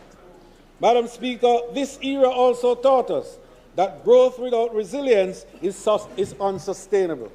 In 2018, Jamaica established the first in the world of a global tourism resilience and crisis management center, positioning Jamaica as a global thought leader in shock responses. That capacity, pivotal, vital, and proved to be very vital to us in COVID-19, when Jamaica's resilient corridors allowed us to reopen safely and protect lives, livelihood, and confidence. It also guided our disciplined recovery through Hurricane Melissa. Therefore, Madam Speaker, Tourism 2.0 is the bridge. Tourism 1.0 gave us visibility. Tourism 2.0 gave us capability. Now, Tourism 3.0 must deliver transformation. Our task is not merely to grow tourism in the old way. It is to move tourism to a higher level of national value, defined not only by arrivals and rooms, but by stronger local retention, deeper inclusion, better governance, resilient infrastructure, higher workforce capability, stronger community participation, and confidence that tourism is serving the national interest. Madam Speaker, as we step into this new frontier, our targets have to evolve too. You recall that our first target was 5 by 5 by 5. And that growth agenda, Madam Speaker, was behind the engine of Tourism 2.0. It did exactly what we asked it to do, driving up arrivals, boosting earnings, adding rooms, and creating jobs. But as we enter Tourism 3.0, we have to think bigger because our potential is bigger. All metrics simply are not enough anymore. Moving forward, Our new goal will be guided by the ministry's bolder, more visionary 10 by 10 by 10 growth program. That is to achieve 10 million visitors over the next 10 years and earn $10 billion for the people of Jamaica. This new framework is designed to multiply tourism success across 10 strategic pillars, ensuring deeper local integration, fairer opportunities, and real equity for everyday Jamaicans. So, Madam Speaker, now the context, roadmap, and governance for Jamaica's next tourism economy. 3.0 is not a slogan, Madam Speaker. It is a new development architecture for Jamaica. It begins with a powerful recognition. Tourism is no longer only about hotels, airport, cruise piers, beaches, attractions, and arrival. Tourism is an economy.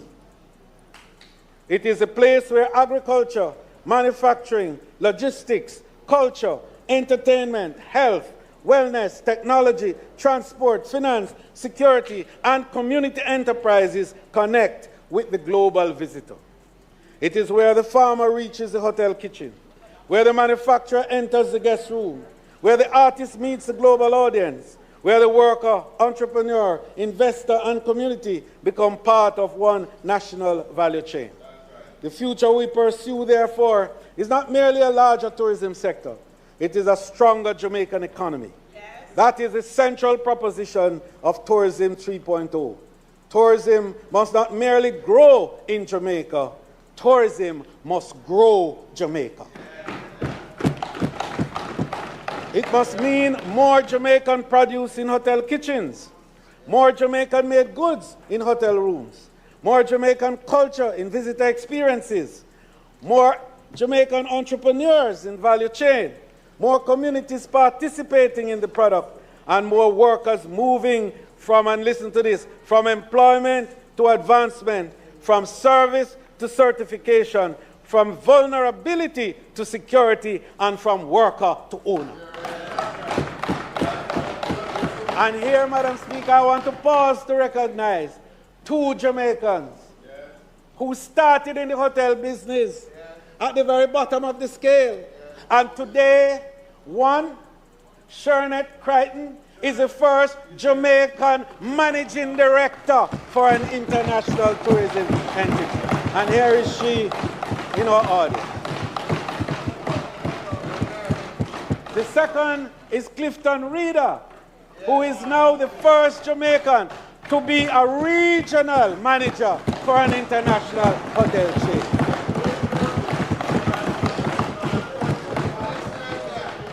Madam Speaker, I don't complain and quarrel when claims are made. I simply show the facts.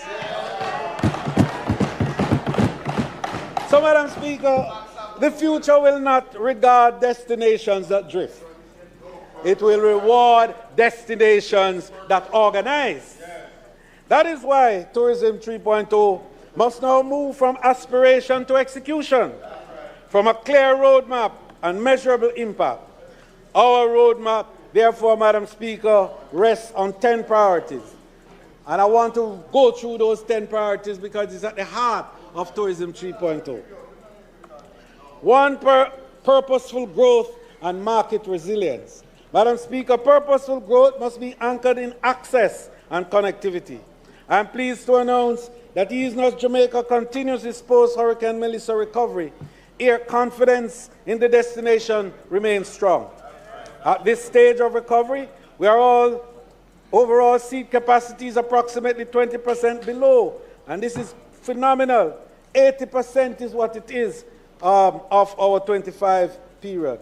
Because largely, Madam Speaker, 25% of our hotel rooms, as I indicated before, are now temporarily unavailable. Yet demand remains firm, with average airline load factor of approximately 85%, and some months reaching as high as 92%. In anticipation of more rooms returning to service, the Ministry of Tourism and the JTB have secured a new wave of air connectivity to support the next phase of recovery and growth. This includes expanded service by Virgin Atlantic from Heathrow to 7 flights weekly, Madam Speaker. British Airways from Gatwick to 4 flights weekly, and Copa Airlines from Panama to 14 flights weekly. It is also including new services from Wingo out of Medellin, Breezes out of Tampa, Porter out of Toronto, Ottawa, and Hamilton, Air Canada from Halifax, Ottawa, Edmonton, and Winnipeg, and enhanced regional connectivity from Guadeloupe. And the importance of that one, small as it may be, is it connects to France, Madam Speaker, to Paris for the first time. So this is a signal of confidence. It tells us that our airline partners believe in Jamaica, that consumer demand was held, and that recovery is being organized with purpose. The second pillar, Madam Speaker, is cruise access and visitor conversion. And Madam Speaker, here I want to point out that my Minister of State is being made fully responsible for cruise development and expansion in Jamaica. And for those who think that that situation is not on track, because I heard rumblings to that effect when I was trying to get more flights to come to Jamaica out of Spain. You understand me? That approximately 1.5 million cruise passengers are expected to come this year, even with Belisa. And that is a powerful platform for growth. My Minister of State has had several encounters already with the leadership of the cruise lines all over the U.S. And she's come back with reports that cruise expansion and development is secure. And we are currently in some discussions that I'm not ready yet to tell us all about. But when it happens, cruise is going to account for nearly half of that 10 million visitors that I spoke about for the next 10 years. I say no more on that. The third pillar is destination upgrading and climate resilience infrastructure. Madam Speaker, Tourism 3.0 requires destinations that are visibly better, safer, cleaner, safer, and more resilient. NARA gives Jamaica the national mechanism to coordinate that work. Reduce fragmentation, accelerate delivery, and ensure that reconstruction begins and upgrading is happening. Madam Speaker, we saw the Prime Minister put a map which shows the type of development that is likely across Jamaica. All of those developments will inure to tourism product development in Jamaica. And at another time, we will enumerate them, because I have a program to work with the investment side of it. And in September and December, I'll be going off to meet with some of those people and to establish the bridge, the investment bridge for the tourism development that NARA will drive. So, Madam Speaker, this is not recovery, Madam Speaker, only. It is product development. Every resilient road, upgraded beach facility, well-lit town center, stronger drainage system, and digitally connected space improves the tourism experience. It gives visitors confidence, workers reliability, investors assurance, and community visible benefits. Under Tourism 3.0, NARA must help convert reconstruction in a stronger tourism. Someone don't talk it. I tell you, man. Can't bother with the lie them, man. This man talk about in service when come from as a MP, but yet still people not have water for 60 odd year. From them born, they never see water yet. And in my tourism minister, and in there, so I stand up proud. If you hang your head down, you think something could have done in a government and win 6 terms straight and fix water problem in my constituency? You must be mad. That is a total failure of him whole entire tenure as a politician.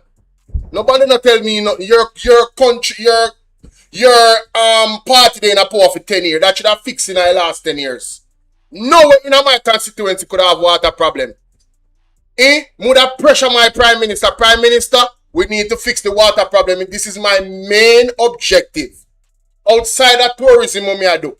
And furthermore, the people in tourism, the people now, the youth them now make the money where they are slave trade that, or the new modern day slave trade. And this government is not helping those people to get the money that they deserve. You understand? So all this money are chat and nonsense. Miss Perkins done him last week, I must see week before. And talk it true. And the reality I walk on. And nobody over PMP is supposed to laugh up with them now. That them is a disgrace. Them only come to fill up them own pocket. Criminal them. Team. This is very important. Because this is at the heart of the contention about tourism.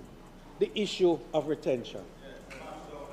And I want us to pay a little attention to this, if you will. So for too long, too much tourism value has leaked out of small island economies before transforming the lives of local people. Tourism 3.0 must change that by moving Jamaica from being only a place where tourism is consumed to a country where more of tourism is produced, supplied, packaged, distributed, and owned by Jamaicans.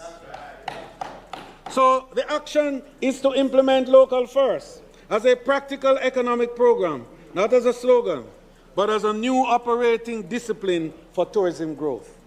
Local First means stronger local sourcing, supplier development, procurement reform, logistics, financing, quality assurance, standards, readiness for everything, market access, and measurable domestic value retention. Madam Speaker, just for those who have another view, in 2016 when we began, 10 years ago, the retention of the dollar was 20 cents. 20 cents. Today, it is 40.8 cents in the dollar. And when you do the math against 4.7 billion US dollars in earning, that is 1.7 billion US dollars that circulates in the economy retained from the tourism activity. And you will hear what the new figure is going to be for retention under 10 by 10 by 10. So, Madam Speaker, I'm pleased to announce that Cabinet has approved Local First concept notes already, and we will now move forward to the development of the policy. But policy alone will not be enough. We must now build the systems that allow local businesses to compete, supply, and deliver at scale. And there we move to the fifth pillar. And that one, tourism, is, Madam Speaker, the Tourism Logistics Supply Center. I'm going to say it again, lest there be any confusion in my voice. The Tourism Logistics Supply Center. And I see the member from Western St. Andrew understanding what we're talking about here.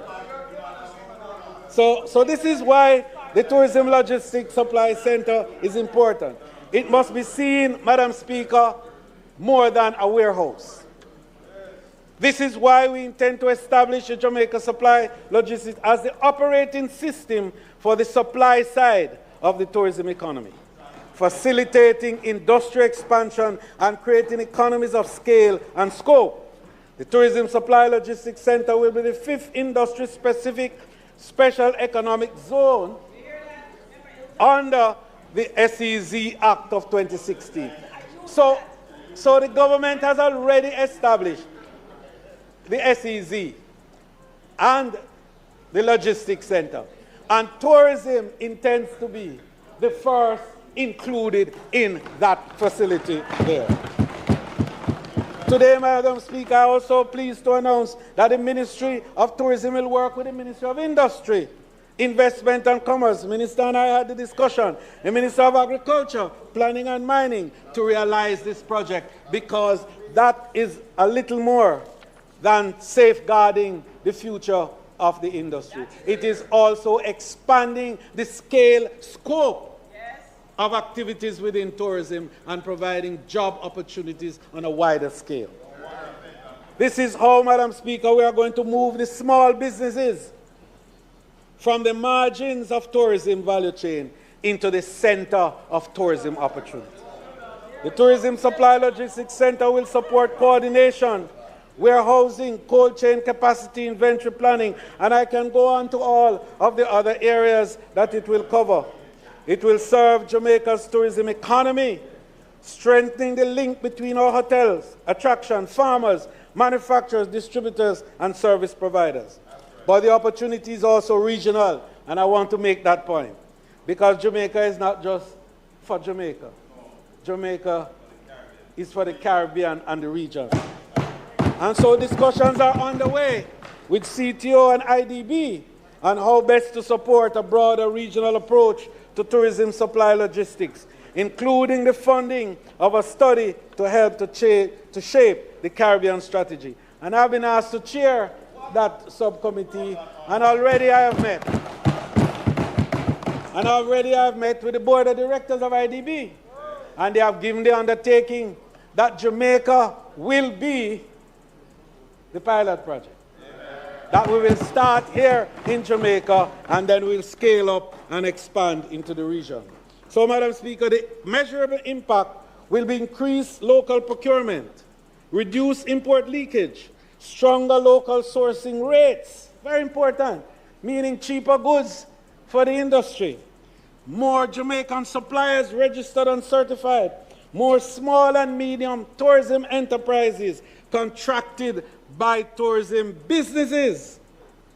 And this is where a number of them are outside. If you notice, they have brought their wares to show you their capabilities. And they will be upscaled to be able to supply at the higher end. So we will have higher farm to hotel sales, increased use of Jamaican-made goods, expanded agro-processing and manufacturing opportunities, stronger community income, and greater domestic retention of the tourism earning. That, Madam Speaker, is Tourism 3.0 in practice. Policy connected to systems, and systems connected to opportunities. The sixth pillar is the future readiness of our workers and human capital advancement. Madam Speaker, I have a very detailed one on this, and I recognize the time constraints that we're working through. But this House has heard more and more how passionate we are about human capital development in tourism. The level of certification that has happened, the type of training to enable mobility within the industry, and the number of also portability arrangements that will enable our workers to work anywhere in the world, pull out their stackable credential and show off and say, I am an executive sous chef from Jamaica. Madam Speaker, the future of tourism cannot be built only on rooms and routes and new attraction. It must be built on new skills.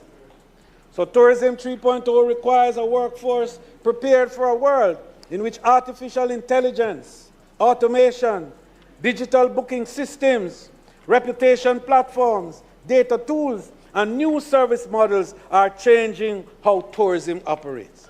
This is why our action is to expand training, certification, professional development, digital literacy, AI readiness, leadership training, entrepreneurship pathways, labor market intelligence, and worker welfare programs. Within this broader workforce agenda, Madam Speaker, I am pleased to announce a new step in preparing our tourism workers for the future. We will be, and I want us to listen to this one, we will be integrating artificial intelligence into the delivery of foreign language training for tourism workers. This is a deliberate and practical intervention, Madam Speaker, as Jamaica protects its core markets while expanding into Latin America, Europe, the Caribbean, India, the Middle East, and other high-potential markets. Our workers must be equipped to communicate with greater confidence across languages, cultures, and visitor expectations. This approach also supports our broader commitment to provide stackable credentials for tourism workers, credentials that build progressively, certify real competencies, and unlock new employment and advancement opportunities across the sector.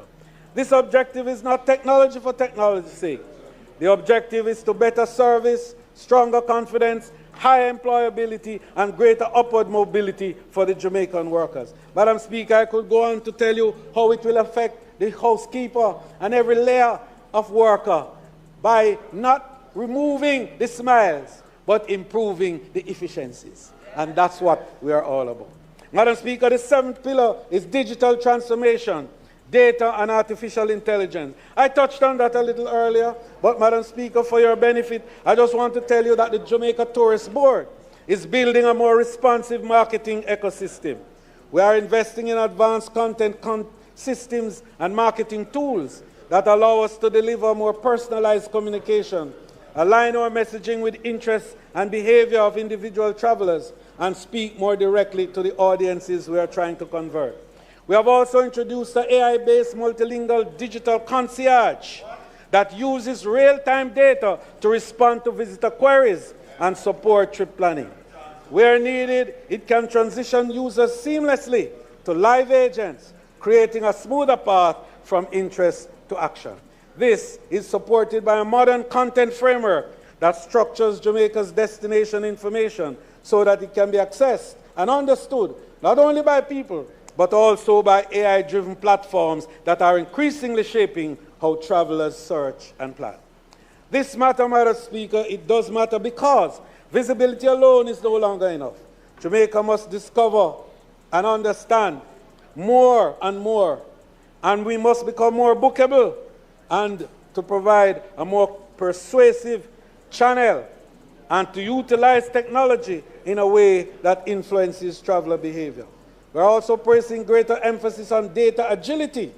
One of the key initiatives underway is a centralized real-time insight dashboard that will bring together audience behavior, tourism trends, Jamaica-specific performance data, and campaign performance into one integrated view. This will also help us to see what is happening as it happens, adjust our messaging quickly, optimize media spend, and capture emerging opportunities before they pass. Madam Speaker, we move to the 8th, and I beg you the time to just finish definitely 3.0. We have two more pillars on this. Destination assurance standards and visitor confidence. Madam Speaker, the modern traveler. Yes, please, yes. The rules of the house is that you should ask it. Madam Speaker, the modern traveler is making a trust calculation before every trip. Firstly, they ask, is the destination safe? Is it clean? Is it reliable? Is it prepared? Are the standards high? Can I move with confidence? If something goes wrong, will the system respond? Those are the key questions that Tourism 3.0 must answer for a more disciplined and structured destination. And that is why we are strengthening licensing, registration, standards, inspection, compliance, enforcement, health resilience, environmental responsibility, visitor safety, service quality, and crisis preparedness. Destination assurance policies, Madam Speaker, has already been tabled in the House, and we will move to the next stage thereafter. Madam Speaker, we've done studies on destination plans for St. Thomas and Negril, and we are moving to other areas as we have discussions with them all. Madam Speaker, tourism worker welfare is at the fundamental element of destination assurance. We cannot promise our visitors world-class, seamless, and authentic Jamaican experience if the very people who deliver that experience do not feel secure, valued, and empowered. Our strategy anchored in this promise are three critical pillars. First, the robust human capital development I spoke about. Secondly, the tourism workers' pension scheme. And Madam Speaker, beyond that is the tourism housing development program, which already 3,000 houses are under construction for workers. We are also going to require that every investor that comes to Jamaica building 500 rooms or more must have a provision for housing for the workers of the industry. The final step, Madam Speaker, is a discussion which we have commenced with some of the mortgage houses in the country to look at something we call patient mortgage.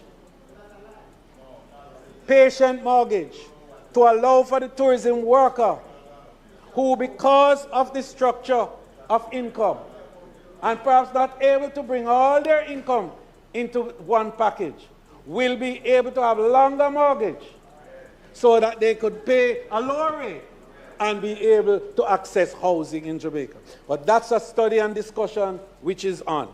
The final area for worker labor market ecosystem that we're working on is a HMO. And having looked at how our tourism pension scheme funding is accreting, we are looking down the road to see how we can look at now a health plan for the workers of the tourism industry.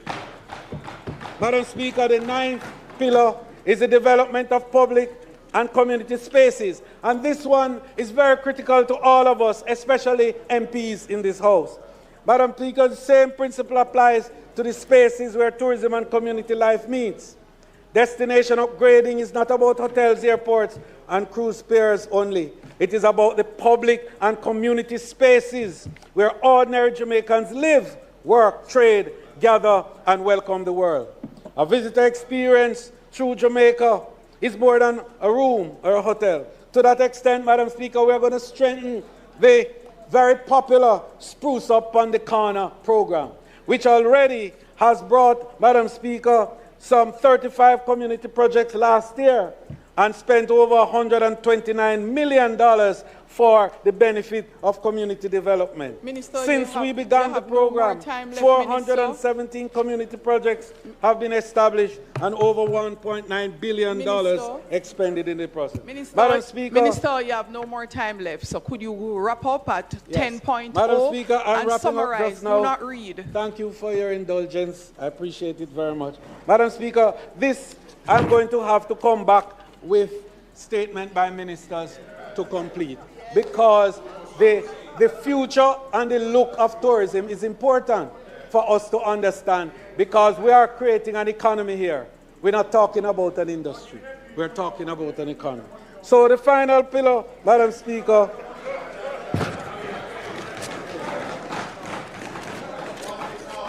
thank you, Madam Speaker. The final pillar is a modern tourism governance and tourism authority, so that tourism 3.0 cannot be delivered through outdated systems.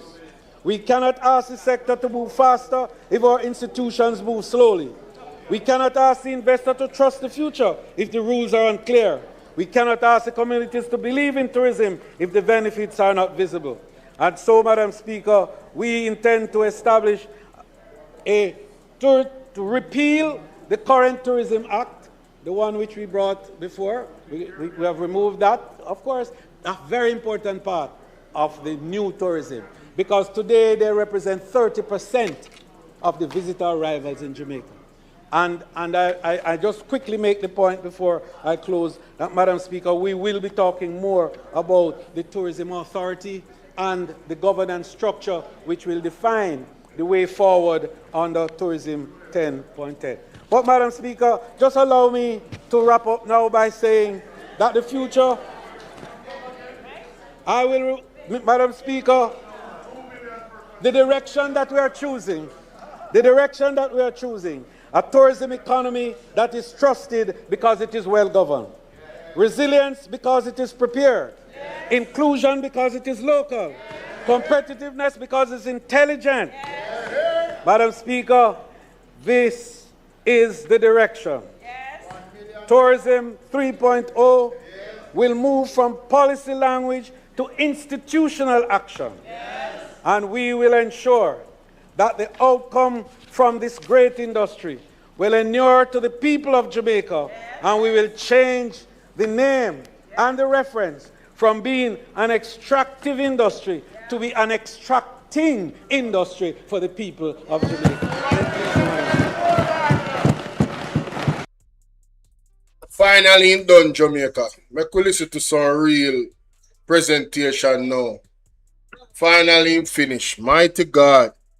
The man run with everybody from half of my life. You know how much people did on the life? From the man start talking, all like people they left the blouse and skirt. About 400 odd people when I watch. As then hear this man start talking, then cut and go about them business. Hey, wanna share up the live and tell them so to come back here? Share up the live and tell them so to come back Jamaica. The lies them don't tell. The lies them don't tell. Share up the live.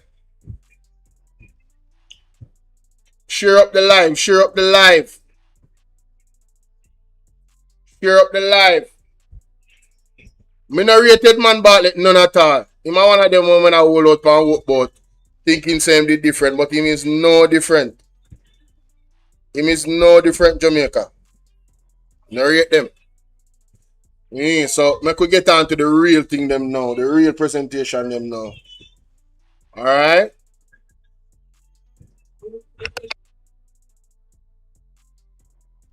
From the Member of Parliament from Western Westmoreland, Mr. Ian Hills.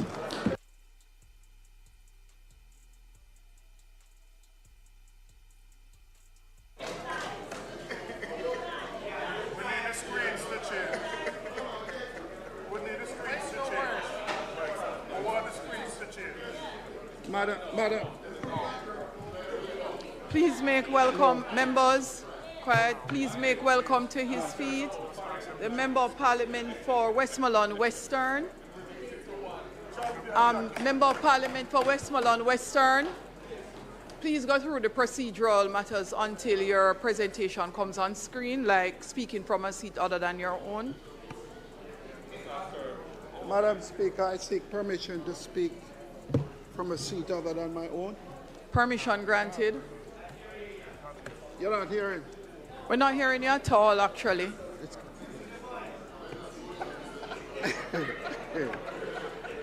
Madam Speaker, I rise to make my contribution.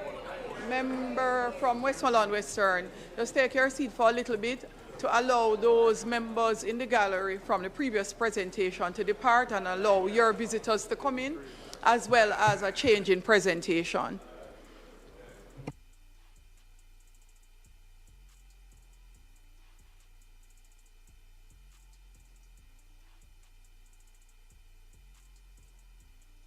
The truth comes out.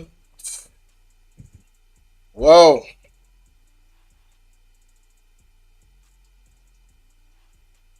Truth comes out, Jamaica.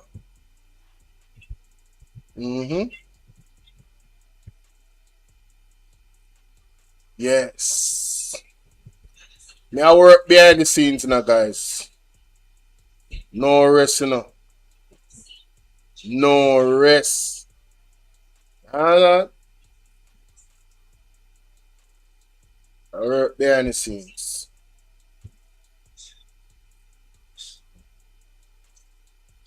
Right now, they're afraid of this man, you know. They're afraid of him like a puss. Mr. Ian Hills, me mother. They're afraid of him. Because they know that this man is not hold back, you know. It's not that type of guy. And him have a lot to say based off of what going in a film constituency. You understand? And the water crisis is a look like you're ready. Western. Madam Speaker, I rise today to make my contribution at the start of my 4th term in this honorable house. Yes, number 4.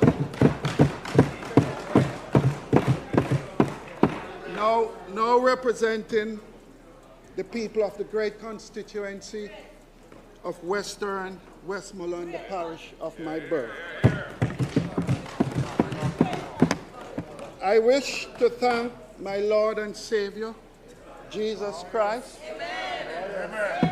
I wish to thank my family for their unwavering support through every season of my life. And to my constituency executive, I express my thanks and gratitude. I also want to thank the people of Western Westmoreland for welcoming me back home. It is because of you why I can stand here today with a profound sense of honor and humility. On September 3rd, 2011, constituents cast your ballot for my name and for your party, the People's National Party. Most importantly, for a vision of what we can achieve, because of this vision, no long lines could stop your vote, and you delivered a clear message of who you wanted as your member of Parliament. So, Madam Speaker, the best way for me to demonstrate my most sincere gratitude is to come to this honorable House and work for the people of Western Westmoreland. My mandate is not for myself. It belongs to every person who knocked on a door, who stood in the rain at a polling station, who believed that their voice deserved to be heard in this chamber. I carry that responsibility with me to this seat and will honor it with every word I speak and with every vote I cast within these walls. Western Westmoreland, I am here because of you, and I am here for you.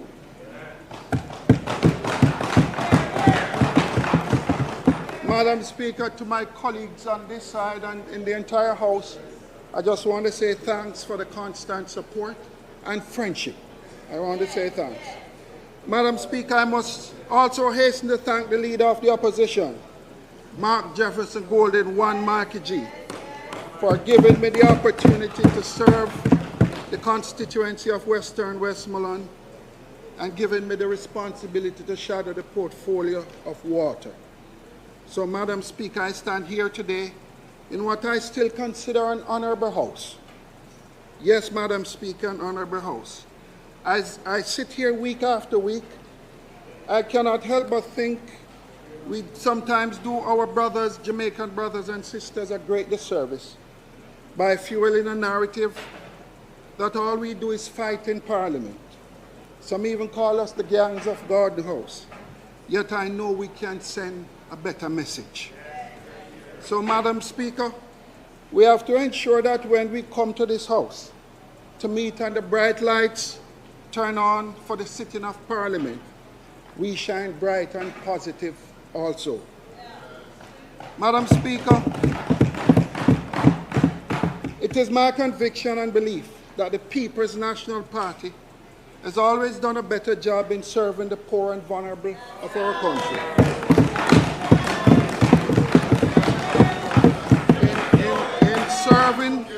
In serving those who some may consider to be have-nots. So, Madam Speaker, I don't fool myself. We're on two separate tracks. We have different belief systems, but we all should be focused on the same destination, a better Jamaica for all Jamaicans. So, Madam Speaker, my approach is simple. I came here to work. The people of Western Westmoreland expect me to work, so we must work together. We can agree to disagree once it does not stop the work of the people.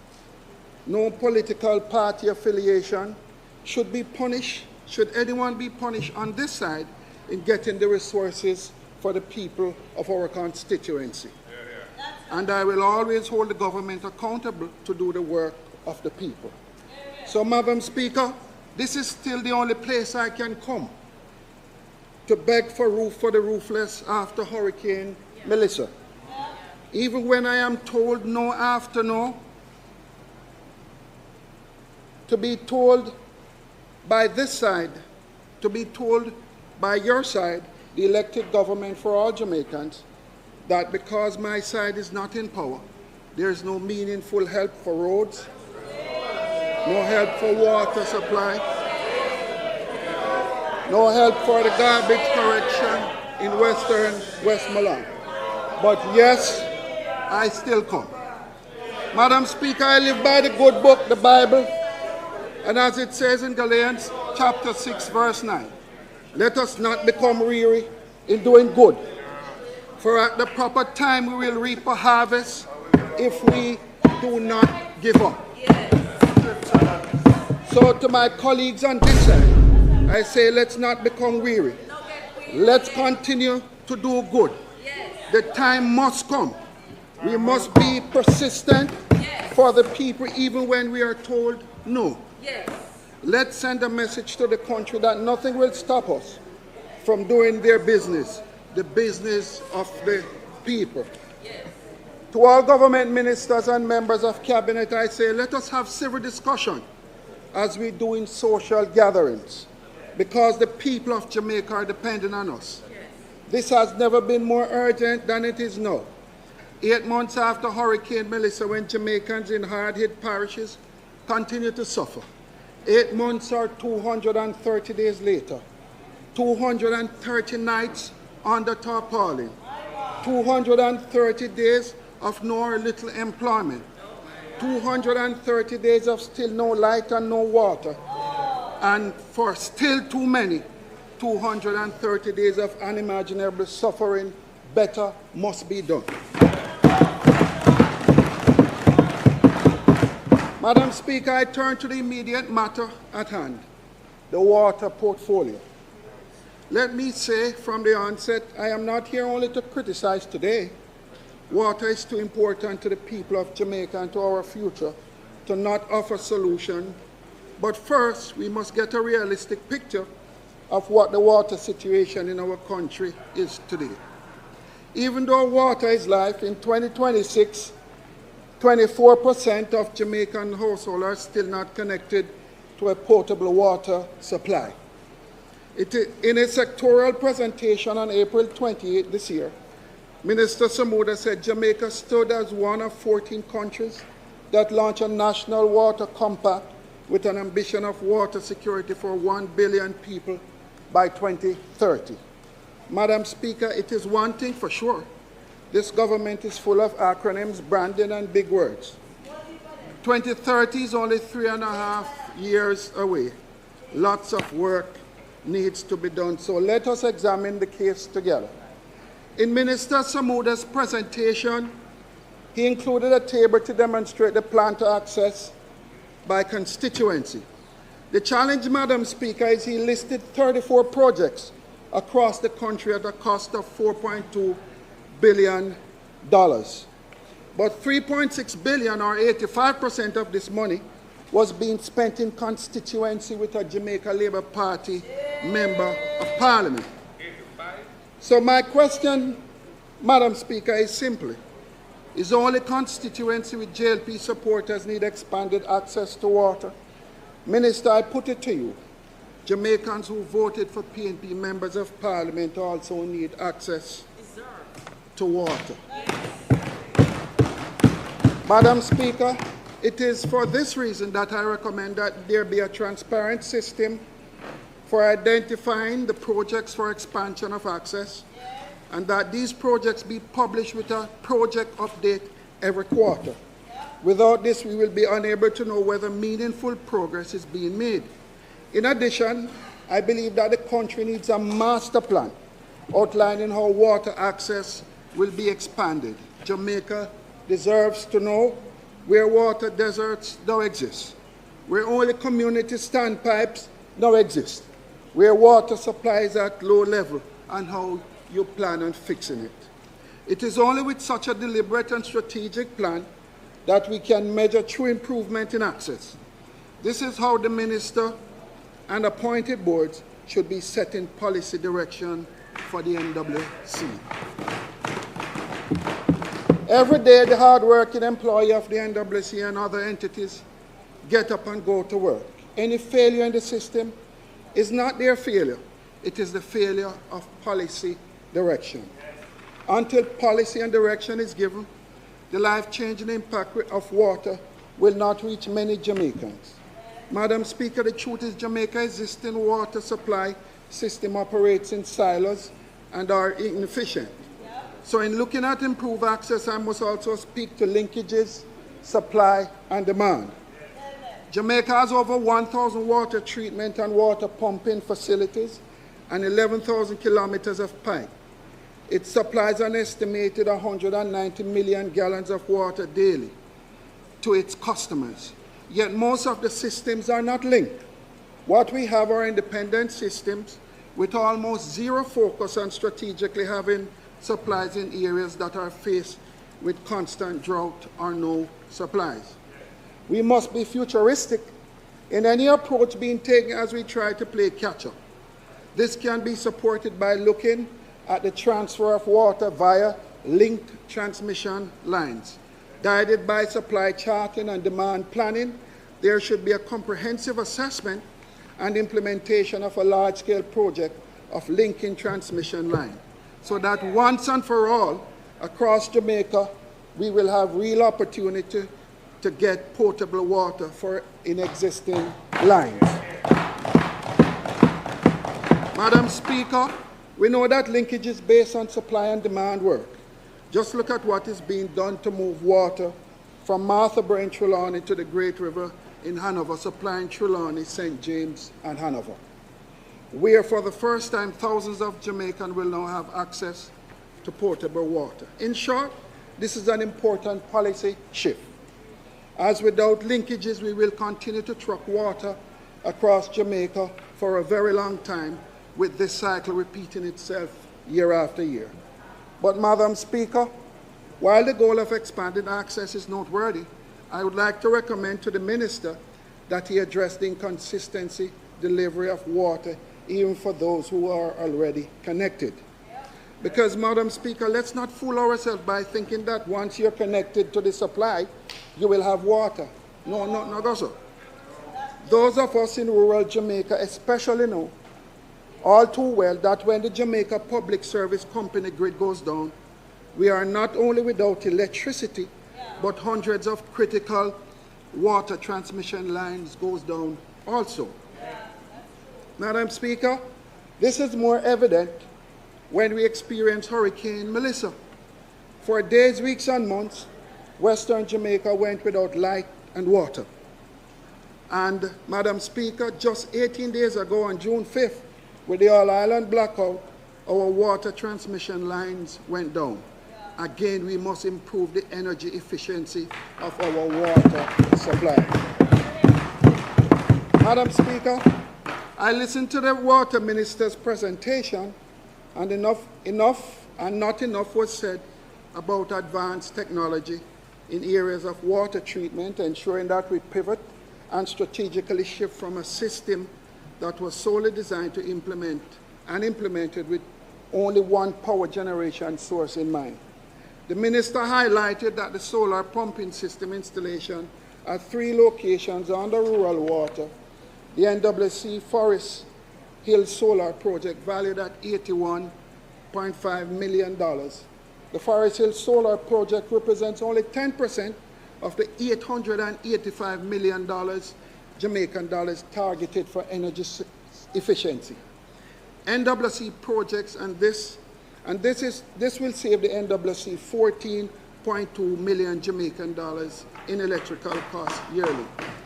While we are happy it is concluded, the country would be shocked to know it is the only project completed for energy efficiency. As a matter of fact, Madam Speaker, of the 13 projects the Minister identified, this is the only one completed.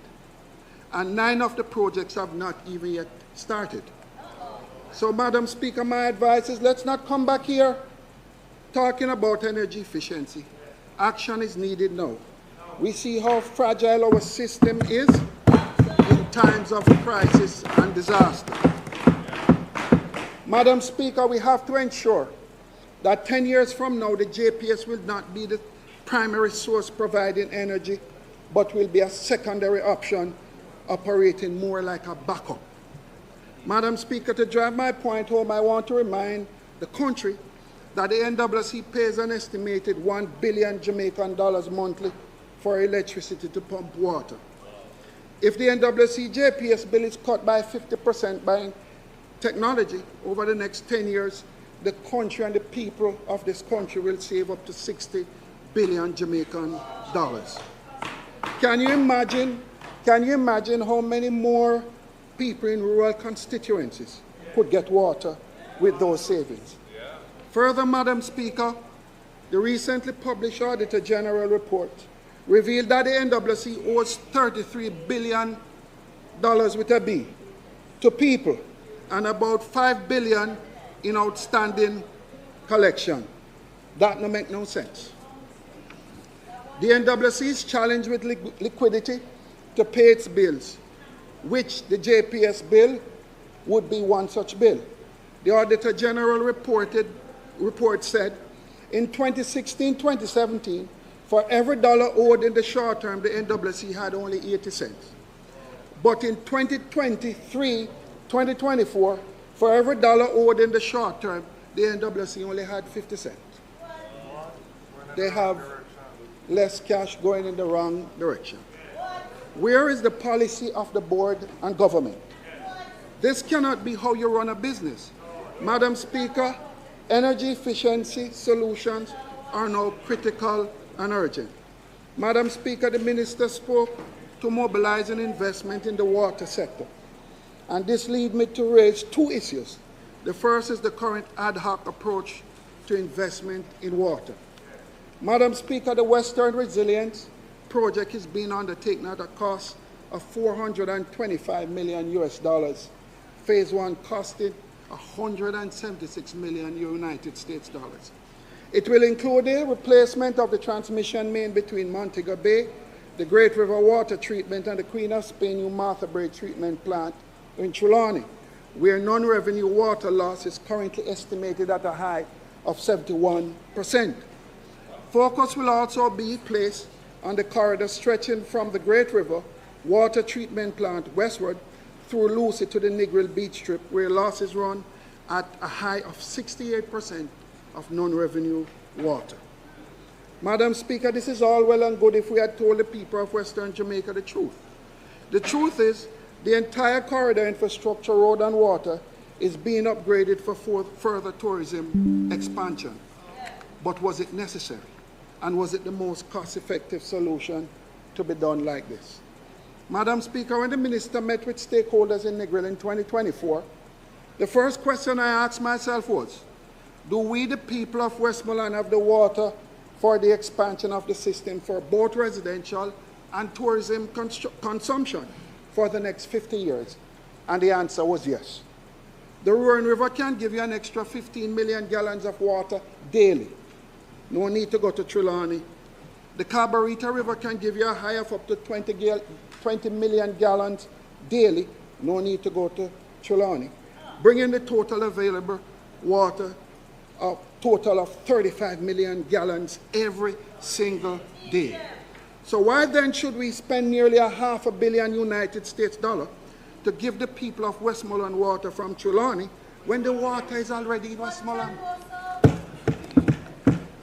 Madam Speaker, I can only conclude that it is felt that if you give the people of Western Jamaica water before the tourists, for some strange reason, none will be left for the tourism sector.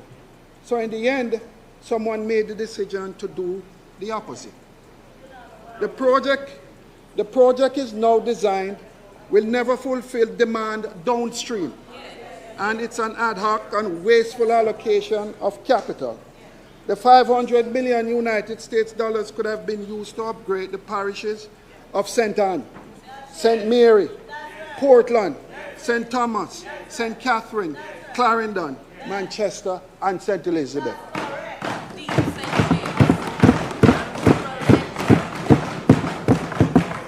I am therefore calling on the government to do a proper analysis of all the available water supply, current demand for each parish, and the estimates of what the demand will be over the next 50 years. This analysis should then be used to guide the policy direction of the National Water Commission Board and government to determine capacity building for projects such as this one. Until then, we will forever be playing catch-up. That is neither building for resilience nor building wisely. Madam Speaker, the second issue with the level of investment being targeted, it is that this government has a chronic inability to spend the targeted capital allocation. Chronic. Again, from the Auditor General's report, the NWC total capital budget was unspent for all but 1 year over a 5-year period. In 2019-2020, 7.2 billion was budgeted and 8.9 billion used. So they overspent that year. But in 2021 and 2020-2021, 12 billion budget, 5.5 billion used, underspent again.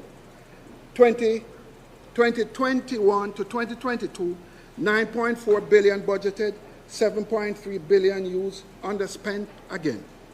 2022-2023, 8.9 billion budgeted, 5 billion used, underspent again. 2023-2024, 7.4 billion budgeted, 5.4 billion used, underspent again. The reasons for underspending, Madam Speaker, vary from delaying execution up to 2.5 years after initial due date, not having pipeline or land access for the work to begin, poor management and communication with contractors. Reports say one of the contractors walk off. Not sure if you'll find him yet, Minister. Madam Speaker, just poor oversight. The independent, well, I'll find him for you then. The Independent Fiscal Commissioner in early June 2026 highlighted 3.3 billion Jamaican dollars in capital projects unspent by the NWC and highlighted the risk resulting. So if both the Auditor General and the Independent Fiscal Commission raise an alarm, why then should we believe that the existing lofty capital budget will be spent? Like every other cabinet member, the minister spoke to Nara as the solution. Poor Nara. I wonder if him expected to solve every single thing. Madam Speaker, what we can all agree on is the consequence of not executing capital projects as articulated by the Auditor General.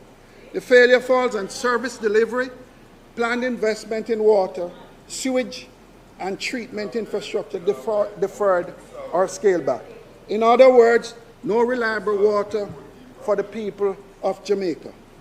Madam Speaker, let me now turn to the issue of non-revenue water. Non-revenue water continues to hurt the bottom line and affect the financial performance of the National Water Commission year after year, with no end in sight. It is estimated that 40 to 60% of the water the NWC supplies is classified as non-revenue water, meaning it is not paid for. On the other hand, we have more than 800,000 squatters in this country, with the majority having access to water, but not paid metered water. These Jamaicans who just want to own a piece of the rock to call home and live with dignity, yet they find it difficult year after year to see a path to doing so when applying for metered water. Madam Speaker, the people are losing hope in a system that seems to have been created to hold some Jamaicans back from doing what's right at no fault of their own. Until they own their own land, they still need legal access to potable water. It is a must. Water is life, and we all want that life. So why are we making it difficult for people to get water legally? Thousands of Jamaicans are turned away year after year at the NWC offices for land title issues to get landlord permission, no proof of address, no national ID or TRN, or they live in a squatter settlement. All this while the NWC pipeline runs right across their doorstep. And we know what our brothers and sisters do out of frustration.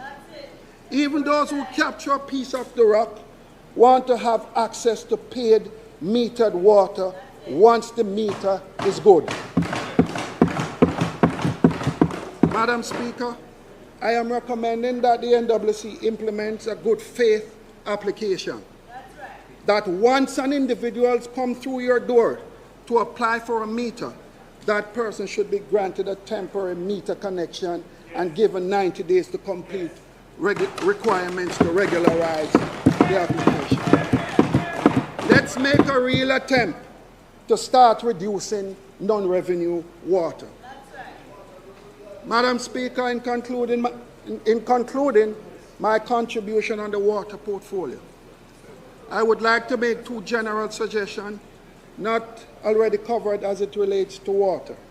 Firstly, I believe that we must simplify the governance of water in Jamaica. As it stands now, rural water plays an important role in designing and implementing many small projects across constituencies.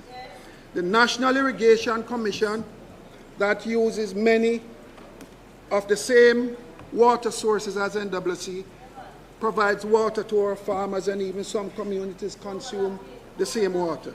The parish council provides and manages minor water supplies for districts and communities. The Water Resources Authority is responsible for the management, protection and control and allocation and use of Jamaica's water. Madam Speaker, all these entities need to be merged in one executive agency.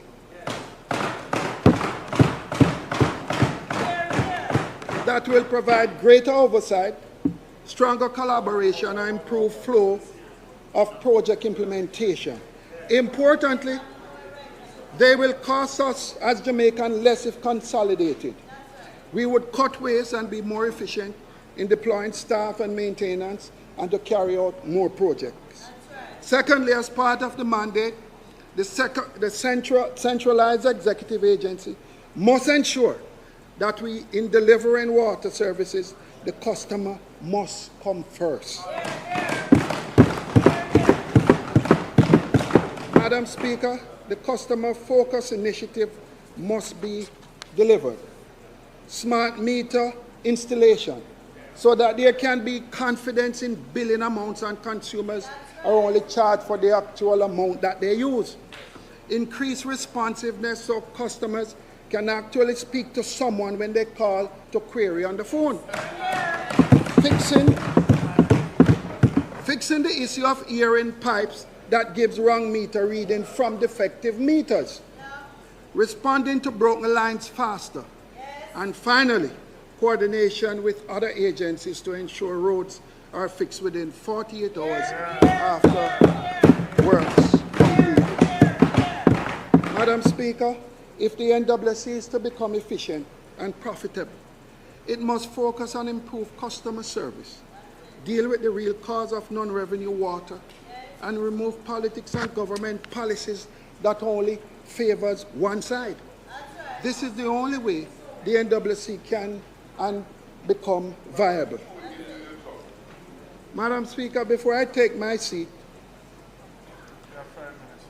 allow me a moment to end where I started, with my employers, the people of Western Westmoreland. Madam Speaker, of late, their challenges have rested heavily on my heart. Don't even think I've ever had a relationship that pains my heart like how the struggles of the people of Western Westmoreland have pained my heart, Party Leader, I'm telling you. Madam Speaker, firstly, it pains my heart every time a constituent calls to say police burning down their ganja field. Ganja farmers are being arrested and charged every day and everything in between. So, Madam Speaker, I reflect on, I reason with myself. I have never seen in my lifetime, and I want you to listen to me, because this affects thousands of Jamaicans, and probably most of your constituents. I want you to listen to me, and I feel passionate about this. I have never seen in my lifetime the police burning down cane field or arresting the cane farmers, even though cane produces rum. And rum can cause harm. But they burn down the ganja field. Yet ganja never hurt Jamaica. I see where in my lifetime bauxite production has hurt Jamaica. Just ask the people of Clarendon, Manchester, and St. Ann. But we still encourage and support bauxite production. Ganja farmers remains unsupported. Yet ganja has never hurt Jamaica. In my lifetime, Madam Speaker, tobacco is planted or is imported and come with a health warning. Yet the tobacco fields are not destroyed like the ganja fields, and tobacco continues to be imported. Yet ganja never hurt Jamaica. Madam Speaker, before the current U.S. President leaves office, ganja, aka marijuana, aka cannabis, may very well be legalized in all 52 states at the federal level. Madam Speaker, I appeal to the CLA, free up the industry, free up the license, and make we ensure we work with the farmers of this country.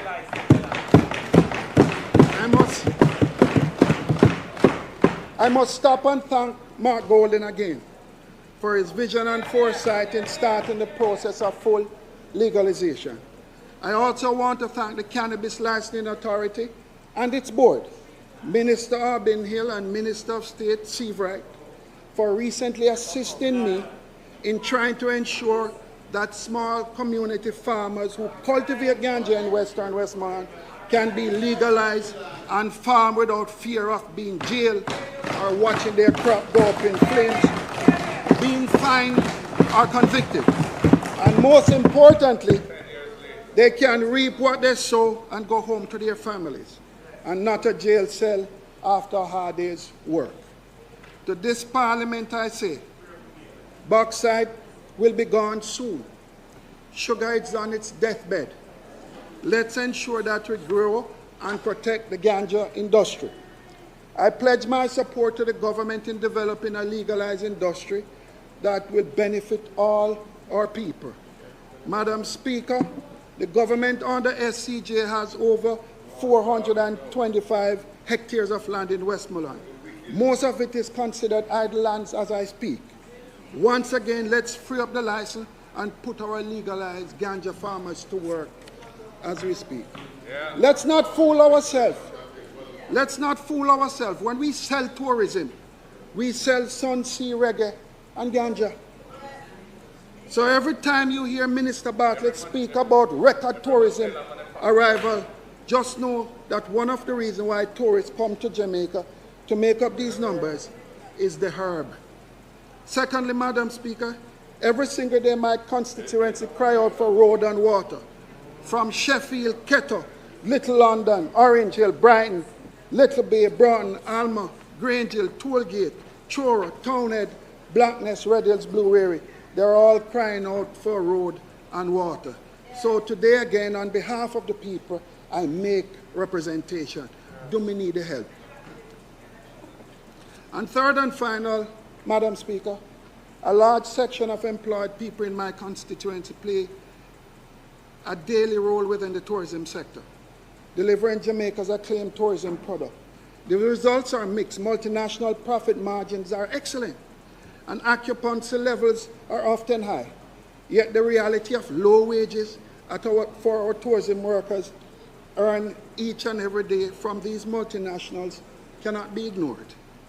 And then, Madam Speaker, there are the small, medium-sized operators who build Negril and the tourism sector who now need some urgent attention, and they need it now.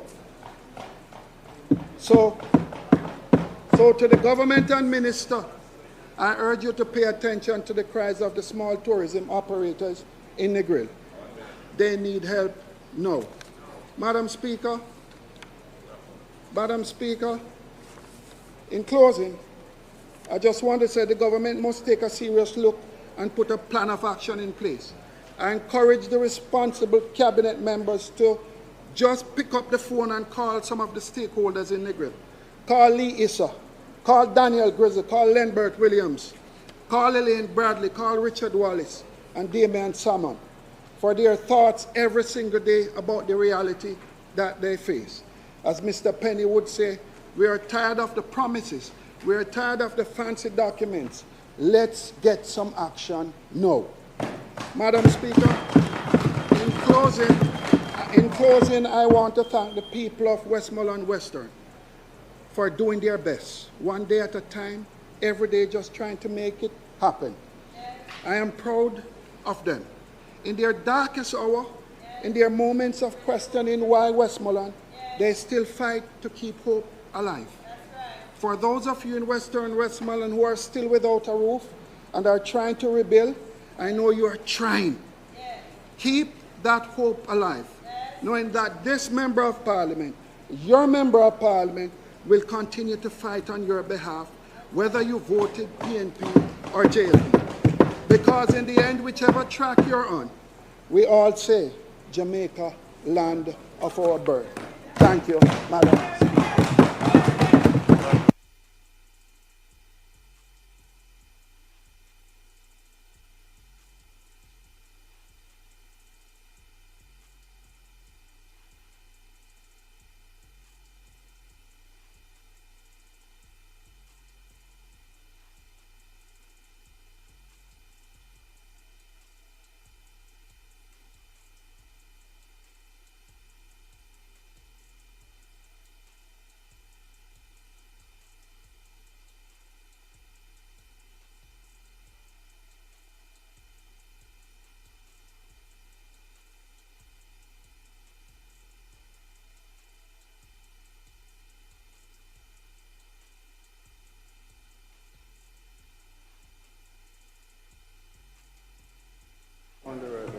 As in where? As in that side? Member from Portland Eastern. That's the wrong photo. It's the wrong photo. It's the wrong one. It's the wrong photo.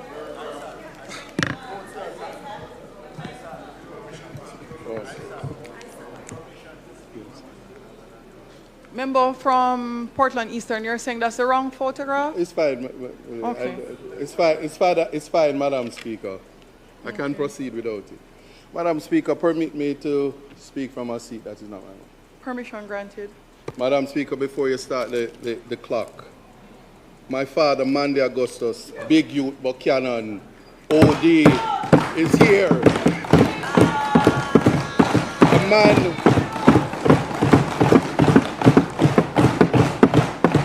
A man that gave up, he never gave up on his son. My intention today is to make him proud. It took great negotiation skills to get him here, for he's a friend of your husband. But his presence is proof he never wasted his law school money. And my legal team, Alexandra, Iqbal, and John Clark, we did it. Big Youth is here. Permit me to thank the people of Portland Eastern, my extended family, for a resounding victory and giving me the mandate and honor of representing them. Gallery, no noise in and the if gallery. I don't say Miss Monica, Miss Vivian, Miss Cherry, and Angie, I will have no redress. For surely the Port Antonio police will not take my report against them individually or collectively, for they too are afraid of them. The crime, Madam Speaker, is unconditional love. Again, no clapping in the gallery. It doesn't no stop sounds. there. Madam Speaker, proof that family, wherever they are, is the foundation of any individual. Miss Barbara and Cass are reflections of my mother, the Reverend Dr. Joan Porteous. They have made my transition to East Portland a rite of passage, and I thank them. I thank my team and recognize councillors Wayne McKenzie and Dexter Rowland as we celebrate 40 unbroken years of holding Port Antonio and Prospect Division. The students of Titchfield High who are in the gallery, I recognize you, one Titch. And Madam Speaker, you might not know it, but I won Mr. Law many years ago, and Mr. Titchfield is here. He intends to be a member of Parliament one day. I recognize him.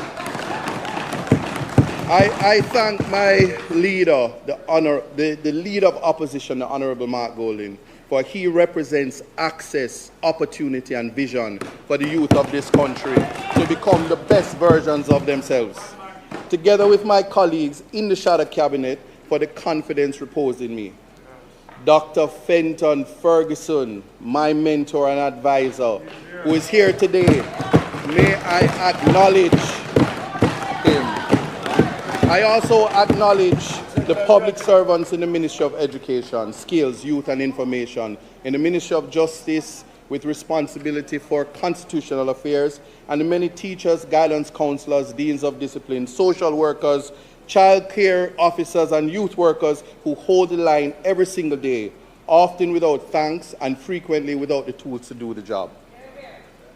I will take the time to thank Mr. Dayton Campbell, who has ditched the doctor title for big man ball game. Colleagues, knock the desk for him.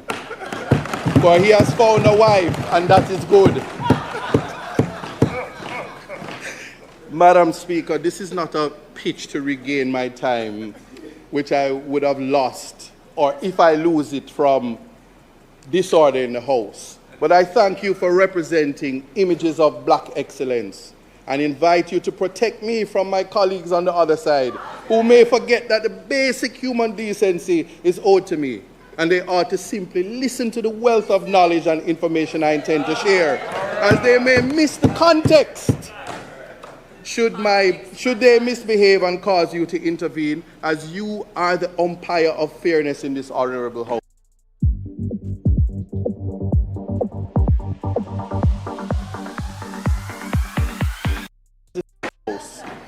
and cause you to intervene, as you are the umpire of fairness in this honorable house.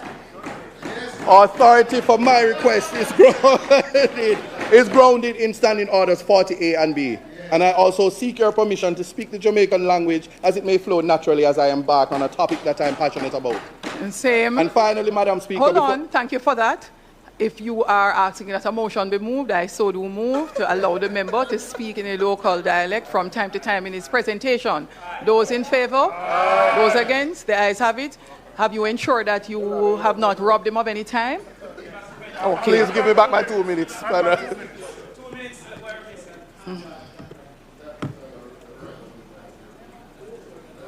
And finally, Madam Speaker, before I officially begin, I have only one complaint to make against the Honourable Prime Minister today. He simply cannot be going around identifying himself as a German fan, after I have invited members of the House, including the Leader of Opposition, to do the right thing and be a wagonist while he still can. He's representing Brazil. That's his team. But we're asking him to be a wagonist. So please, he's not here today. But I don't know which standing orders that is, but permit me, protect me. Thank you. And lastly, we are guided by a noted gospel artist. Be guided by a noted gospel artist in your ruling today. Jesus is the only king for life. We are explode like dynamite. Thank you. Madam Speaker, context matters. The government has presented its record. It is the duty of Her Majesty's, forgive me, His Majesty's loyal opposition, not merely to applaud the announcements, but to ask the harder questions behind the launches, the ribbon cuttings, the impressive sounding totals. Are children safer? Are they learning? Are they working? Are they being prepared to be a citizen of a free and sovereign republic? On the evidence, much of it the government's own, the answer is not yet and not nearly fast enough. I make this contribution in the spirit of opposition that this House should aspire to. Not opposition for its own sake, but opposition that holds government to account, offers a credible alternative, and stands ready to partner where the national interest demands. It's nowhere is that readiness more important than on the road to republic, to which I will come to. Madam Speaker, there's a gap between the announcement and the child. The government speaks of transformation, but transformation is not measured in press conferences. It is not measured in the life. It is measured in the life of a child. And by that measure, too many of our children are being left behind in plain sight. I will use the government's own figures because they are the most damning witnesses of all. Violence in our schools. The government-owned critical incident reports recorded 55 critical incidents in our schools across a single reporting year. Gang violence, stabbings, robberies, and attempted abduction and sexual assault. By the government's own arithmetic, with 190 school days in the year, that is a critical incident in our education system roughly every 3.5 school days. The minister called it, and I quote her, utter madness. Madam Speaker, I agree, but naming the madness is not the same as ending it. We are told school resource officers no longer operate physically from our schools, and we are told of frameworks, of behavior support teams, of restorative practice memoranda. These are not worthless, but a framework is not a presence, and a memorandum has never stopped a knife. The opposition asks simple questions as parents ask. When my child walks through that gate, who is responsible for her safety, and are they actually there? Violence in our schools is the overflow of violence in our communities and in too many of our homes. The opposition accepts the minister's point that this is a shared national responsibility, but sharing responsibility cannot become a way of escaping it. The state has levers no household has. Properly staffed guidance and dean of discipline establishments in every school that needs them, functioning monitored CCTV, not a tender perpetually about to go out, and a justice and social protection system that intervenes early before the funeral and not after. A child protection emergency. Madam Speaker, let this House sit with one number. In a single year, the Child Protection and Family Service Agency received over 13,500 reports concerning our children. More than 6,300 of them distress calls to the 211 hotline. Behind the categories sexual abuse, physical abuse, neglect, emotional abuse, child trafficking, are real Jamaican children. The minister said she wanted Jamaicans to be appalled by the number. Madam Speaker, we are. The question is what the state, or what will the state do with this appallment? Yes, the 211 line exists, and it should be commended and publicized. Yes, therapeutic centers have been opened at Maxfield Park and Windsor, and a sensory room at Muirton Boys Home. But a handful of centers serving a few hundred children cannot be the national answer to 13,000 cries for help. The opposition wants to know how many of those 13,531 reports were investigated to conclusion, how many children were actually removed from danger, how long is the wait for a child protection investigator, a clinical social worker, or a place of safety. The dignity of a child is not honored by the building we open. It is honored by whether the child is in fact protected. The government's own indicators tell a story about literacy at the grade 4 levels, and it stands at 68%, numeracy at 64%. At the secondary level, the pass rate in CSEC mathematics is reported at 41.6%. Madam Speaker, that means roughly 1 in 3 of our children cannot read with confidence at grade 4, and well over half are leaving the secondary system without a pass in the single subject most tied to employment and to the STEM's future. This government says it wants. So we cannot declare ourselves a STEM island while the foundation is this fragile. This is where youth policy and constitutional principle meet. The opposition has long argued and has been prepared to argue in the courts that access to publicly funded early childhood education is not a luxury, but rationed, but a foundation to be guaranteed. 80% of our early childhood institutions are privately run. The brain is built before age 5. If we are serious about literacy at grade 4, we must be serious about the 3-year-old today. The opposition will press for a clear funded pathway to train teachers in every early childhood institution, not as an aspiration over the period of the transformation, but on a timetable this House can hold the government to. The unattached and the unemployed. Madam Speaker, the government celebrates a low national unemployment rate, but the headline hides the young person.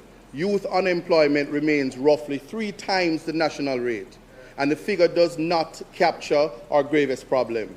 The unattached young people, those not in education, employment, or training, who drift between the corner and the gang. 9 youth innovation centers is a start, but the government's own stated aim is 1 per parish, and that promise is not yet kept. A recording studio in 1 parish is welcome, but it is not a national youth employment strategy. The opposition test is simple.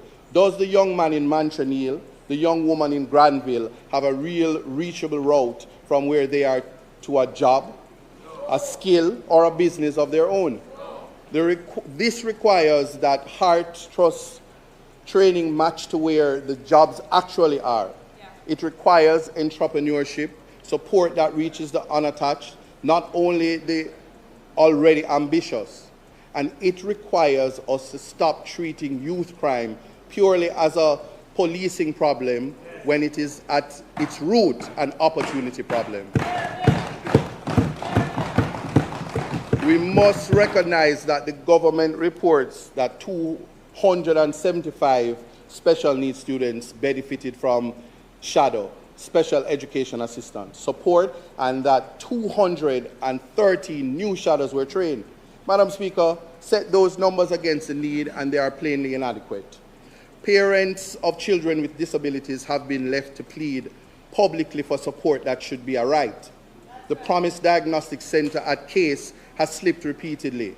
Every Jamaican child is entitled to be seen, assessed, and taught. The opposition will keep the government to the timeline, that diagnostic center, and on a proper national establishment of special education assistance. We will also monitor the child in state care and the process of leaving to ensure that they don't vanish from state view the day they turn 18. The opposition's alternative. So that we are not accused of criticism without construction, the opposition commits to advancing the following: to supporting the government where it moves in the direction. 1, safety first, a guidance counselor and dean of discipline establishment matched to enrollment in every school that needs it, and a real monitored timeline for school CCTV. Protection that works, publication of how many child abuse reports are investigated to conclusion, and a funded plan to clear the backlog of children awaiting placement and clinical care. Foundations, a dated fund path to a trained teacher in every childhood institution. Opportunity, a youth employment and unattached youth strategy with a youth innovation center in every parish, and skills training matched to actual labor market demand. Mr. Speaker, the social space presents opportunity for the youth to monetize time, effort, and self-employment. My guest, who has found a space on TikTok, Miss June Rosalie Dixon, is evidence of industry. In Portland Eastern, we have launched the Digital Economy Education Program, DEEP, overseen by our very own Ainsworth Edmond. For anyone who has criticized my presence on social media, I say my leader has assigned me to uplift the youth of the nation and meet them at every level in every space. This program addresses the importance of social media and becoming content creators rather than consumers in the space. I invite my colleagues to replicate the initiative if they are so minded. Inclusion means a proper national establishment of special education assistance and delivery of the long-promised diagnostic center. Aftercare, it means that a guarantee that no young person exits state care into homelessness, with transparent annual reporting on their housing and unemployment outcomes. I turn to constitutional affairs, the road to republic and the road not yet taken. Madam Speaker, let me begin with agreement, because on this subject, agreement is not weakness. It is the only currency that can actually change the Constitution. The opposition supports Jamaica becoming a republic. We support removing the British monarch as our head of state and replacing the King of Jamaica with a Jamaican of no divided loyalties. On the principle of patrioting our highest law, of enacting for the first time a constitution by us, for us, and made for us. There is no quarrel between the sides of this House. And our agreement is not abstract. The government's own record shows that the Constitutional Reform Committee reached consensus on the two foundational questions. That is the abolition of monarchy and the repatriation of our Constitution.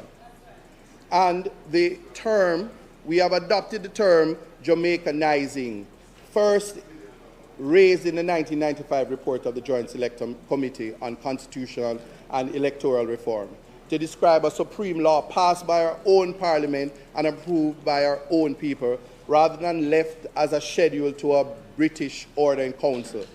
The opposition named its members to that committee, and they sat in good faith and in detail from the very first meeting. So let no one in this House suggest that the opposition came late or grudgingly to the table of the Republic. Where the government has stumbled, though, the quarrel is about how and about how much. The government chose a phased approach that would remove the king but leave us in the same breath. Still traveling to London to the Judicial Committee of the Privy Council for final justice. I'm not sure if the Minister of Justice appeared before the King's Council before, and I did some research, but not so. The opposition's position, stated plainly by our leader, is that it should be 2 instead of 1. Well, that time has come for all decolonization, to free ourselves of the crown while keeping while keeping a British court as our court of last resort, is to change the symbol and keep the substance. The government answers that final court is contentious, that it belongs in a later phase, and that the people should decide it by referendum. The Justice Minister has urged us, in effect, to get it done, to start with what is agreed and debate the court afterwards. Mr. Speaker, the opposition understands that argument, but we simply did not accept that. A nation should be asked to complete its independence in installments, deferring the most practical act of sovereignty, control of our own final justice, to a phase that may never come. Phase 2 is where good intentions go to wait. Madam Speaker, the matter has compounded the matter because this very House passed an amendment under Section 96(1) and 121, an act to extend the tenure of the DPP and the Auditor General. And it gave no consultation to the very committee it created. Correct. It was Dr. Lloyd Barnett who had to ask for a special meeting to air it. And this is a matter of courtesy. So if the government will not extend the courtesy of consultation on an ordinary amendment, it had the votes to pass alone. How is this House and how are the people of Jamaica to trust its good faith on deeply entrenched questions it cannot pass alone? Well, Mr. Speaker, there is a new arithmetic of this Parliament. Enough over here. So your 2/3 majority cannot be done without us. Let that sink in. You have to deal with us as a matter of necessity. So that is why the opposition has insisted that this work resumes where serious constitutional work has always succeeded. Leader to leader at Vale Royal. And not delegated as though were a routine department business left to the Minister of Justice to just deal with it and get on with it. The Constitution is much more important than that. On the issue of the final court, well, the opposition makes 2 points. First, this is not at its heart about the Privy Council versus the Caribbean Court of Justice as institutions. Both courts I have appeared in, Minister of Justice.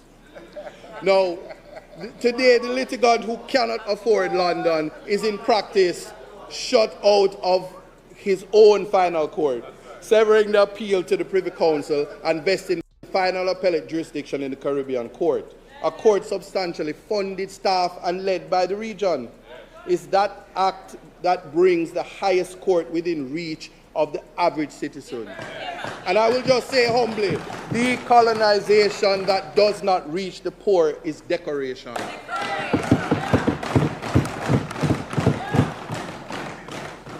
I'm going to repeat for emphasis. Decolonization that does not reach the poor is decoration. Let that sink in. And the Privy Council has given guidance in the Independent Jamaica Council for Human Rights case. We can do it without bringing it to a referendum, but it takes courage. And we were all voted for and put into this House. We should exercise that courage, grow some cojones, and do what we're to do in this House. And, Mr. Speaker, Mr. Speaker, I am not picking on the Minister of Justice, but he did say no human rights problem. And the record answers the minister. Mr. Speaker, during the very debate, the Minister of Justice and Constitutional Affairs declared, answering my colleague, the opposition spokesperson on justice, that Jamaica does not, and I hope will never have a human rights problem. He went so far as to suggest that anyone who claims they need justice in Jamaica needs to have their head examined. I say this without relish. The minister who holds both justice and the Constitution in his charge ought to be the last in this House to pronounce a nation's rights beyond reproach. The claim does not survive contact with the evidence, and not the opposition's evidence, but the sober filing of independent and international monitors. Consider the most recent United States Department country report on human rights practice for Jamaica. They said 111 fatalities. They said that we don't have system in place. They said that the same period, the Independent Commission of Investigation received 709 complaints to go with the 111 fatalities in that particular year. Well, the same body reporting describes lockup meant to hold a person for 48 hours, holding them longer than that. And our prisons are outdated. So this is where I quote my dad, Manly Augustus Buchanan. You hearing me? No go on so Chucky, no go on so. Because you know that Chucky no lucky. Human rights must never be seen as an ostrich with his head in the sand. It is not a strategy, but rather screams danger. Chucky, you're lucky. But, Madam Speaker, the minister's entire answer to this catalogue was a single institution. Go, he said, to the Office of the Public Defender. Yet the minister knows, or ought to know, the limits of the very remedy he offers. Because by law, the office cannot appear in court. It may only retain attorneys to act for those it assists. And this Parliament may lawfully disregard its findings and decline to act on its recommendation. A remedy that cannot enter the courtroom and whose conclusions the state may shelve at will is not proof that our rights are secure. It is a measure of how exposed they are. To direct the citizens to the door and declare the matter closed is to mistake the existence of a door for the safety of the house. Can't live in a door, Chucky. You're not lucky. Madam Speaker, this is precisely why the question belongs in debate. Mr. Speaker, the question belongs in debate on our Constitution. We cannot, in our breath, promise the people a new supreme law that strengthens the Charter of Fundamental Rights, and in the next deny those very rights are under strain in the lives they lead today. A republic worth the name is not founded on the declaration that the problem is solved. It is founded on the courage to name the problem and the will to meet it. That's right. Now, that's right. This comes, Mr. Speaker, this brings to what they call a hot topic, and I bring the heat. Hear this.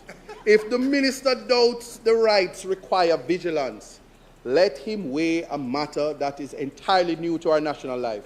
This month, the government signed a memorandum of understanding with the United States under which persons removed from American soil, so the third country nationals, neither Jamaican nor bound for Jamaica, are to be received here and held while they transit to a final destination. The Deputy Prime Minister has told the country that the agreement was approved by Cabinet and signed on the 10th of June, that the United States will pay for each migrant's initial stay, that as many as 25 persons may be received every fortnight, and that 6 of our Caribbean neighbors, Panama, Costa Rica, Belize, Antigua, St. Kitts, and Barbados, have entered into similar agreements. This is a profound step in the life of a small nation, and yet has not been brought to this House to be debated. The government points fairly to safeguards that Jamaica may refuse any individual and that either party may end the agreement at short notice, that there will be health screening, identity verification, criminal record checks, and clearance from the National Intelligence Bureau, and that no person with a criminal record will be accepted. Those assurances are welcome, and I do not disparage them. But an assurance is a promise, and this House exists to test promises against practice. Who reviews a refusal, and on what criteria? What becomes of a person whom we receive but cannot move on? The minister himself concedes that those who elect to remain must apply to our courts for asylum, and there lies the problem, Mr. Speaker. The difficulty begins right there. For the very international reporting the Justice Minister waved away describes a country with no clear procedure for the granting of asylum or refugee status and no consistent system to protect refugees. Each case in the government's own practice handled administratively one by one. We simply don't have a system in place and no legislation. Mr. Speaker, we need not imagine the test, for it arrived on our own shores this very week. On Monday, the 17 Haitian nationals, 10 men, 4 women and 3 children came ashore at Pasley Gardens in Port Antonio, in my constituency, and were taken into custody for health and immigration processing, their future, as I speak, uncertain. Here is the question the Republic must be able to answer. If we stand up screening, oversight, and accommodation funded from Washington for 25 persons transferred to us every fortnight, with what consistency, what due process, and what plain humanity do we meet the 3 children who reached Portland in a boat? What? A nation's character is revealed not in the agreement it signs in a comfortable room, but in how it treats the frightened stranger who arrived unannounced. This is why the matter belongs in this debate and not merely in a press briefing. Jamaica, I will submit that Jamaica has a human rights problem. Madam Speaker, Mr. Speaker, a generation that has never tested its institutions is watching to see whether constitutional reform will be cosmetic or genuine. If we are opening the Constitution, let us be brave enough to address what the people have repeatedly told the posters they want. We must think of human dignity, we must think of the right to life, we must think of freedom of expression. But most importantly, when this book is open and the Minister of Justice and Constitutional Affairs starts to do this, we must think of term limits. We must think of fixed dates for general elections, integrity and campaign finance reform, constitutional entrenchment of the Electoral Commission of Jamaica and the Office of the Public Defender, areas where the opposition believes consensus is genuinely in reach. A settled answer on the nature of the presidency, protection of the Charter of Fundamental Rights and Freedoms, ensuring that the new Constitution strengthens and never dilutes the rights our citizens already hold. Consideration of the rights of the Maroons under the 1738 Treaty. We must take that head on. And Mr. Speaker, much of this ground has already been walked, and the opposition does not begin from zero. The Reform Committee has deliberated the form of the presidency, distinguishing an executive president from a purely ceremonial one. And it has favored Jamaican rather than Commonwealth citizenship as the qualification to sit in our parliament, with a test of allegiance for those of dual citizenship. We start these conversations from consensus already built. The opposition asks only that the government have the nerve to carry that consensus the full distance, and the generosity to add to it the reforms the people themselves keep asking for. Madam Speaker, Mr. Speaker, every advance in our constitutional history has been bipartisan. Independence itself rested on the cooperation of Manley and Bustamante. The reforms of the 1990s carried the name of Patterson and Seaga. The Charter of Fundamental Rights and Freedoms in 2010, perhaps the final constitutional achievement of the modern era, was passed by a partnership between the Jamaica Labour Party, Prime Minister, and a People's National Party leader of opposition. Not one of these was the work of a single party in a single term. The Republic will be no different. It will be built by both sides, or it will not be built at all. And I would just say, our young people and the Constitution. And here, Madam Speaker, the two halves of my portfolio finally meet.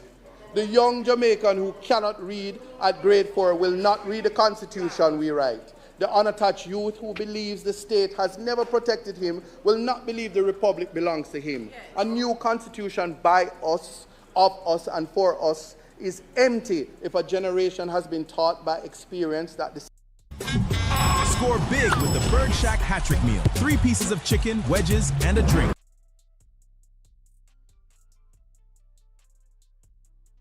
Promises are for, I do not believe the republic belongs to him. A new constitution by us, of us, and for us is empty if a generation has been taught by experience that the state's promises are for other people. So let civic education be real and not tokenistic. Mr. Speaker, if we want our young people to claim the republic as their own, the youth voice on the Constitution must shape the outcome and not merely decorate the process. And the National Public Education Campaign on the Road to Republic must reach the child in the classroom in Fair Prospect and Haile Selassie High School, as surely as it reaches the platform here in Gordon House. Give the young a constitution they helped to write in a country that has kept its promise to them, and they will defend it for the rest of their lives. Mr. Speaker, in closing, context matters. The government has asked the country to trust it with transformation. The opposition asks the country to demand something more rigorous than trust, to demand evidence. Are our children safer in school? Are they protected from abuse? Are they learning to read and to count? Are our young people working? And will the Constitution we hand them be the full inheritance of a free people, or half-finished decolonization that left the most practical sovereignty for another day? On youth, the opposition will hold this government to its own numbers and offer a better way. On the Constitution, we extend our hand once more. Meet us, leader to leader. Bring back the bill in a forum that completes the work, and let this Parliament, in which neither side can act alone, do together what neither side can do apart. Let us finish the unfinished circle of independence. May God grant this House the wisdom to discover what is right, the will to choose it, and the courage to see it through. I so submit. Thank you, Mr. Speaker. I will say God on time, and to my friend, Minister of Justice.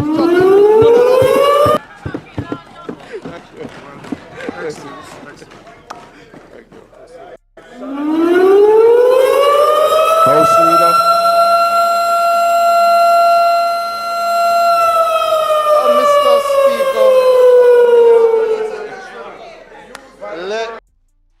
Yes, Jamaica with us here. A very to the point speech from Isaac Buchanan. Man, now waste no time. Please like and share the video, ladies and gentlemen. All right, that is it. Let me see how much people still there. What? On the day, man, that means I'm going to go on run the Parliament then. I go on run the Parliament because on the day, I think some of the runner from the life. When I now move. I go on run the Parliament then. I really Isaac Buchanan me come find that House Leader. House Leader. Just a reminder to those in the gallery, you are not in any way to disturb the proceeding. No clapping, no shouting, no banging. We had a presentation from the member from Eastern Portland that did raise some points. However, at one time I wondered if he was the spokesperson on current affairs. With that said,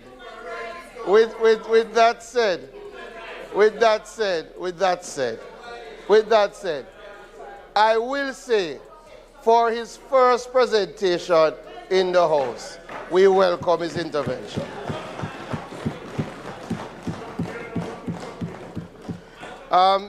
Mr. Speaker, we're going to continue in public business. I will take this opportunity to welcome the members from Eastern Portland. They were not here when I spoke earlier.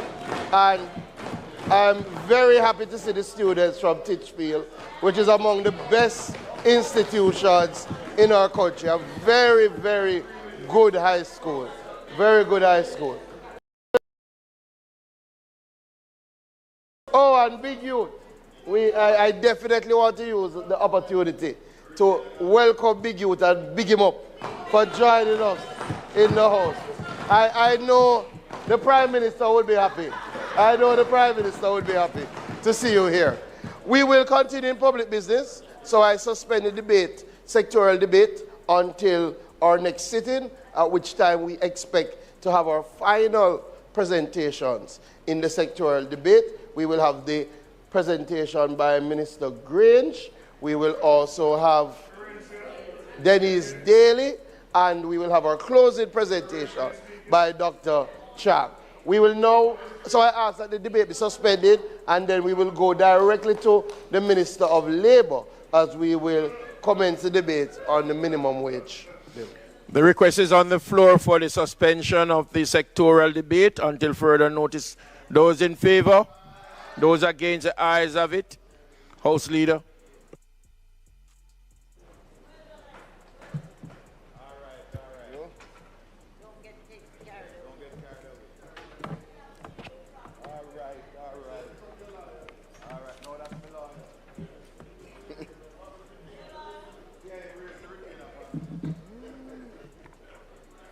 Minister, you will know just a minute so we give the gallery some time to leave.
Minister, you may now proceed. Thank you, Mr. Speaker. Permission firstly to speak from a seat that is not normally my own. Permission granted. Thank you. Mr. Speaker, on the 17th day of June 2026, the National Minimum Wage Amendment Order 2026 and the Minimum Wage Industrial Security Guards Amendment Order 2026 were laid on the table of the House and notice given for their affirmation. Accordingly, Mr. Speaker, today I rise to reaffirm the government's commitment to ensuring the principles that protect every Jamaican worker, provide them with fair compensation. Since its enactment in 1938, our Minimum Wage Act has remained a cornerstone of worker protection in our country, helping to ensure that the country's lowest paid workers receive a minimum standard of income to support their basic needs and dignity. More than a piece of legislation, it reflects our collective belief that workers must be protected from exploitation and afforded the opportunity to build better lives for themselves and their families. As outlined in Section 3 of the Minimum Wage Act, the Minister is empowered to fix minimum wage rates by this order. This includes the power to set specific rates for occupations where current wages are unreasonably low, as well as the power to establish a general national minimum wage if deemed desirable. This is a responsibility, Mr. Speaker, that must be exercised carefully and thoughtfully. It requires balancing the legitimate needs of our workers for fair and adequate compensation with the need to maintain a stable economic environment in which businesses can continue to grow, to invest, and to create employment opportunities. Mr. Speaker, Our Prime Minister, in his budget speech earlier this year, stated that there would be an increase in the minimum wage, and today I formally submit to this Honourable House the orders to increase the national minimum wage and effective July 1, 2026.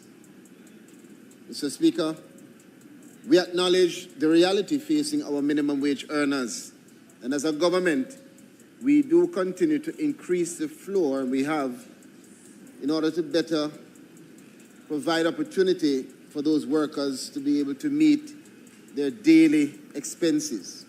Over the last 10 years, we have demonstrated in action, not just words, a commitment to consistently increasing the minimum wage, improving, therefore, the capacity of minimum wage earners, moving from 6,200 in 2016 to now 17,000 in 2026, representing, Mr. Speaker, over that time, an estimated increase of 174%. Of note, this increase is the 5th consecutive annual increase. Now, Mr. Speaker, it's important to note the government has not treated minimum wage adjustment as an isolated act. This is a part of the broader commitment to improve living standards, to strengthen economic security, and to ensure that national progress is shared more fairly across society. Accordingly, I move that this Honourable House affirm the following increases, which are to become effective on July 1, 2026. Firstly, the national minimum wage is to be increased from 16,000 to 17,000 per 40-hour work week. This means that A, single-time rate standard pay, this is your basic hourly pay for a regular work week, is to be increased from $400 per hour to $425 per hour for work done by the worker during any period not exceeding 40 hours in any week. B, time and a half rate, which is overtime pay, which represents a 50% increase to the standard hourly rates, is to be increased from $600 per hour to $637.5 per hour for overtime work done in excess of 40 hours in any week. And C, double time rate, which is the premium pay. This means you get paid twice your regular hourly rate, is to be increased from $800 per hour to $850 per hour for work done by the worker on rest days or on public holidays. Secondly and additionally, the minimum wage for industrial security guards is also to be increased from 16,000 to 17,000 per 40-hour work week with corresponding adjustments. A, single time rate standard pay is to be increased from $400 per hour to $425 per hour for work done by the worker during any period not exceeding the 40-hour work week. B, which is a time and a half rate, overtime pay, is to be increased also from $600 per hour to $637.5 per hour for work done in excess of 40 hours in any week. And C, double time rate premium pay is to be increased from $800 per hour to $850 per hour for work done by the worker during any period on a rest day or on a public holiday. Mr. Speaker, of note, the security guards will continue to benefit from their existing allowances and benefits. Mr. Speaker, this increase in minimum wage represents a reaffirmation of this government's commitment to Jamaican workers. It acknowledges the invaluable contributions of those who care for our children, support our households, protect our properties, and help to drive economic activity across our country. Let me also say this. The minimum wage is a floor, not a ceiling. And as we have done before, I again call on all employers, especially those who can afford to do more, to invest in your workforce. Go beyond the minimum where circumstances permit you to do so. Let us move, Mr. Speaker, colleagues, from compliance to genuine appreciation. A well-supported workforce is not only good for workers and their families, it is also good for productivity, business growth, and national development. Mr. Speaker, we know there is still much work to be done ahead, but today we have taken another meaningful step forward. Today's measure reflects the government's determination to improve the lives of working Jamaicans and to ensure that economic progress is shared more broadly across our society. Let me reiterate, Section 5 of the Minimum Wage Act establishes a clear statutory duty for all employers. Importantly, once an order takes effect, every employer is legally mandated to pay wages at a rate no less than the prescribed national minimum. Please take note. We are confident that our corporate partners and small business owners alike share our commitment to treating Jamaican workers with dignity. However, let me be clear. This administration treats statutory compliance with the utmost seriousness. The law provides for strict liability and enforcement actions before parish courts for any failure to meet these standards. And the Ministry's Inspectorate will continue and will actively ensure that the rights of our most vulnerable workers, including our hard-working security personnel, are rigorously protected.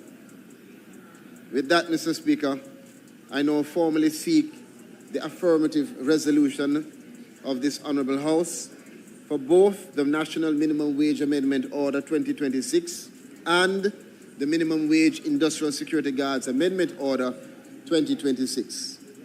Let me close by reaffirming that us act decisively, Mr. Speaker, in support of Jamaican workers.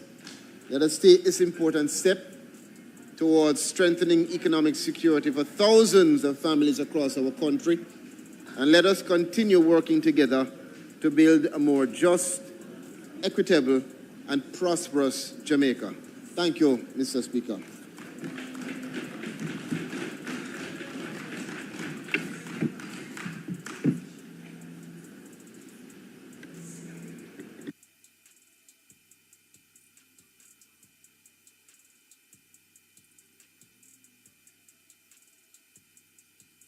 If there, somebody else speak.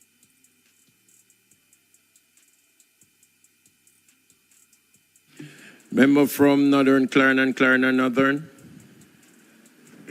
Thank you, Mr. Speaker. All right, Mr. Speaker, as I listened to the Minister announcing what the government has proposed to be an increase, it brought me right back to the government's promise of August into September 2025 to increase the minimum wage to $32,000 over a 5-year period. To date, we are seeing now the government has moved the minimum wage, even though they promised to move in the first year from $16,000 to $18,500. Today, we are seeing a $1,000 increase proposal. That is woefully lacking. On this side,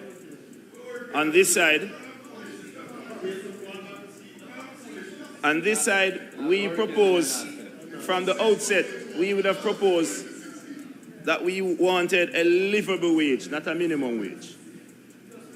We have an inflation rate of 5.5% operating at.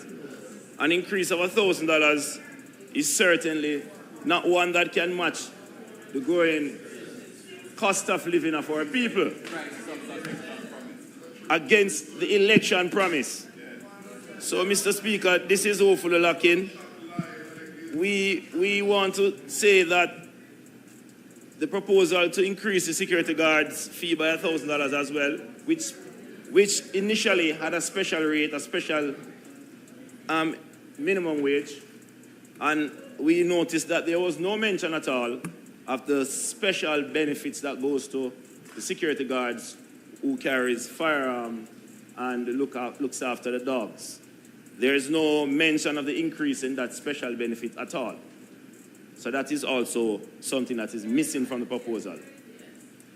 And the minister will have to say where that is. We want to also say to the minister if there is consideration being given to the businesses that has contracts with the government, if they are going to get an opportunity to renegotiate their arrangements so that they can facilitate this increase that you spoke of, and that you are also indicating that it is legal and you are saying that they could be taken to the parish court. You have to make sure that they're in a position to be able to afford the increase, because not just the minimum wage increases, but every other cost that comes with increasing the minimum wage. We also have questions around the use of percentages, and the use of percentages certainly gives a picture. As you said, 174% over a number of years, but it does not speak to what the people are facing today.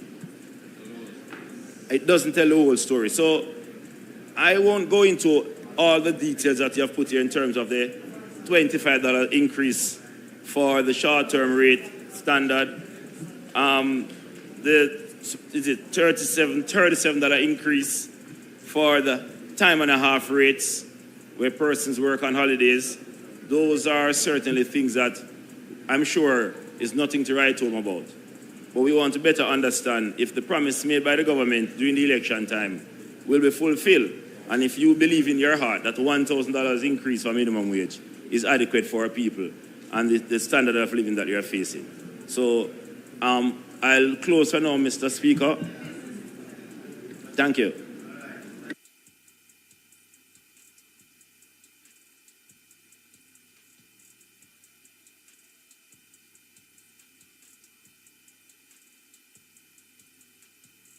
Member from St. Catherine,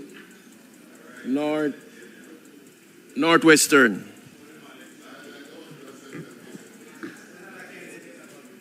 Thank you, Mr. President, Mr. Speaker. And I ask you, Mr. Speaker, for your protection as I seek to contribute today. Chucky, member, you know, lucky. No. Member, you ask for protection, but you're the one troubling somebody else.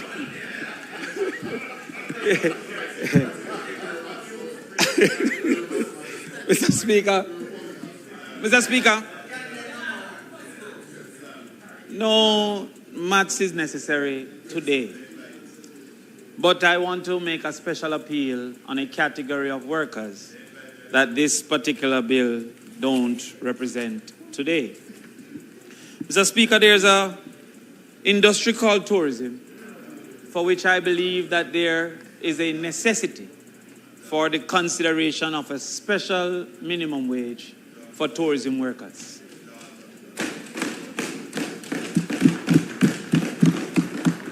The reason, Mr. Speaker, is that they are not the normal type of worker. In many situations, for one, their time is unpredictable, and also their time of work exists in all. Is there anything so holy that Satan will not seek to corrupt it? For travel. Also, Mr. Speaker, the area in which they exist, because of the prevalence of tourism, often has a higher cost of living in those areas that is not considered by those who are paying the minimum wage. I add as well, Mr. Speaker, that their time of ending, as the member from North Central would know, that one over there. North Central, St. Anne. Yes, he would know that their time of ending is unpredictable. I give the example of a bartender who cannot claim that 10 o'clock is leaving if people are still at the bar. And a waitress or a waiter who can pick up themselves like the rest of us to wash our face at 4 in preparation to leave at 5. In addition, sometimes those who are less au fait with the facts shouldn't make the comments on the behalf of the government. Because many a hotel don't allow tipping. Indeed, that is something that we should talk about at another time.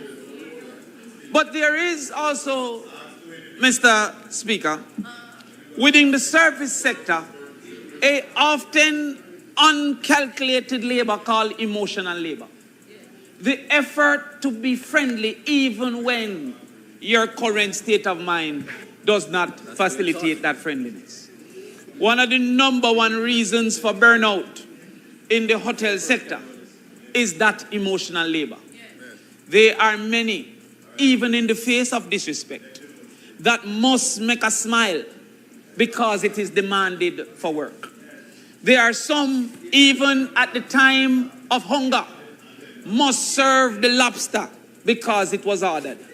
Indeed, there are some that return to homes that don't have the necessary roof, bed, or walls, having left a sprawl of luxury.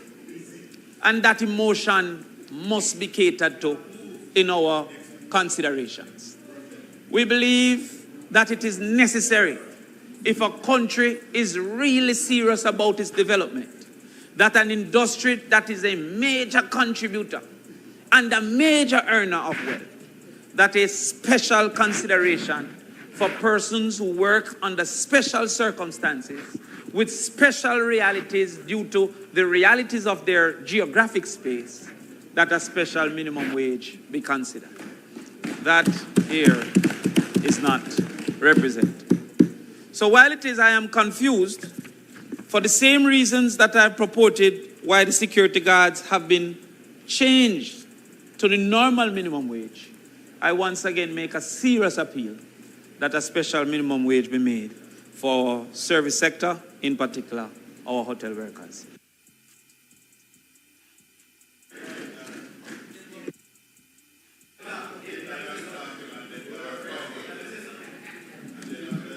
Member from St. Andrew East Central.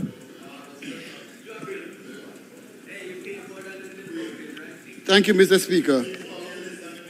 Mr. Speaker, having examined what was announced by the Minister, let me share the reality of the numbers.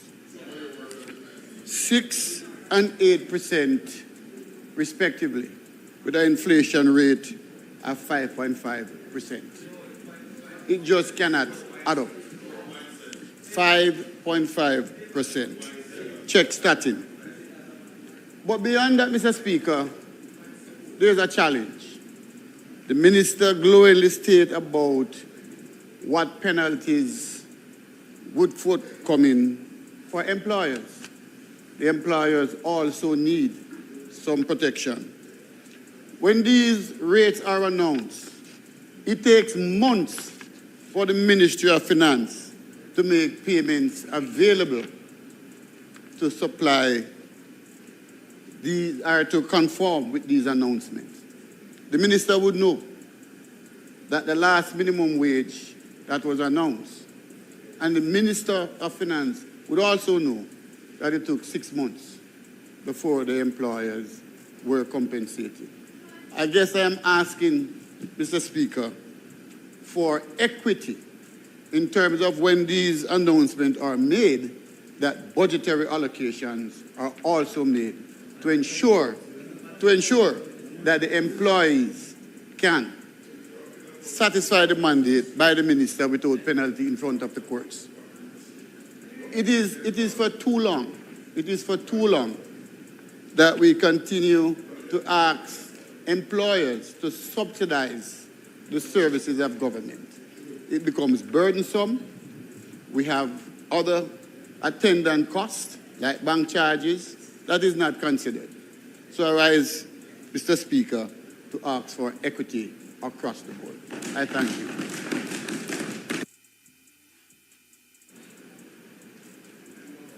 Member from Eastern St. Thomas. Thank you very much, Mr. Speaker.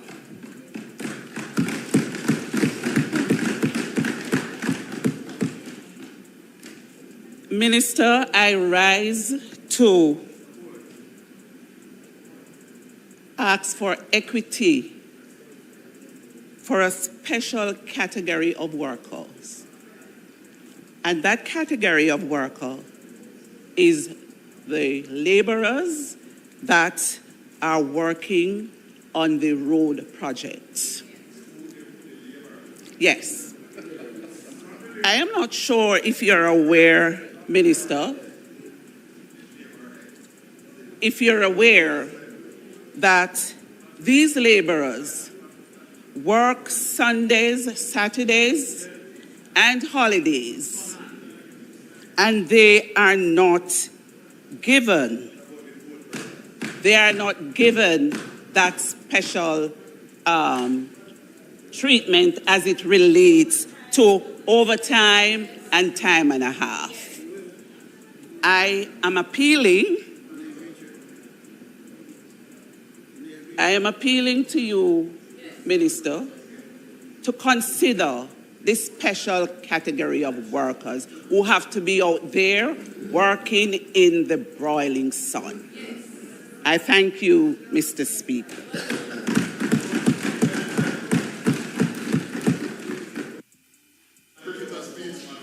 Member from Westmoreland Eastern.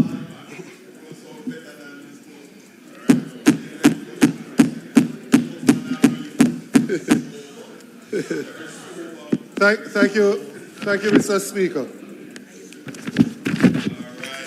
Mr. Speaker, when the minister spoke and he made mention of the fact that the enactment of the Minimum Wage Act was in 1938, I had to immediately check to see whether or not that was indeed correct. And when I checked, I realized that it was enacted in 1938, but it didn't come into effect until 1975, thanks to Michael Joshua Manley.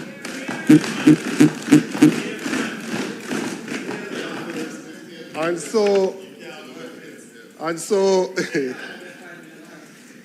we can understand the origin of the Minimum Wage Act and the importance to this side of the aisle to provide that level of protection to those who are at the lower scale on the employment ladder. And there's an important point that I want to make, Mr. Speaker, and that is, before we do an increase in the minimum wage, there are certain consultations that are normally recommended and required. And I think we need to stick strictly to those consultative measures prior to a recommendation of an increase. That will prevent a political party on the eve of an election going on a political platform to just make a wanton announcement of an increase that they then renege on for some reason or the other when they get to government. And so the government made the announcement on the eve of the last election that they would, in their first budget, move the minimum wage from 16,000 to 18,500. They have today announced that it will actually be 1,000 as the increase on the 16,000 and not 2,500, representing only 40% of what was promised. Now, they said they would phase the rest of it, you know. I hear the leader of government business saying phase it in. But they actually said they would phase the rest because they left it from 18.5 to get to 32 over the 4 years. I'm not speaking about that part of it. I'm not speaking about getting it to the 32 right now. I'm speaking about what was a clear commitment that it would have been moved to 18,500 in the first budget. Right? And having said so, and having won the election, what we now see is the Dr. Andrew Michael Holness government reneging on the commitment to the working people of this country. So that is one. That is one. I have not forgotten Melissa. Mr. Speaker, you see, Mr. Speaker, because we have 30 minutes to contribute, I will indulge the members. I did not forget Melissa, Mr. Speaker. But since they want to talk about Melissa, this is the same administration that only spent 1.8% of donated funds on the people that were affected by Melissa. So I don't know on what basis they are asking if we forgot about Melissa, because clearly they are either forgotten about the people of Western Jamaica or they are negligent in carrying out their duties to the people of Western Jamaica. No. So the first point is about the consultation and whether or not we should put that into law to prevent a recurrence of this situation. That's the first point. The second point, Mr. Speaker, is that as a country, both sides of the parliament, I'm sure, will agree that time has come now for us to move to a livable wage. Time has come now, Mr. Speaker, for us as a parliament to have the discussion about a livable wage. When we consider a livable wage, member from East Central St. Catherine, thank you for your attention. Mr. Speaker, member, yes, member from East Central. Member from East Central, please. Mr. Speaker, when we think about the basic necessities, people need shelter, people need transportation, people need food, and people need utilities. Those are 4 basic requirements that people need.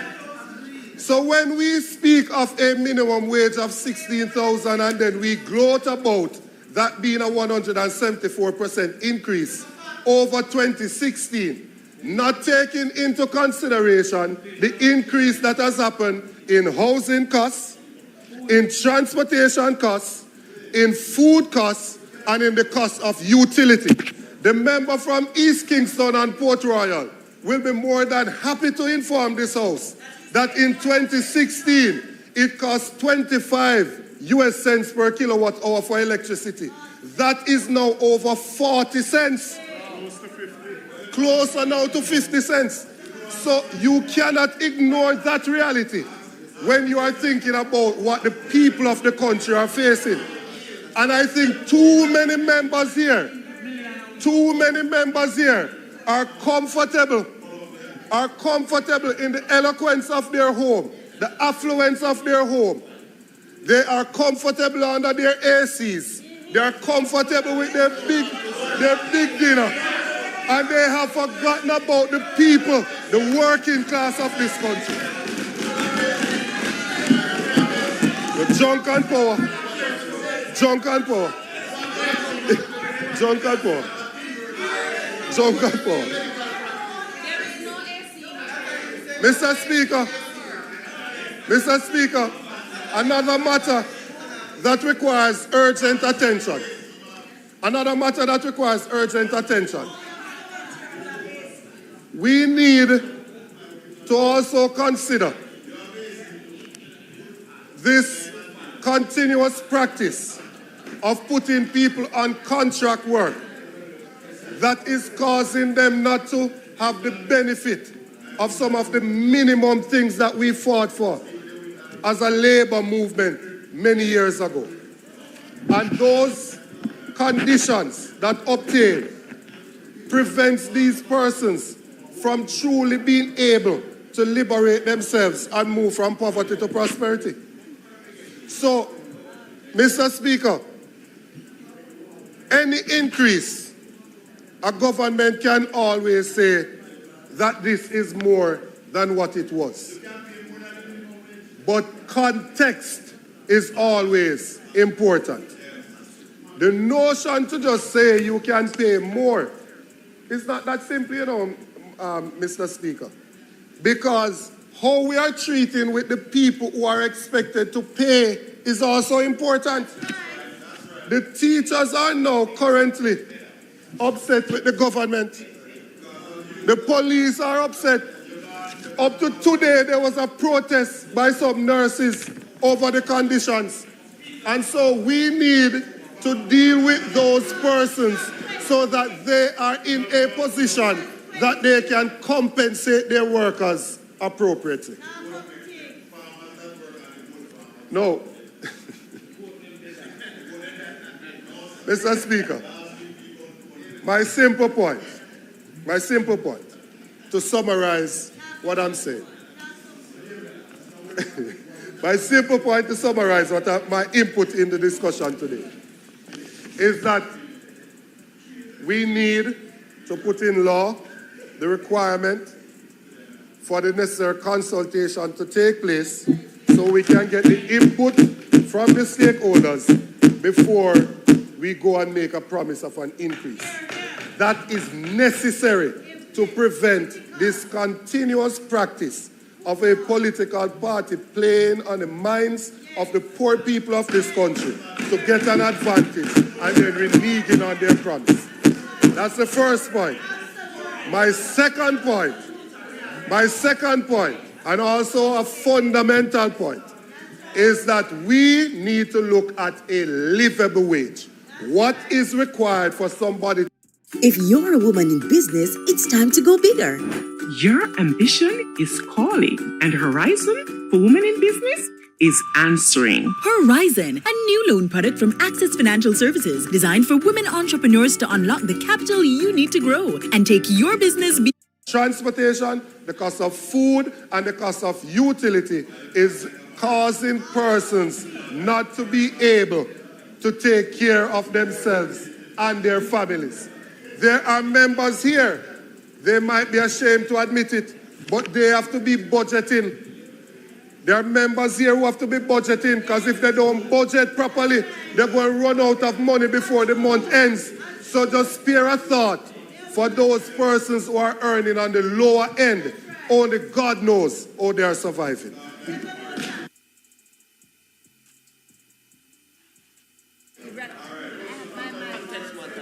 No, his mic is off. Yes. Thank you very much, Mr. Speaker. It's fine, go. I will. You know, Mr. Speaker, I have listened. And the minister, on behalf of the government, has brought the amounts that the increase that the government has now given, which is not what was promised in an election. But I'm not even going back to where Melissa is. You know where my mind takes me?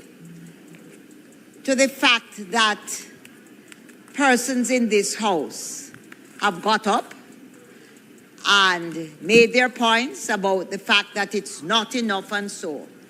And I want us all to ask ourselves the questions, because some of us in here have businesses, we do run homes, we are parliamentarians, and while we speak that it is not enough, I ask you, you don't have to follow what the government is doing, it is. I ask us all,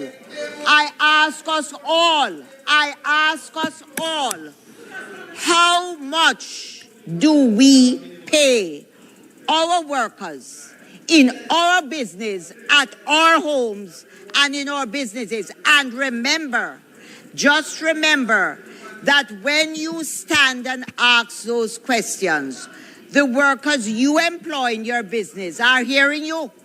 And if indeed the answer to that is in the negative or the positive, it tells the truth about us, whether we are pontificating to the public or we are genuine about, are we genuinely, are we, I am on my feet, member. I'm on my feet. I listened quietly to you. I don't need your protection. I listen to you and I expect you to do so for me.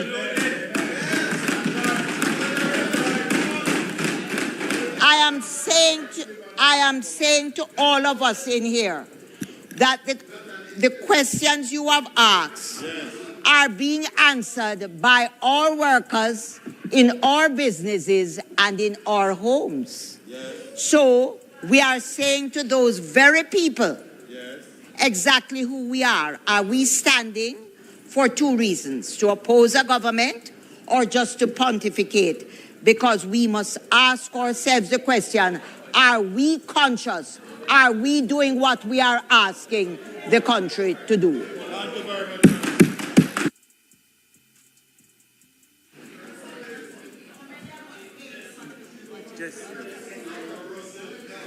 You're next.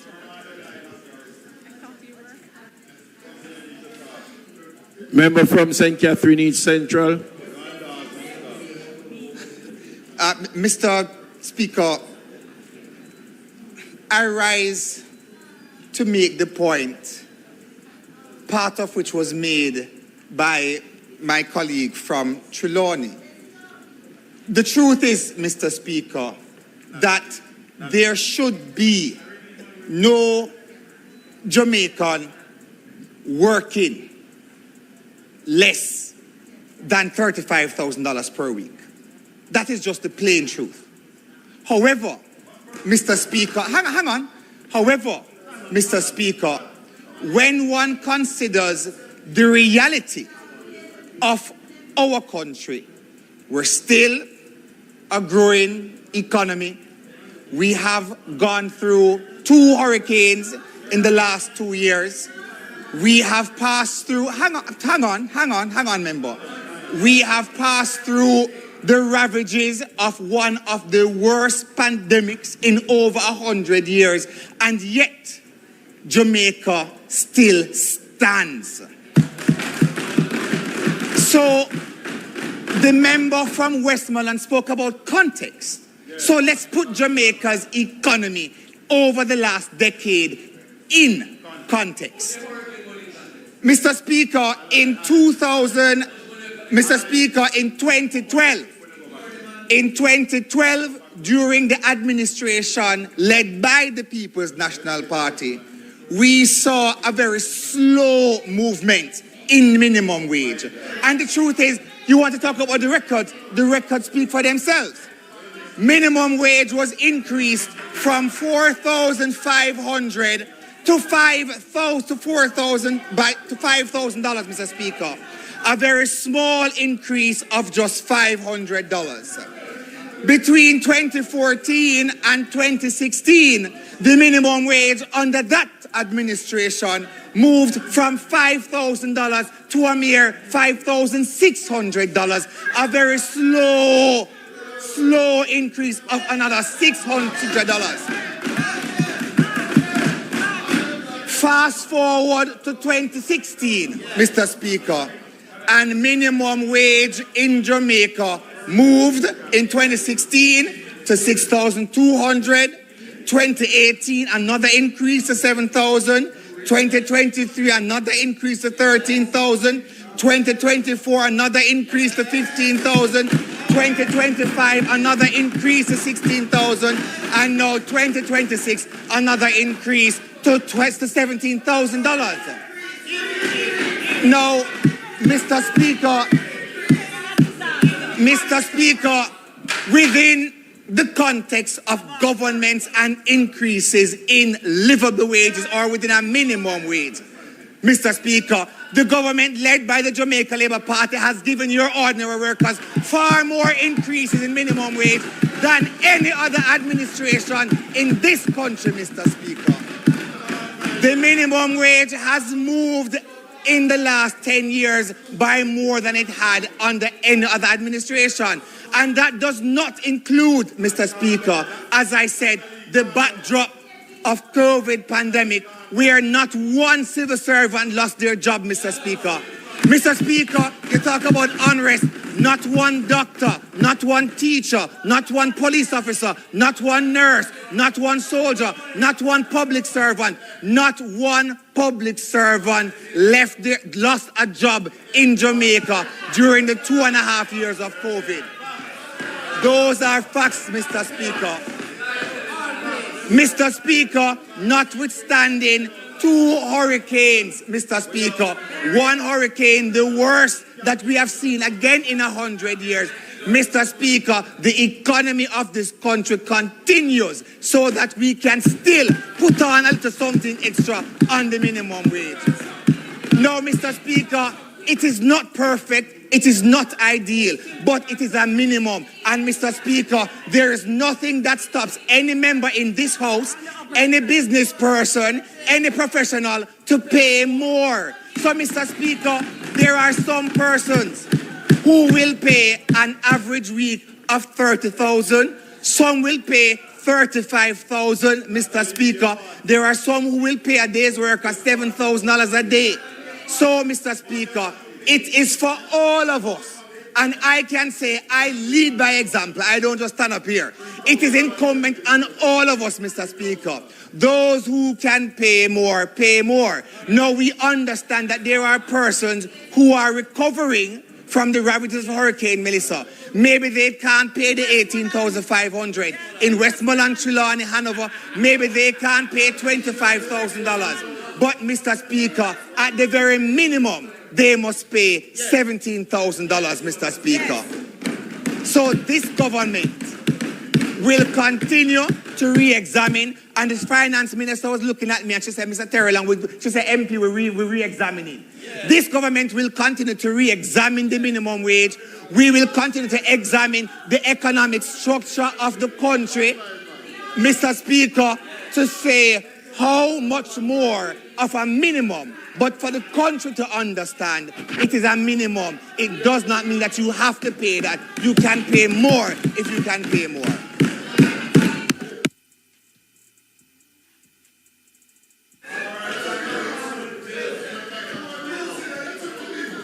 Minister.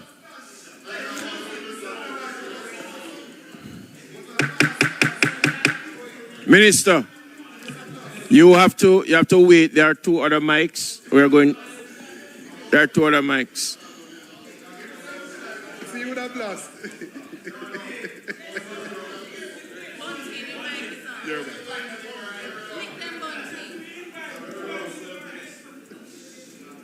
Thank you. Thank you, Mr. Speaker. Well, I am happy to share what I pay my workers in wages, and I would not be embarrassed to state that amount in this House. But the 2 points I want to make, I keep hearing about comparisons about increasing the minimum wage between 2012 and 2016 or 2015. And you have to perhaps take into account, Mr. Speaker, the disastrous economy we inherited from that side.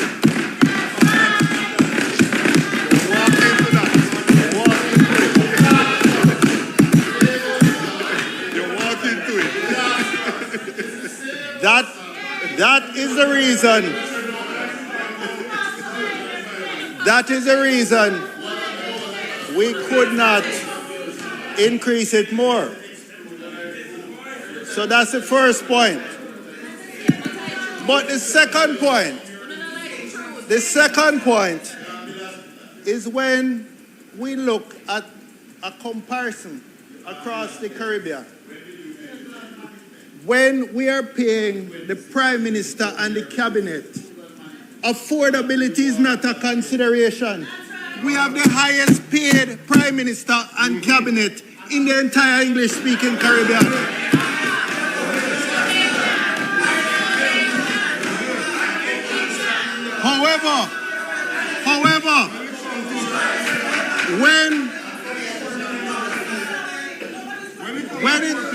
when it comes to those at the bottom, we're way behind the Bahamas, we're way behind the Barbados, we're way behind many other countries in the Caribbean when it comes to those at the bottom.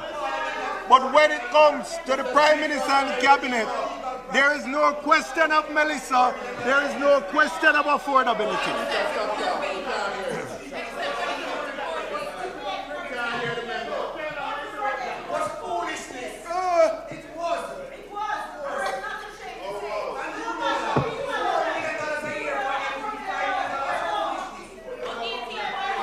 All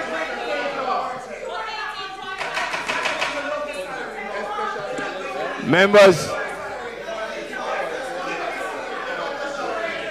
to perhaps take into account a minimum. It does not. Minister.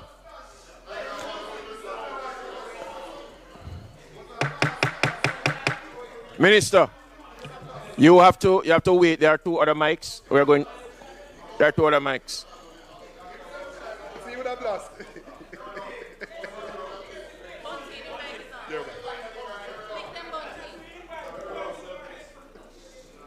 Thank you.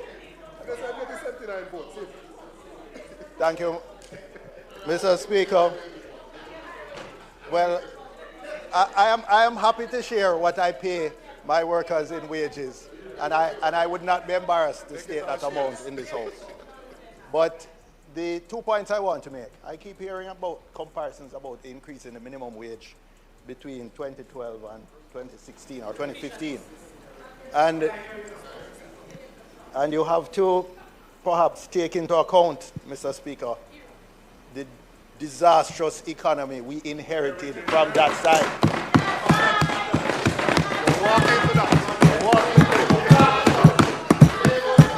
You walk into it. That is the reason. That is the reason we could not increase it more. So that's the first point. But the second point is when we look at a comparison across the Caribbean. When we are paying the Prime Minister and the Cabinet, affordability is not a consideration. We have the highest paid Prime Minister and Cabinet in the entire English-speaking Caribbean.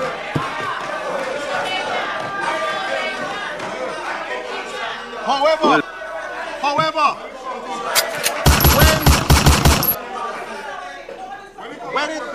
when it comes to those at the bottom, we are way behind the Bahamas, we're way behind the Barbados, we're way behind many other countries in the Caribbean when it comes to those at the bottom. But when it comes to the Prime Minister and Cabinet, there is no question of Melissa, there is no question of affordability.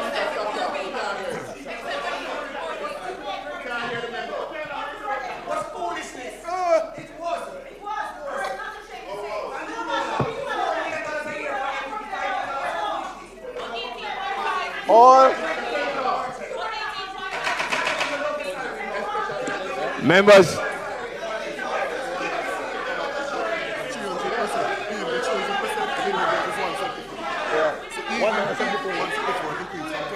Yeah. So, Member, are you seeing me on my feet? I give back my own.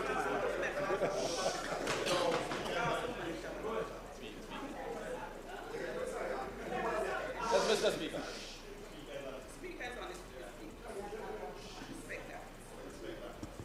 Member, you may continue. If I have to rise again, I will use the standing order to deal with the situation. You might talk about Mr. Speaker, recently we heard sectoral debates and we spoke about the danger of replacing the sugar plantation with the hotel plantation. And we're seeing a trend where in this country, the elites, whether they be political elites, whether they be economic elites, they are the ones that the system is designed to facilitate. And when I use the example of the Prime Minister and the Cabinet and the Ministers of State, I am not grudging anybody getting a fair wage. But I am saying, why is it when it comes to those levels, when the Minister of Finance stood up about retaining the best and the brightest, we must be willing to pay. But whenever the argument comes to create a safety net for the people at the bottom, suddenly we hear about Melissa, we hear about affordability, we hear about everything. None of those arguments are made when we're talking about the elite.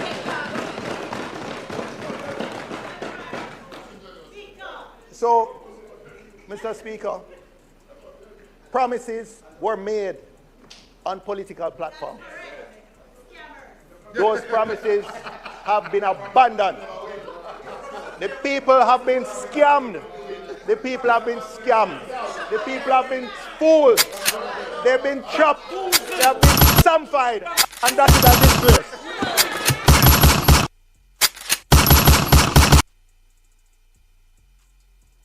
Me say, what a big up yourself.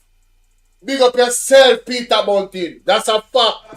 No wonder they in the Parliament and I go on and I rain and tear and go on with themselves. But Jamaica, where's the lie? Me mama son, where is the lie? My goodness. A Parliament are going on now, man. Yeah, Parliament are going on now.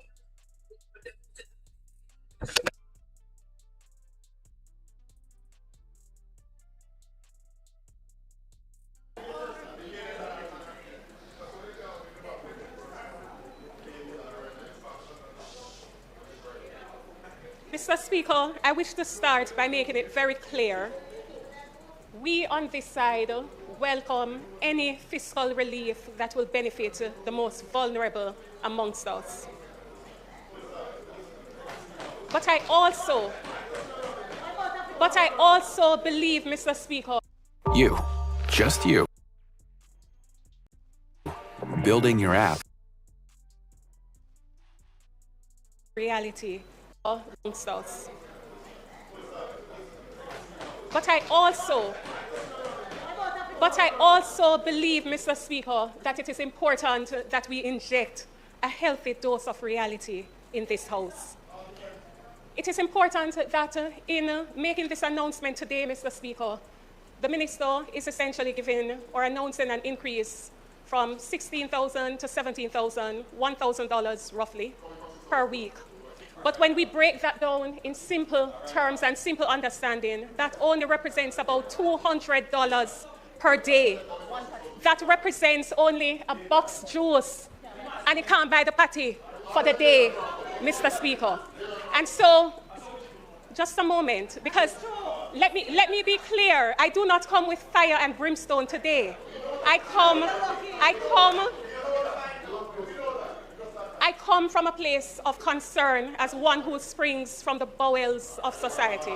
And so I understand, Mr. Speaker, that announcing a measly increase of roughly $200 per day is really an insult to the hardworking people of Jamaica who are struggling, who are fighting to survive. They are living from hand to mouth, and who are finding it difficult to understand how they're going to find tomorrow's meal. And so I come to you today, Mr. Speaker, from a place of concern. And against that background, I have two questions, and I hope that the Minister might be prepared to provide an answer that is satisfactory. My first question, Mr. Speaker, is the Minister prepared to consider tying the increase in minimum wage to the Consumer Price Index, the CPI, which would allow for an annual automatic adjustment instead of sporadic or erratic announcements made at election time?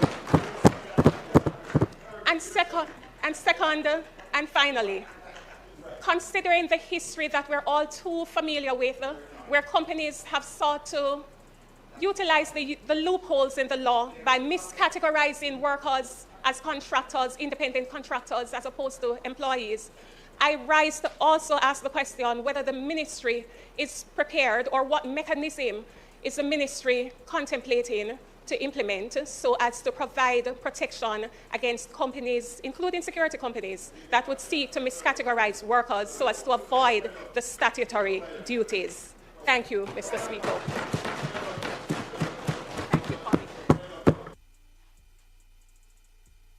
That's a great question. Powerful contribution from the Queen of St. Elizabeth. Member from St. Catherine Southern. Southeastern. Thank you, Mr. Speaker. I rise to make my contribution to this debate from not just a professional note, but a personal note, where I have friends who are rebuilding in the West. You use Hurricane Melissa as the reason why you cannot grant this extra $1,000 increase that you promised. But for those who need that extra $200 a day, those who you refuse to give the donation money to, but instead spend 1.8 million percent, for those who you will neglect, where NARA is only for major infrastructural projects, where the Solidarity Program sent back $500 million rather than distribute to these people. You are using your contacts, your positions to benefit the wealthy friends among you. But you are using your position today to stop those who are still living under tarpaulins, who know that this is the only way they may help get some help to rebuild. Point of order. Mr. Speaker, Turn the mic on. I rise at a point of order. There are certain things that are allowable in a debate. They are held in standing order number 16, which speaks the content of speeches. One, the point of order is firstly that the speaker has been repetitious. And the point, yes, the member from Eastern Westmoreland raised a point that is being repeated by the member from St. Catherine. That's the first thing. The second point of order has to do with ascribing motive, which the member should never do. There is absolutely no need for a parliamentary debate to sink to the level where motive is being ascribed. Do not do it. All of us in this house. The motive that you tried to ascribe was about why it was being done and who it was being done for. So, no, don't do that. Those are my points of order. Point of order accepted. Member, you may continue. Point of order accepted. You may continue. So please adjust your speech. Record, Mr. Speaker, the banter coming from across the aisle was pointed towards Melissa being the cause. Hold a minute, member. You're rising. What we continue to do is explain out all of the things that we're saying and then say, okay, no. You just ruled. You ruled, it was clear, move on. Don't repeat and then move on. Move on.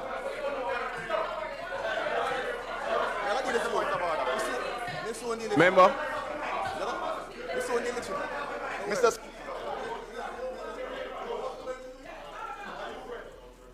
Member from St. Catherine. Member from St. Catherine Southeastern. Member from St. Catherine Eastern. I would have accepted the House Leader point of order. I am now asking you to readdress the situation and move away from and continue your speech. My point is anchored on the fact that the statements, official and off mic, that state that they cannot give the promised minimum wage because of the ravages of Hurricane Melissa. I am stating clearly that it is Hurricane Melissa why we ought to give the promised minimum wage increase, because it is the only thing that this government can give or has committed to give prior to the election. But now, with donations and all of the other funds that are available, they are giving the people nothing.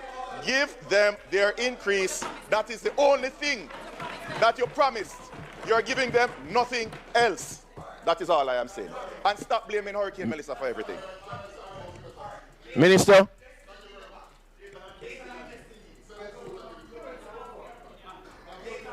Well, Mr. Speaker, I must say that I am encouraged. I'm encouraged by the rigor and the passion of the conversation. I would have only hoped that we would have had more substantive responses, and we would not have allowed ourselves. We wouldn't have allowed ourselves to use this time when it's really about the people of Jamaica to jump into political debate.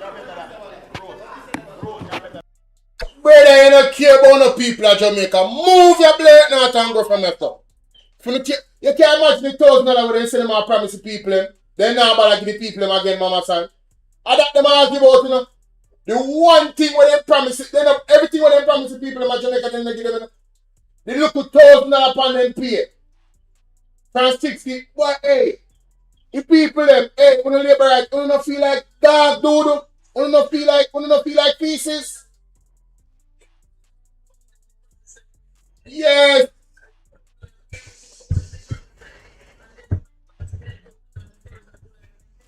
Them take it back. Them take back the $1,000. The $1,000 they say they can't give people them. And Mr. Bunting had make the point. Yeah, Mr. Bunting had make the point. Uno get 300% because you don't want to retain the best and the brightest. Jamaica, let me explain something to you. Because I don't really want to hear nothing what that brother have to say. On the screen right now. Make it go and play upon mute. Let me explain something to you. It is quite simple. The actions of the individuals that you call your leaders, you have to make sure say it coincides with the things that them say. This government cannot be trusted. All they do is make excuses for not delivering what they said they would deliver. And you have allowed them, and if it was the People's National Party, would have blocked the road, would have burn tire.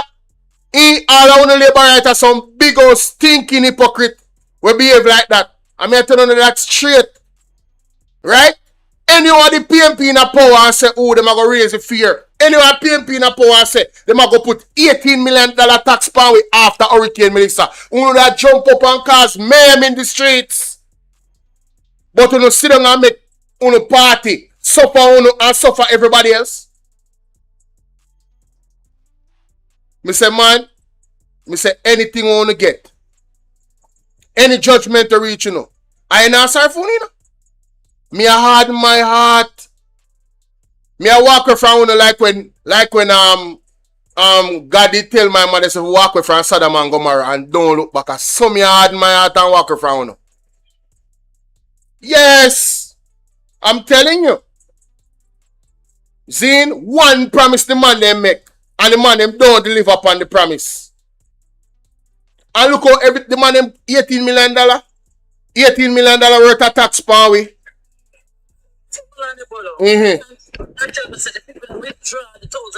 Yes, they say they can't give them. I eat them and argue about.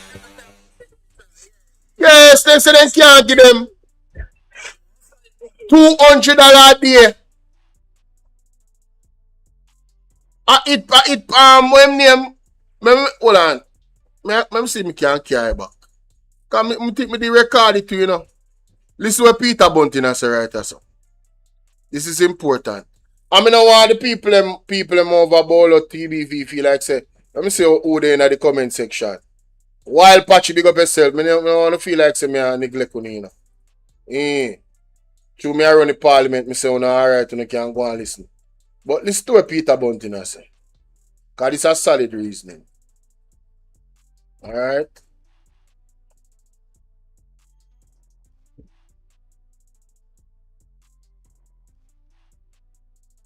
So ladies and gentlemen, check out the Peter Bunting I mentioned right so because may I tell you say hold on the mama son, may I record this.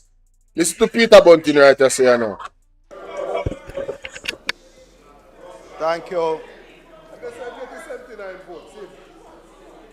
Thank you, Mr. Speaker. Well, I am happy to share what I pay my workers in wages, and I would not be embarrassed to state that amount in this house. But The 2 points I want to make. I keep hearing about comparisons about increasing the minimum wage between 2012 and 2016 or 2015. And you have to perhaps take into account, Mr. Speaker, the disastrous economy we inherited from that side. Walk into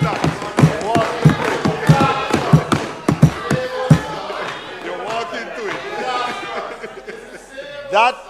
That is the reason. That is the reason we could not increase it more. So that's the first point. But the second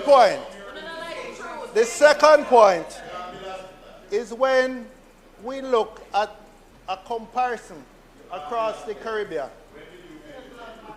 When we are paying the Prime Minister and the Cabinet, affordability is not a consideration. We have the highest paid Prime Minister and Cabinet in the entire English-speaking Caribbean.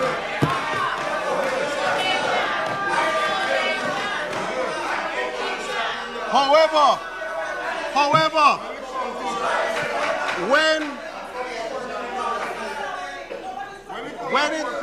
when it comes to those at the bottom, we're way behind the Bahamas, we're way behind the Barbados, we're way behind many other countries in the Caribbean when it comes to those at the bottom. But when it comes to the Prime Minister and the Cabinet, there is no question of Melissa, there is no question of affordability.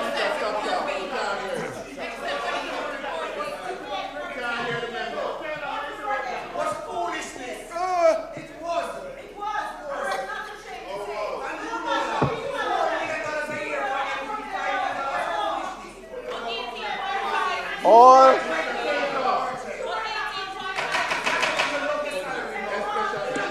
members,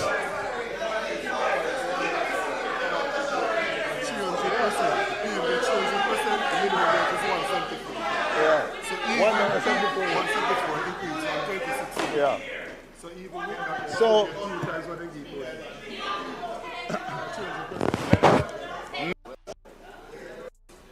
standing order. You might talk about Mr. Speaker,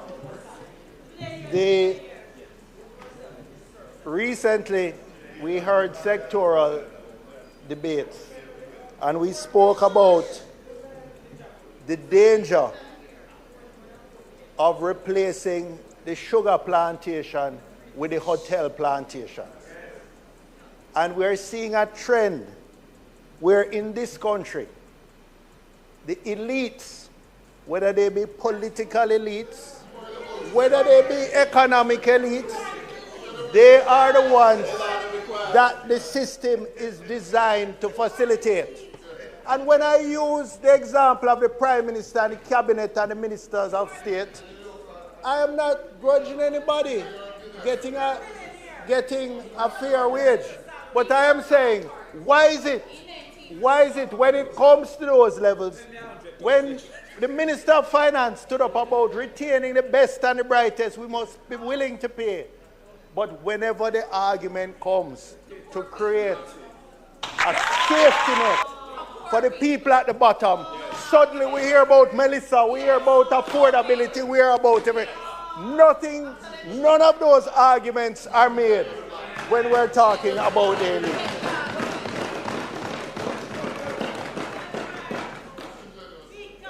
So, Mr. Speaker, promises were made on political platforms. Those promises have been abandoned. The people have been scammed. The people have been scammed. The people have been fooled. They've been chopped. They have been samfied, and that is a disgrace.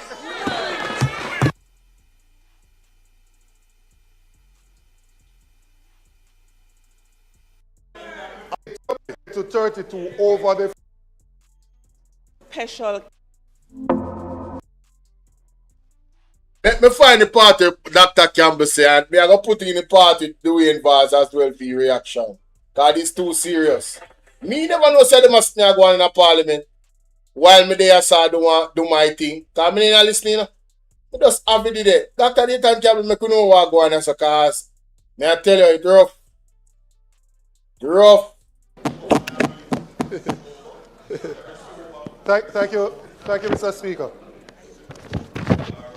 Mr. Speaker, when the minister spoke and he made mention of the fact that the enactment of the Minimum Wage Act was in 1938, I had to immediately check to see whether or not that was indeed correct. And when I checked, I realized that it was enacted in 1938, but it didn't come into effect until 1975, thanks to Michael Joshua Manley. And so we can understand the origin of the Minimum Wage Act and the importance to this side of the aisle to provide that level of protection to those who are at the lower scale on the employment ladder. And there's an important point that I want to make, Mr. Speaker, and that is, before we do an increase in the minimum wage, there are certain consultations that are normally recommended and required. And I think we need to stick strictly to those consultative measures prior to a recommendation of an increase. That will prevent a political party on the eve of an election going on a political platform to just make a wanton announcement of an increase that they then renege on for some reason or the other when they get to government. And so the government made the announcement on the eve of the last election that they would, in their first budget, move the minimum wage from 16,000 to 18,500.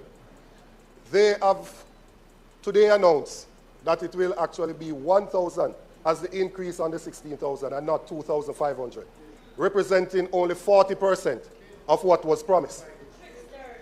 Now, they said they would phase the rest of it, you know. I hear the leader of government business saying phase it in. But they actually said they would phase the rest because they left it from 18.5 to get to 32 over the 4 years. I'm not speaking about that part of it. I'm not speaking about getting it to the 32 right now. I'm speaking about what was a clear commitment that it would have been moved to 18,500 in the first budget. Right? And having said so, and having won the election, what we now see is the Dr. Andrew Michael Holness government reneging on the commitment to the working people of this country. So that is one. That is one. I have not forgotten Melissa. Mr. Speaker, you see, Mr. Speaker, because we have 30 minutes to contribute, I will indulge the members. I did not forget Melissa, Mr. Speaker. But since they want to talk about Melissa, this is the same administration that only spent 1.8% of donated funds on the people that were affected by Melissa. So I don't know on what basis they are asking if we forgot about Melissa, because clearly they are either forgotten about the people of Western Jamaica or they are negligent in carrying out their duties to the people of Western Jamaica. No. So the first point is about the consultation and whether or not we should put that into law to prevent a recurrence of this situation. That's the first point. The second point, Mr. Speaker, is that as a country, both sides of the parliament, I'm sure, will agree that time has come now for us to move to a livable wage. Time has come now, Mr. Speaker, for us as a parliament to have the discussion about a livable wage. When we consider a livable wage, member from East Central St. Catherine, thank you for your attention. Mr. Speaker, member, yes, member from East Central. Member from East Central, please. Mr. Speaker, when we think about the basic necessities, people need shelter, people need transportation, people need food, and people need utilities. Those are 4 basic requirements that people need. So when we speak of a minimum wage of 16,000 and then we gloat about that being a 174% increase over 2016, not taking into consideration the increase that has happened in housing costs, in transportation costs, in food costs, and in the cost of utility. The member from East Kingston and Port Royal will be more than happy to inform this House that in 2016, it cost 25 US cents per kilowatt hour for electricity. That is now over 40 cents. Closer now to 50 cents. So you cannot ignore that reality when you are thinking about what the people of the country are facing. And I think too many members here are comfortable in the eloquence of their home, the affluence of their home. They are comfortable under their ACs. They are comfortable with their big dinner. And they have forgotten about the people, the working class of this country. The junk and power. Junk and power.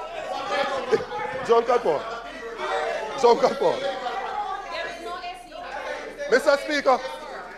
Mr. Speaker, another matter that requires urgent attention.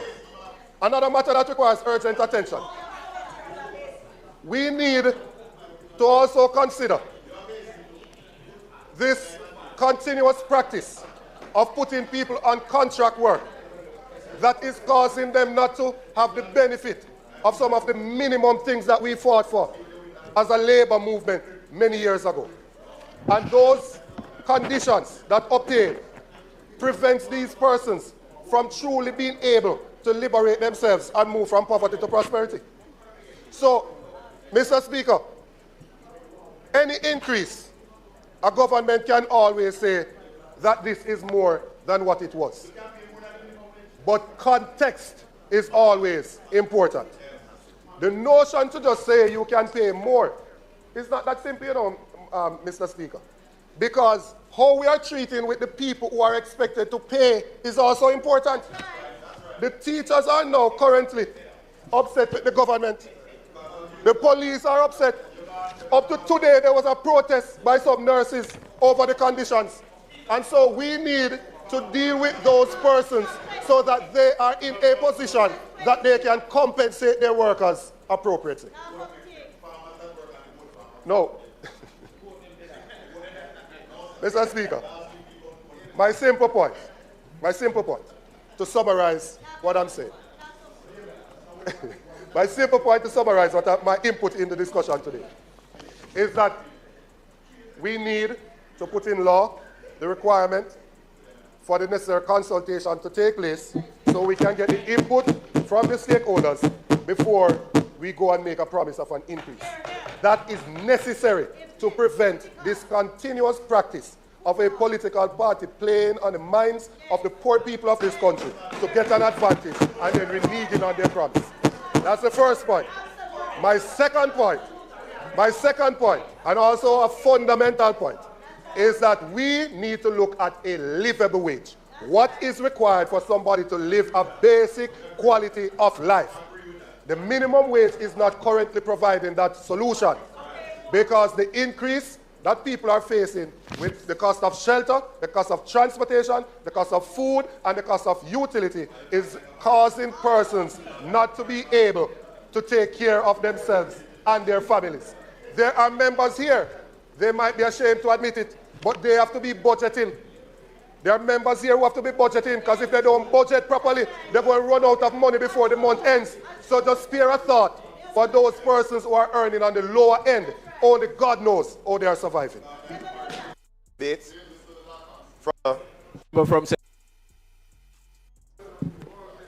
Member from St. Catherine Southern. Southeastern. Thank you, Mr. Speaker. I rise to make my contribution to this debate from not just a professional note, but a personal note where I have friends who are rebuilding in the West. You use Hurricane Melissa as the reason why you cannot grant this extra $1,000 increase that you promised. But for those who need that extra $200 a day, those who you refused to give the donation money to, but instead spent 1.8% for those who you will neglect, where NARA is only for major infrastructural projects, where the Solidarity Program sent back $500 million rather than distribute to these people. You are using your contacts, your positions to benefit the wealthy friends among you. But you are using your position today to stop those who are still living under tarpaulins, who know that this is the only way they may help get some help to rebuild. Point of order.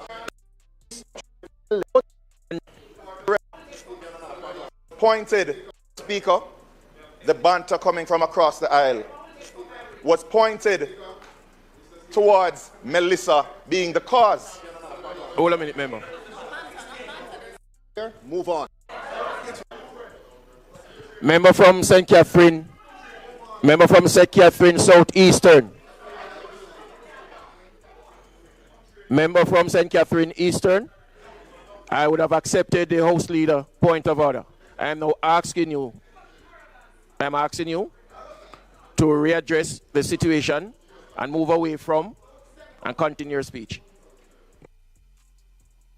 My point is anchored on the fact that the statements, official and off mic, that state that they cannot give the promised minimum wage because of the ravages of Hurricane Melissa.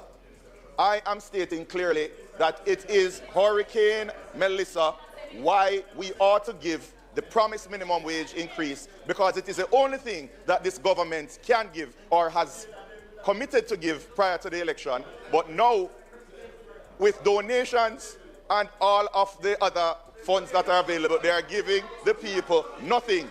Give them their increase. That is the only thing that you promised. You're giving them nothing else. That is all I am saying. And stop blaming Hurricane Melissa for everything. Boy, me I tell you, say, them people here, them new people in the People's National Party, them is a dose of good medicine. I want to big up every last one of them. They are speaking the language of the people, ladies and gentlemen. Me I go and listen on the Parliament, don't like, share, and subscribe. Do over here so with the Valley, man. See what go on with Mr. Well, me I go make on the ear still, cause me know so no want to hear what go on with Mr. Paul Buchanan. I'm there with Mama Son same way. Zine. So let me just get the microphone up there to them. Like and share, ladies and gentlemen. Alright, so yes, Mama Son, you're there a long time with me. I'm there doing the recording. So talk to the people, let them know your thoughts.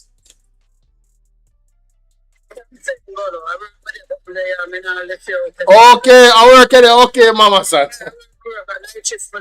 Yeah, man. Yes.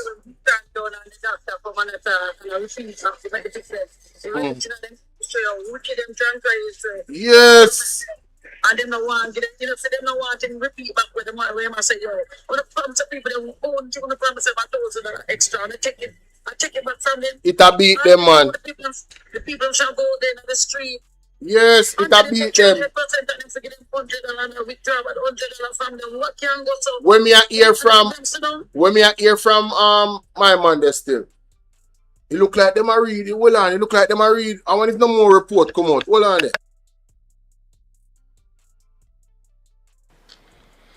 The Industrial 2023-2020 product. The table of the House are the statement by ministers.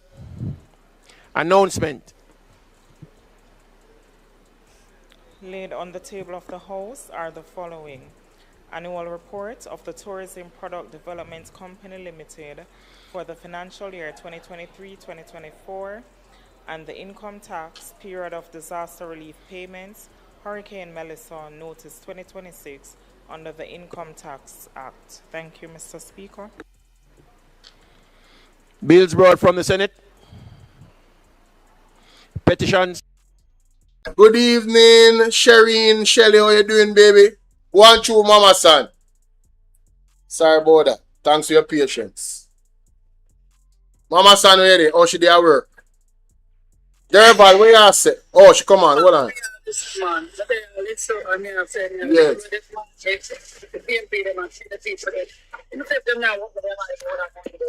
Boy, they must know, no man. They must know. Derval, come through, me general, at your time now. We need an update. We need a proper update. Someone say, good afternoon to Bolo, good afternoon, my wonderful sugar plum mother. And I want to say to all the people, the viewers, and all the supporters of them from day one, thank you. Your work paid and your result today. So people, first and foremost, people, I must thank the Court of Appeal for a good job today. And thank to the lawyer for a good job today. So people, it was a rough fight this morning, and the judge, she picked for iron, but this one, it come down to the ruling to Mr. Buchanan. You understand? And the court ruled down it to Mr. Buchanan. So next month, the 27th, is a final judgment, and Andrew is summoned to be in court, or else it's going to be a re-election. So hold on, are that the judge say? Yes. Him have to come in front of the court. Why them say? Yes. Why them say him have to come in front of the court? And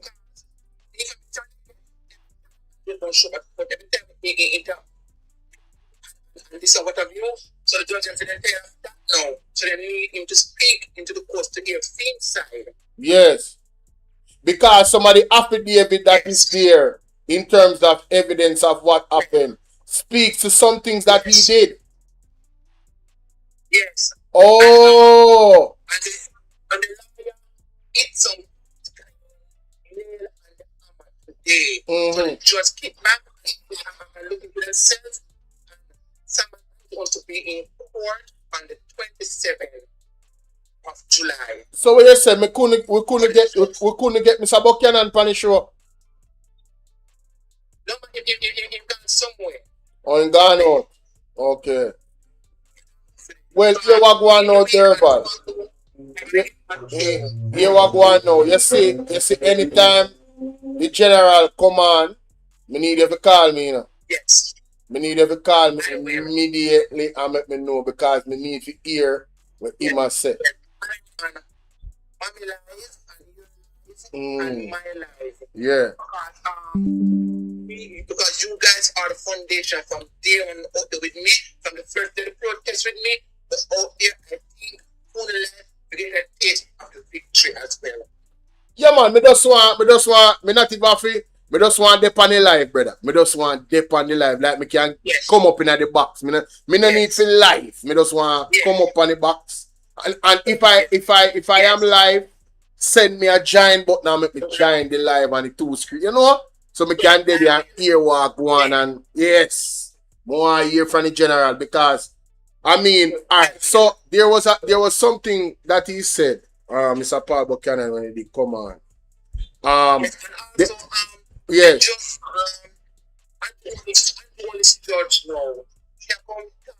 You mean the liar? The liar. She said, but if police moves, it will be politician take understand that. You need to say, if anyone should be a step aside as Prime Minister. Also, step aside as Prime Minister, but what he tried to say to the judge, and the judge do not take that for the bypass. Also, she had tried to say to the judge, say, you know, don't let this escalate into something where, you know, it becomes political. Yeah. But it's a political issue. She wanted the judge to continue to push the man and try to. But the judge now just to tell here. Yes. It has to be the last day, 27, because it's going on for far too long now. Right. You need him. You need him sick. And you need the country to be taken care of. Yeah. And the school open. Open. Yes. Success. Wow. Son, here London qualified without when she come out of the court to say something. And Mr. Buck look so happy and the judge and the lawyer look happy. So London was live? No, yes, do a video. She did that report with them. She and the Oh, she did that video. So me can go on her TikTok now and find it. Yeah, but she later she tell her go down. She never finished explain and them a laugh too. Mr. Buck laugh and the lawyer laugh and I say yes. There's something good about Yes.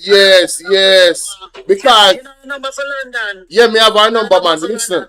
I call her, man. Come listen. Mr. Buck, this said something.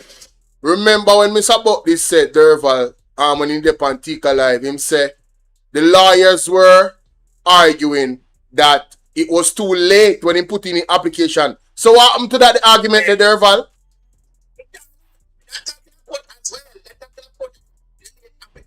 Tika de, right? Tika there.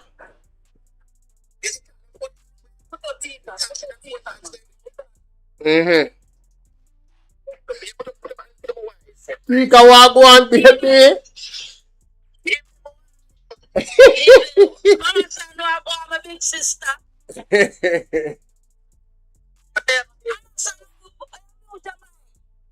She did her work, man. She did her work.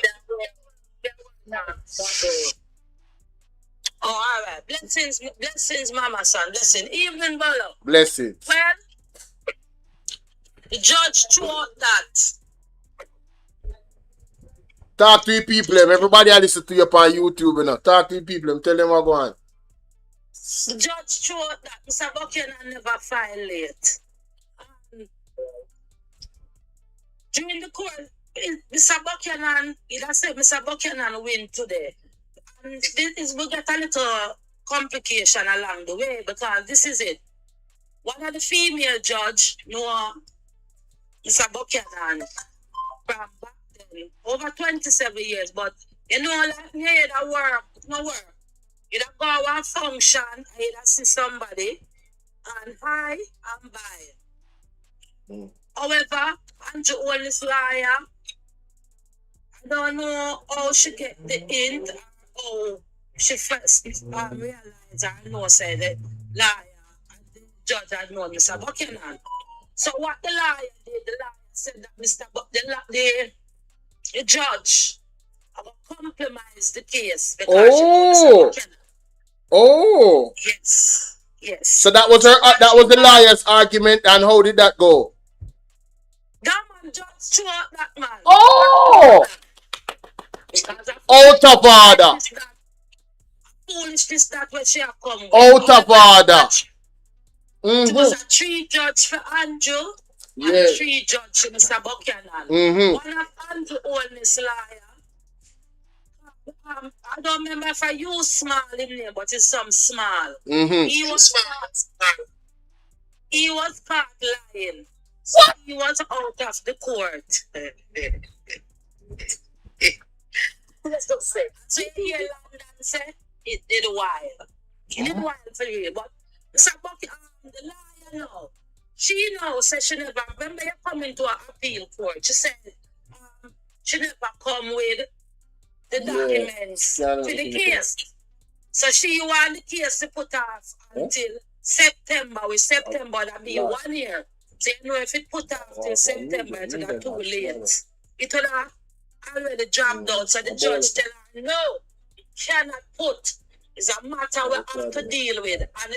And the judge put it back to the 27th because she's saying that she cannot make it back to court because she have a case and she will not be available on that date. So the judge tell her, so listen me, this is a matter what have to be dealt with. It's either it going to run over, it will be awarded, or you present yourself in court to defend your client, which is Andrew Oldest. Oh, so Andrew have to go present then.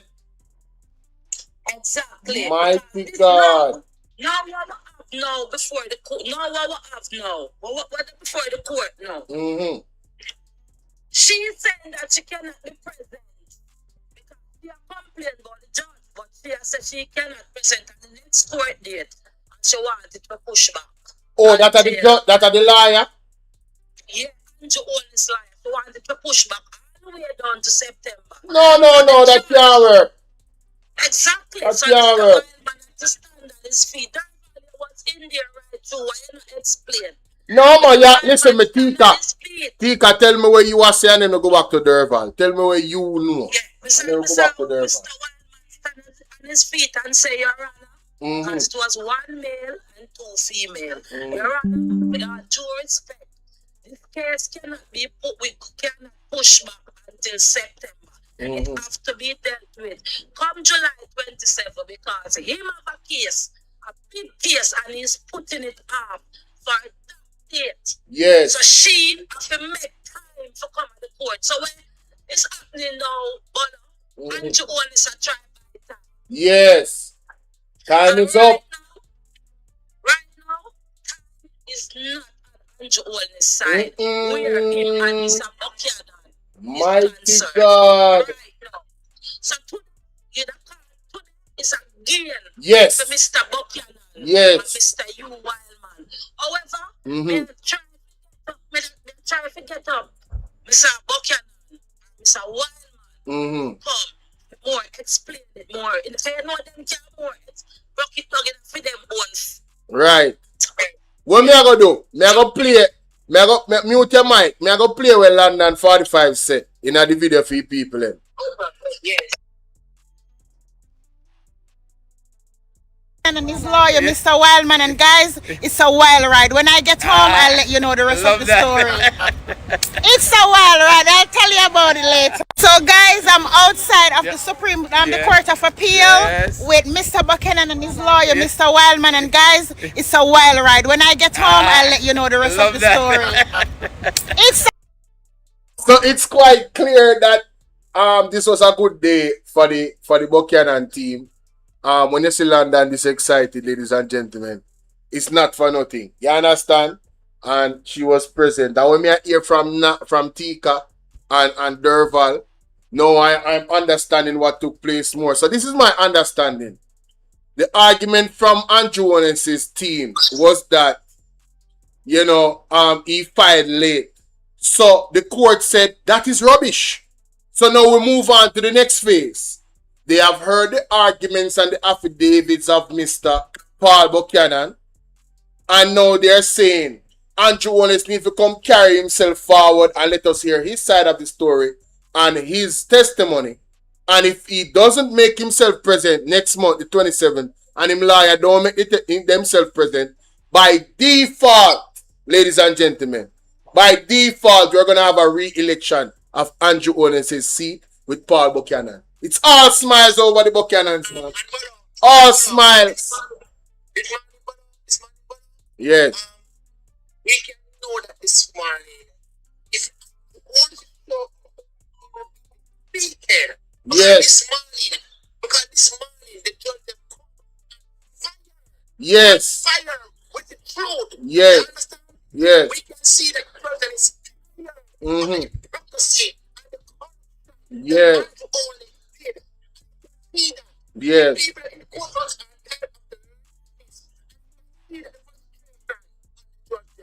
To rule over the seat comes above. Full time now. What needs to be done over there? The school they need to open back over there. Education is success. The children they need to go back to school. Yes. We need our common center back over there. We need our old people and the old club over there. Mr. Buchanan, remember, the seat is yours. Next month, it will be the final day for the court. Yes. Why may I tell you? Yes, Peter. Yes, Mama son.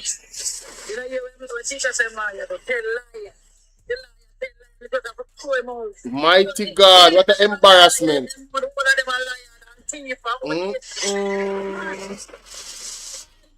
Mr. Wildman never deal with the liar, good man. May I tell you? Yeah, Mr. Wildman no play no. I'm Mr. Wildman a liberator no. Why me tell you something? If him a labor, Boy, me I tell us, boy. No, but me hear Mr. Paul Buchanan say it, but the man say, oh, this situation goes against the fundamentals of Constitution, and the man cannot stand with it. In principles, as a lawyer, will not allow him. Hello? Yes, me hear Mr. Buchanan say it. Mr. You wild man a labor right. But the man cannot stand with this undemocratic, unconstitutional situation. As a lawyer, principle come first. Me respect him. Respect him. Mr. Buchanan had Dr. Palmer. Palmer was there. Arnold Brown was there. Mr. Wildman, the female lawyer, what's her name? Keisha Hills was there. And a couple other comrades was there outside class. And 10 person could have gone in the court and sit down and take in the proceeding. But let me tell you this. Mr. Justice will prevail. Justice will prevail. Yes. And two-way this case here looking is either them award Mr. Buchanan or it going to run over. Yes. If I know the 27th, let us put it this way, that the judge get buyed out and it not look that direction there. Yes. Said Jamaica, there is really no law, Bolo. Let me tell you this. When Mr. Small put across his case and Mr. Wildman put across his case and the three judge, they went in the chambers. They said you must give them a 5-minute break. When them come back, them shut him down. Mr. Wildman expose him, say him telling a lie. Yeah. And he come out, him take him back and him and him second come out of the court. So now it left to the female lion, or her name is Lisa. This is what she's telling the judge, that she never.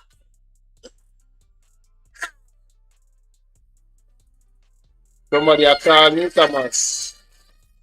Sue called back, sir.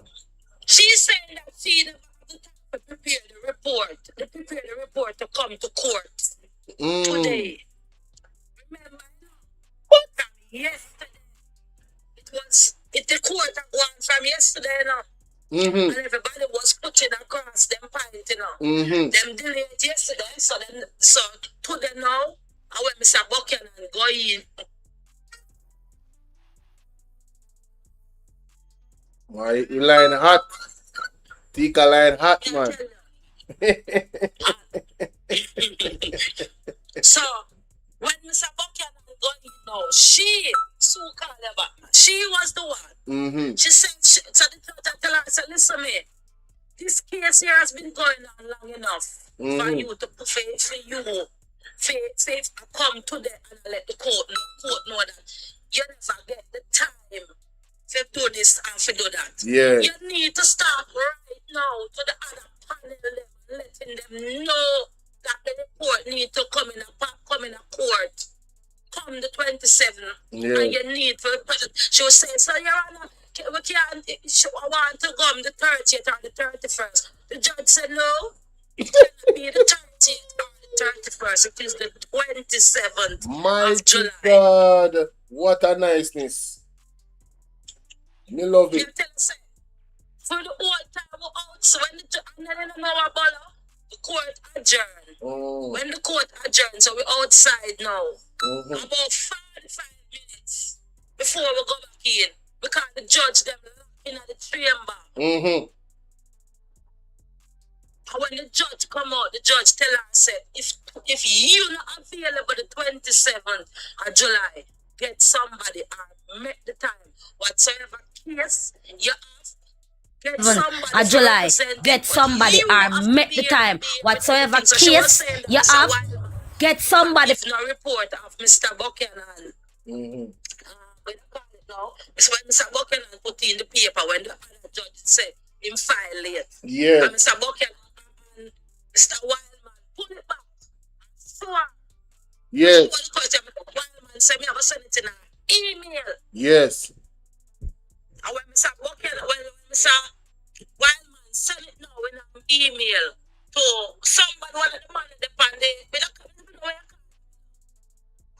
put it in them say Mr. Buchanan did not file late. Compliant. Yeah. Mm-hmm. So them say him never file late. Him file within 2 days before because you have 14 days after the election to put in. Yeah, and then filing on 9 days. Yeah. Him filing on 9 days. Mm-hmm. So right there and then what it's by time. Yes. Evidence. I think the 27th, when them come out, they're gonna come out firing. Yes. Something, but whosoever in the court can tell you. Mm-hmm. Angel want this liar to get up out the door because they might get a call. Mm-mm. When Mr. Wildman come out and Mr. Buchanan when the case done, and we come out and out the door, Yeah. Angel want this liar them not come out yet. And the three of them, the two of them come out because the old man, the small, they cut him down. Yes. See himself already. Yes. So tell her this, Jamaica. To this. Mm-hmm. Let the feel. Yes. Don't make the justice because at the end of the day, we're getting a representation in West Central St. Andrew from Andrew Holness. Mm-hmm. We people know that Mr. Buchanan beat Andrew Holness Yes. in the race September 3. Please do not meddle in the court of justice. Let justice prevail. That's Give right. Mr. Buchanan his fair chance. Yes. Give him his fair share. Andrew, if you listen to me, anyone of your people, listen.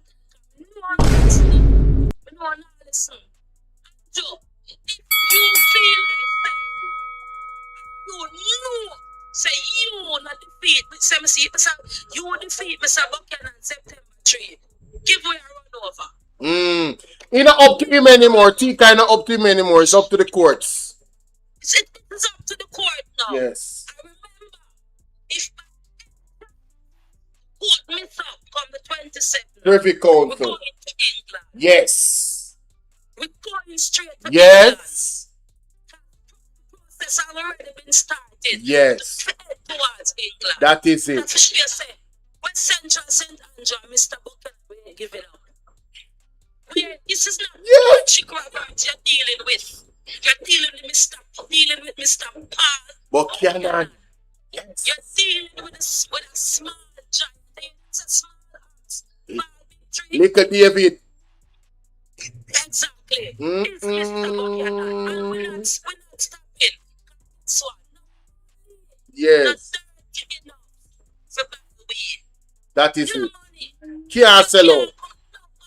The only thing me ask you now,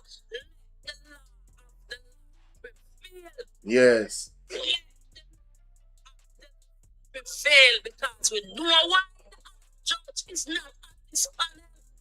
I'm not going to say it on the line, but I will say, Mr. Tavares, Commissioner of Police, you know why this judge here is not sitting there today. Mighty God.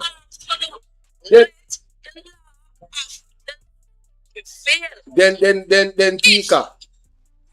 Me don't want to cut you, but me have to cut you. Then, based off how Mr. Paul Buchanan said, the same commissioner now have to come and quote to man. They have to explain what really go on with the light go out. JPS. Digital. Mighty God.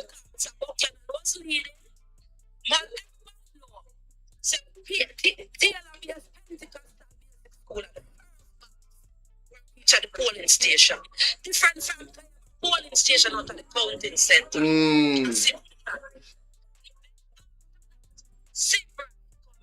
Yes. Sister, they are because they are closer. They are closer. See what box come in shortly after Dupan. See what Dupan. Yes.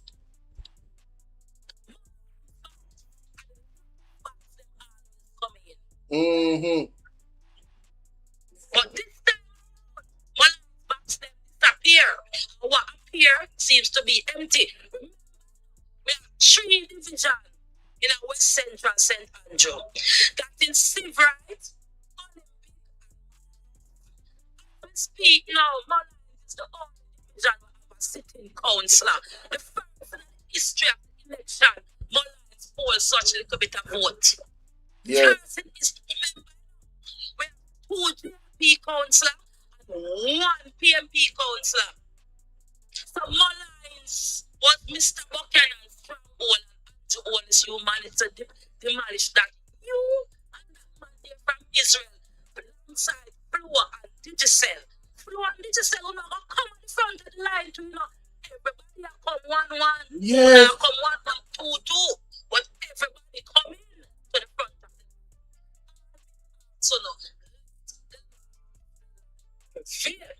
Let Mr. Buchanan get his fair charge. Because son of the Sabolo. Mr. Andrew all his lawyer today when she said, boy, we can't take an interest in a case because this judge know Mr. Buchanan, blah, blah, blah, blah, blah, blah, blah, blah, blah. Would I get the verdict could have come out today? The verdict could have read today. We don't know what we're standing on. We only but what she was trying to do is push it back to September. Yes. So when she pushes to September, now join out. Because this is what Andrew Wallace is doing. They are drawing out the case. Yeah. Because they realize and they know that it's a win-win case. There's no more strategy. Yeah. The liar that can pull. Andrew Wallace liar can pull. Yeah, because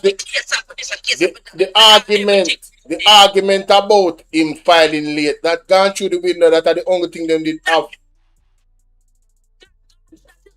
The window, and guess what? It was the judge who is not on the case now. She was the one who said it, and she is the one who's allegedly in a relationship with the commissioner of police. What? Mighty God. And she said that. You will check it. And she said that. So you will check it. Remember, she don't even listen to Mr. Wiseman case. She make her own assumption. Tell him Mr. Buchanan filed too late. And when Mr. Wiseman, what class did Mr. Buchanan file late? She couldn't explain because she knew she was telling a lie. Mighty God. Wow. Wow. She was telling a lie. Wow. But listen to me. It's not lost. Hope is still here. Yes. We never really send no more. Yeah, man. Until we get Mr. Buchanan. Yes. I'm gonna try. If it's not tonight, no. But sometime tomorrow. It's a big platform. Sometime tomorrow, I'm gonna try and get Mr. Buchanan and Mr. Wildman. Yeah, man. Giving him a power for more break it down. Explain. So anyway, make any mistake, any error, they will come with it. Right? Yes. So tomorrow, definitely I will do that. Derval, you have my number, Tika? No. Derval or Mama San can give me number, yeah? To my phone now, full floor All right.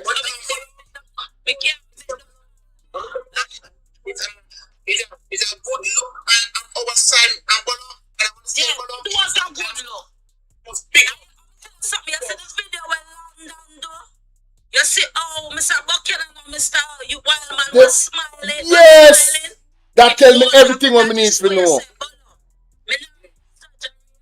Yes. I'm telling you. Yes. It was a good look. Yes. Yes.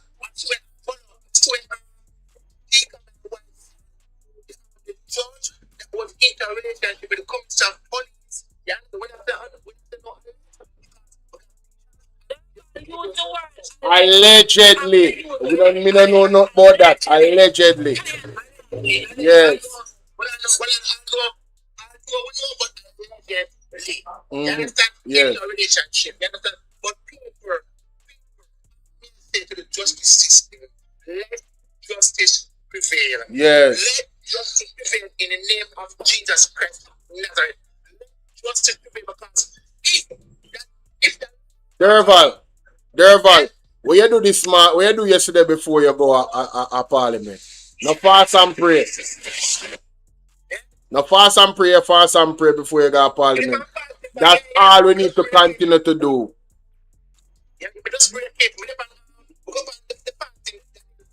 Yeah, man. That's all we need to do. God is in control. Mama son wants to say something. When you're done.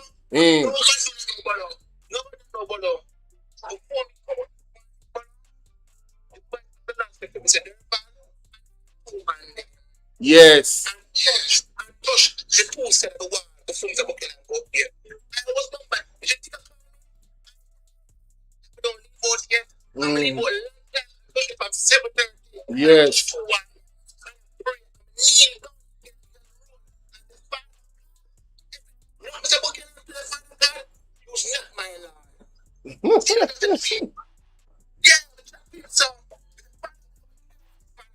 Yes, a ball out. Yes.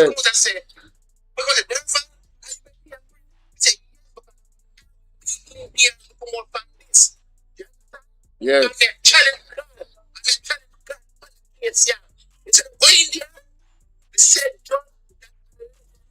Into a relationship with the Commissioner of Police. You look at me. So here, what I hear on the left side, she say, Jesus Christ, judgment on the photos. You're waiting for me to come face. Oh, God, good. Wife, I come towards me, Tika. What the this man say?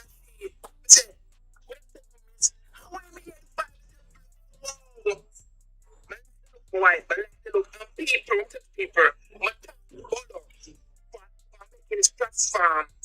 We come over here so we can make the voice, but some mother can't make a voice, but heard. My thank mama, some mother. Today we are fighting, and my mother fight the good fight with Mr. Buck. My wife, my thank you, my wife, for being there for us, and my thank all of my team, my protest team, who come out there, they never leave us. From day one, them out there with me. As we come out, so them say, victory, Derval.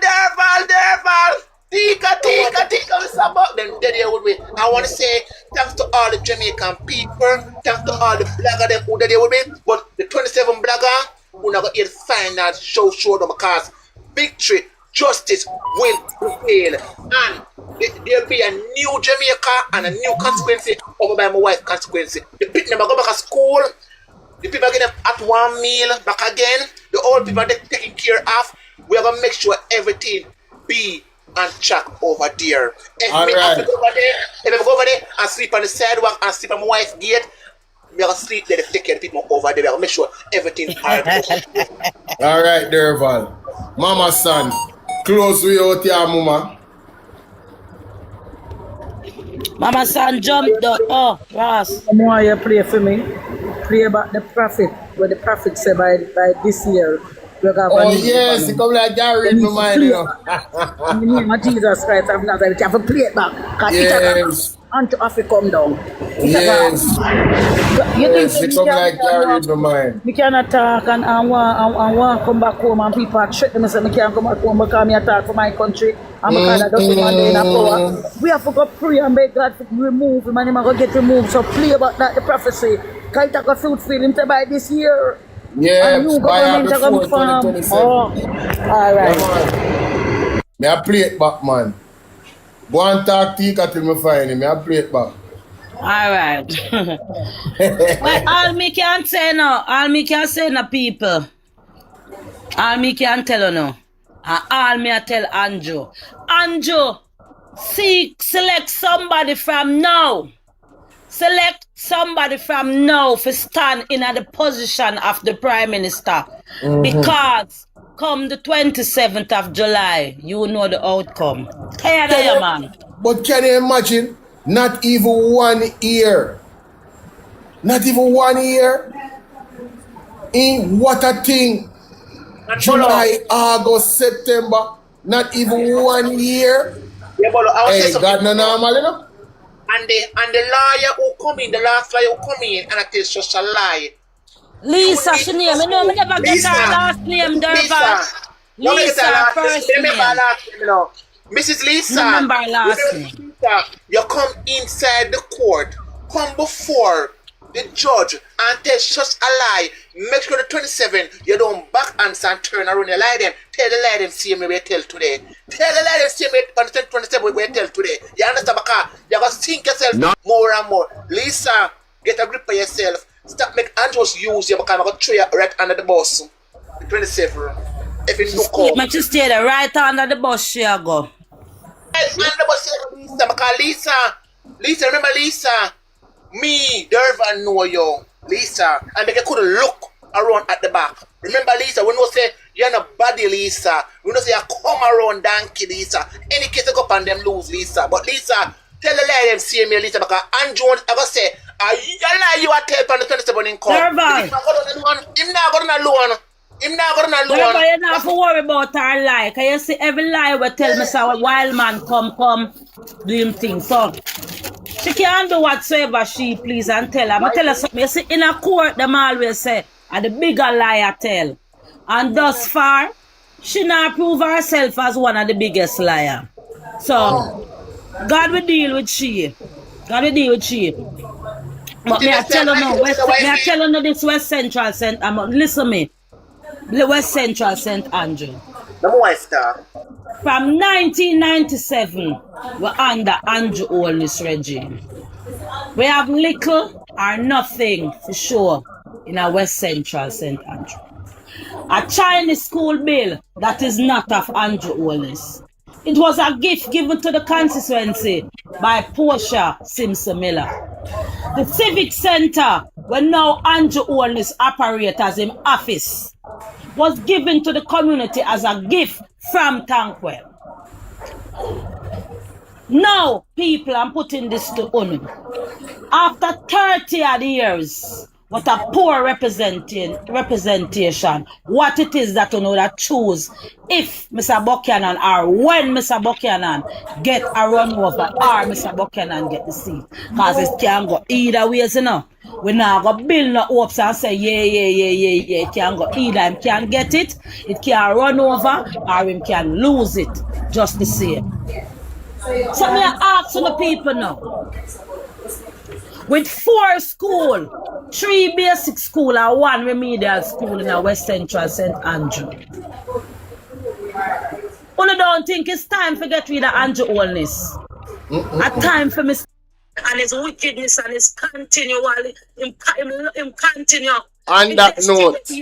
Put we under bandit. On that note. Let me tell you now, fear up. Central St. Andrew. Pick a pin, Tika, right there, so that are the perfect place, because we're going to go build with color now. Make the people hear this. Mute to the mic. Right there, so we are going right now. We are going right at the physical part of it. Prophetic part of it. Do not listen to this.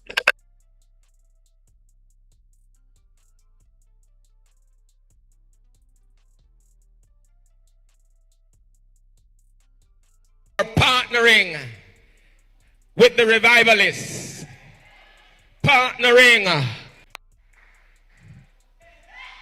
So woe be unto those who are partnering with the revivalists, partnering, hallelujah, with the Rastafarians, partnering with the New Agers in the so-called interfaith collaboration. The Lord says, I am not a part of it. And I shall show open signs of my displeasure, say the Lord.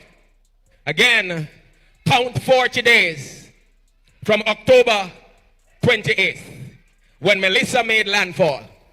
The Lord says, watch my hand. Watch my finger as I move across this nation.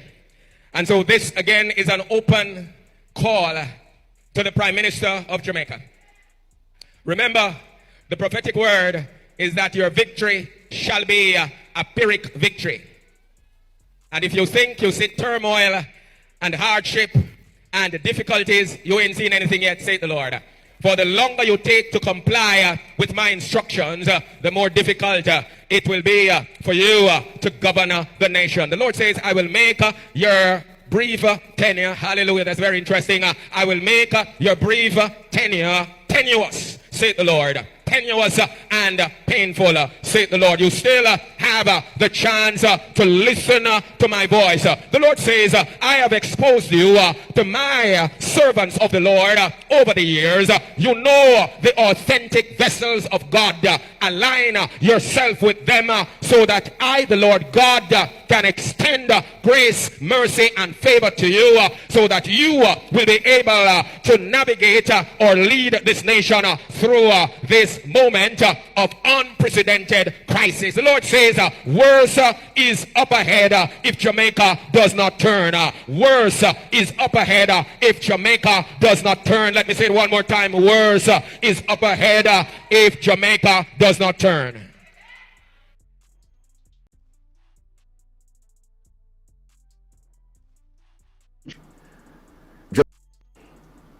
Not if Jamaica is to be changed, because we know Jamaica is being changed.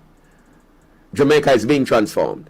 And by or before 2027, we will see a new Jamaica emerging. Not completely new, obviously, but there will be major turning points. One of them, finally, we will be led by a righteous Prime Minister. And it might seem like a pipe dream. I'm smiling because those of us who are able to see in the realm of the spirit, we have some interesting developments coming this year that will trigger changes politically, which will take many by surprise, because there are those who think that they are around forever and they can stay as long as they want. We shall see what we shall see. That's all I'm going to say. We shall see what we shall see.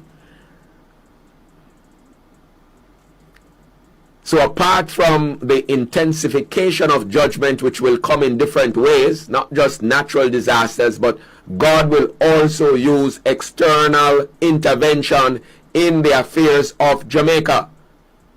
I'm going to say it one more time. God will use external interference in the affairs of Jamaica in order to set things right. Since we have leaders who think nobody like them, and they have put themselves in power through corrupt practices, we have a system of election where persons are to be duly elected, and they corrupt the system. So what God is going to do is going to use other means of displacing them. Watch and you will see. External intervention in addition to continued disasters of different types.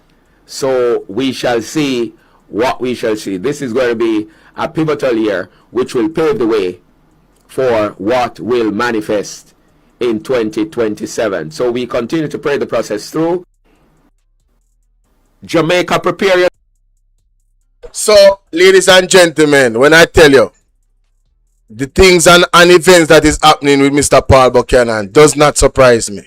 It doesn't surprise me at all. I've been following this prophecy for quite some time now, and I'm watching with bated breath to see how God is going to make all of it unfold.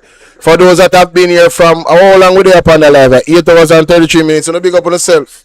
Sooner or later, the word is love. You understand?